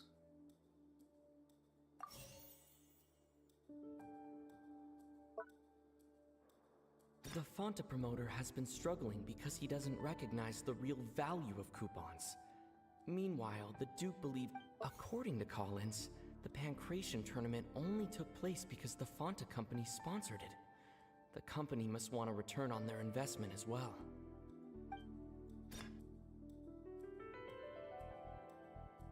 According to Collins, the Pancration tournament only took place because the Fonta company sponsored it. The company must... Fonta's internal report suggests that there's... The Fonta promoter has been struggling because he doesn't recognize the real value of coupons. Meanwhile, the Duke believes that only idiots who don't understand the value of coupons... According to Collins, the Pancration tournament... Okay, so this is this. Fonta's internal report suggests that... According to Collins, the This goes there, and this goes with... Fanta's internal report suggests that they're starting a new trial of an unnamed and unpackaged product. this. There you go. Yep. It's only for the idiots. Paimon gets this rule too now, so there really was nothing to be afraid of. Just Fanta being dumb. Hidden rule of the Pancration Ring is about how, people are not supposed to bet on both boxers at the same time. And if they do, they'll receive a package containing a strange, blood-colored liquid. People get scared when they see it because they've subconsciously begun to associate it with the missing boxer. But really, it's just a bottle of the latest yet-to-be-named and packaged new Fanta trial product. A blood-red drink.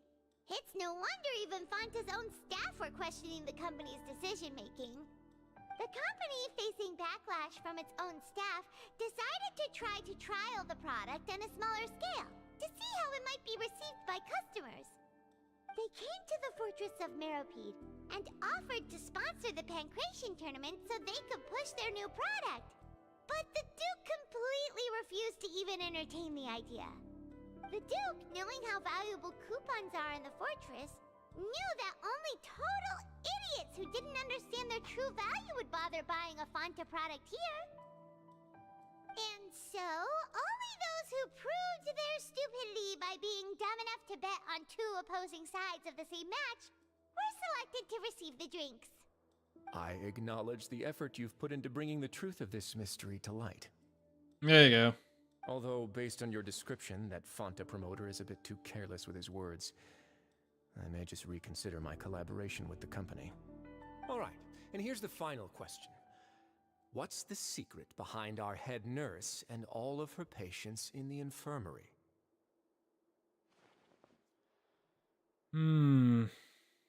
Stop your cruel and pointless games, Risley! You know that we haven't finished our investigation, so there's no way we can answer the last question. The thought of sparing Lynette and Fremine never even crossed your mind.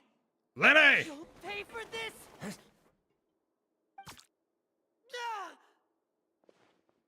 Lenny, are you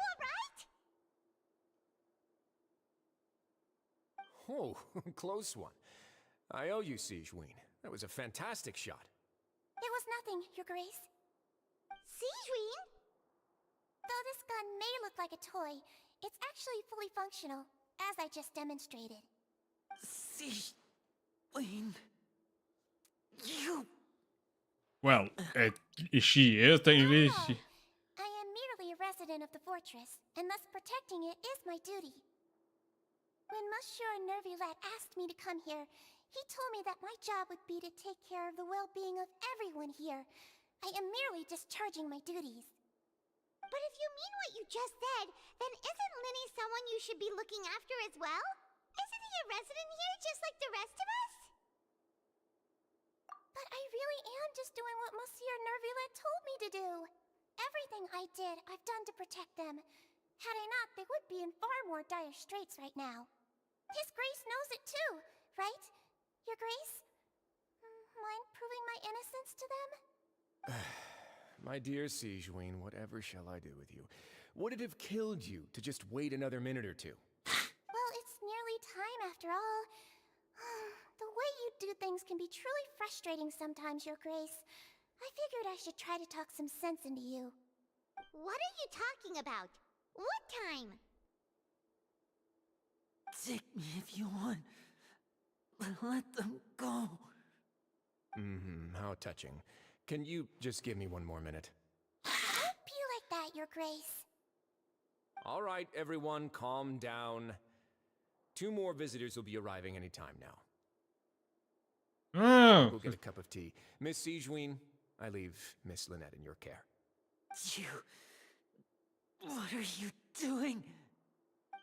I believe I hear footsteps. Yeah, I guess it's Charles and Fremine.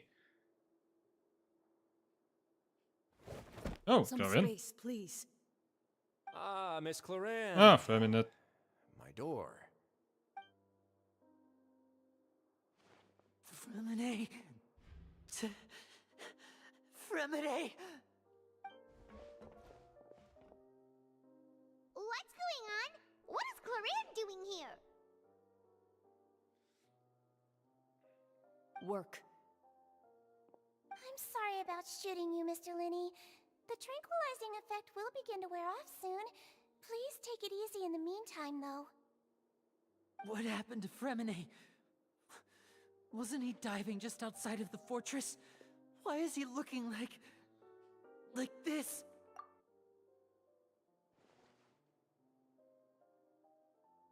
A flushed face, an accelerated pulse. He must have consumed primordial seawater. What did you say? Please, make some space. I'll need to give Mr. Fremine a more thorough checkup. Your Grace, I'll leave the rest to you. I'll talk to Clorinde while you get Fremine to where he needs to be. Everything else can wait. Emerald seawater is also down there, apparently. Okay. Let's go to see Risley first. What's that look on your face? I thought I made good time on the way back.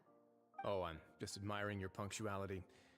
Had you arrived just a few minutes later, Sigewinne may have been forced to shoot Mr. Linney again. How's the situation out there? The water has changed. It's pretty much as expected. The concentration of primordial seawater has increased significantly. I was only out there a short time, so it wasn't too bad. But if one were to stay for any significant amount of time, well, you can see how that boy's doing. Where was he when you found him? The abandoned zone at the end of the pipes. A good distance into the water. Closer than I thought. He must have recognized it early on and tried desperately to swim back. Locking the door was necessary. I don't think we could have saved two. Well, I did try to convince him that I had my reasons. Never seems to work, though. It would probably work on Neuvillette. He has a knack for picking out who had good intentions, even when the outcomes were all terrible. That's a bad sign if you're having to plead your case to Neuvillette. Want some tea? Not particularly. If you want to drink some that badly, just say so. Fine, I'd like to get some tea. Want me to get you a cup too, since I've already made it? Might as well then, I suppose. Actually, do you have a towel? I would like to dry my hair. Okay. I guess I'm gonna talk to those guys. Getting a little bit late. Might I do a little bit of overtime on stream? Linney's experience was disgusted. It seems like he'd rather not have to say dreams touch Fremine. Still, he didn't stop her, since it's obvious that Fremine does require urgent medical care. Sigewinne examining Fremine carefully. She doesn't look too upset, which is a good sign. I hope Fremine will be okay. How is he?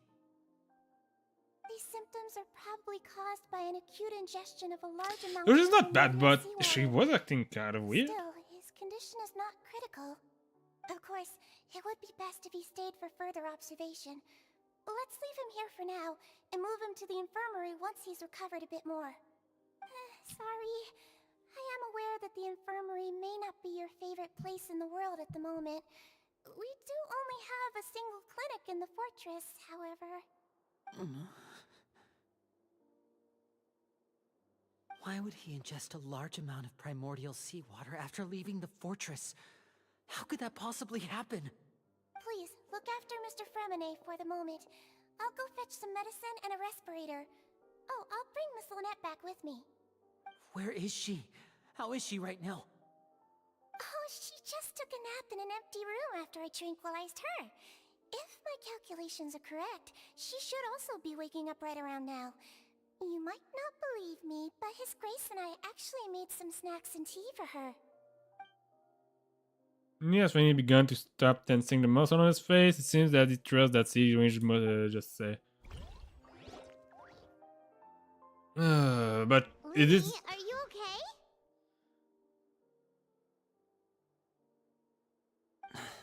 I'll be fine. They're all here now. Don't worry about me. Are you sure? You don't look alright. My hands and feet are still a bit weak, but that's probably just the residual effects of the tranquilizer shot. I'm back, everyone. Lenny! Oh, Traveler, Paimon, you're here too. Remine? Is he... He'll be fine. But for now, please help me lift him up. You didn't have to immediately come to lift Remine and bring him to the infirmary, I guess. Well, so far I didn't have the time to read it properly.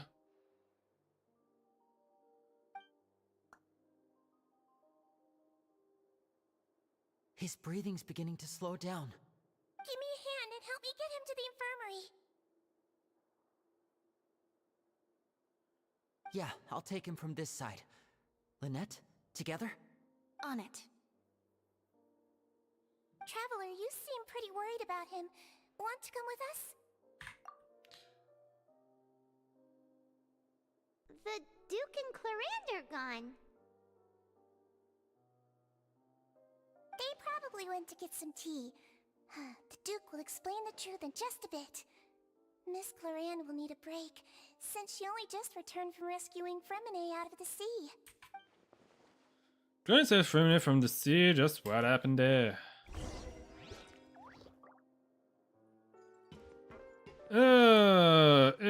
I know, honestly, I'm extremely curious about what is going on here. But I also kind of need to stop here because I still need to go to sleep and prepare myself to go to... Yeah, I just basically I need to go to sleep. Then I'm tired. But I've been doing a lot of it today. And it's just that I cannot continue eternally. And it still have been like a good stream. For 4 hours and 15 minutes is quite nice. We did a lot, even though I feel like I did nothing. Where is it? Where is it? It's World Wonder.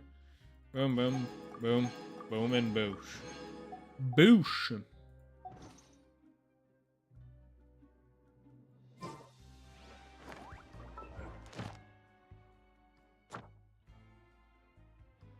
I'm gonna collect that once I've done completely the everything. Doom. And yeah, that's pretty much it. So I hope you like the stream. For those on Twitch, don't hesitate to go on my YouTube channel to look at the stream that you missed. And I'm going to be back. No, I don't stream on the... You know, there are Not better ways to Wednesday. seek out our enemies than, well, On standing here. the... What's the day? It's not Wednesday. Because Wednesday it's mercredi.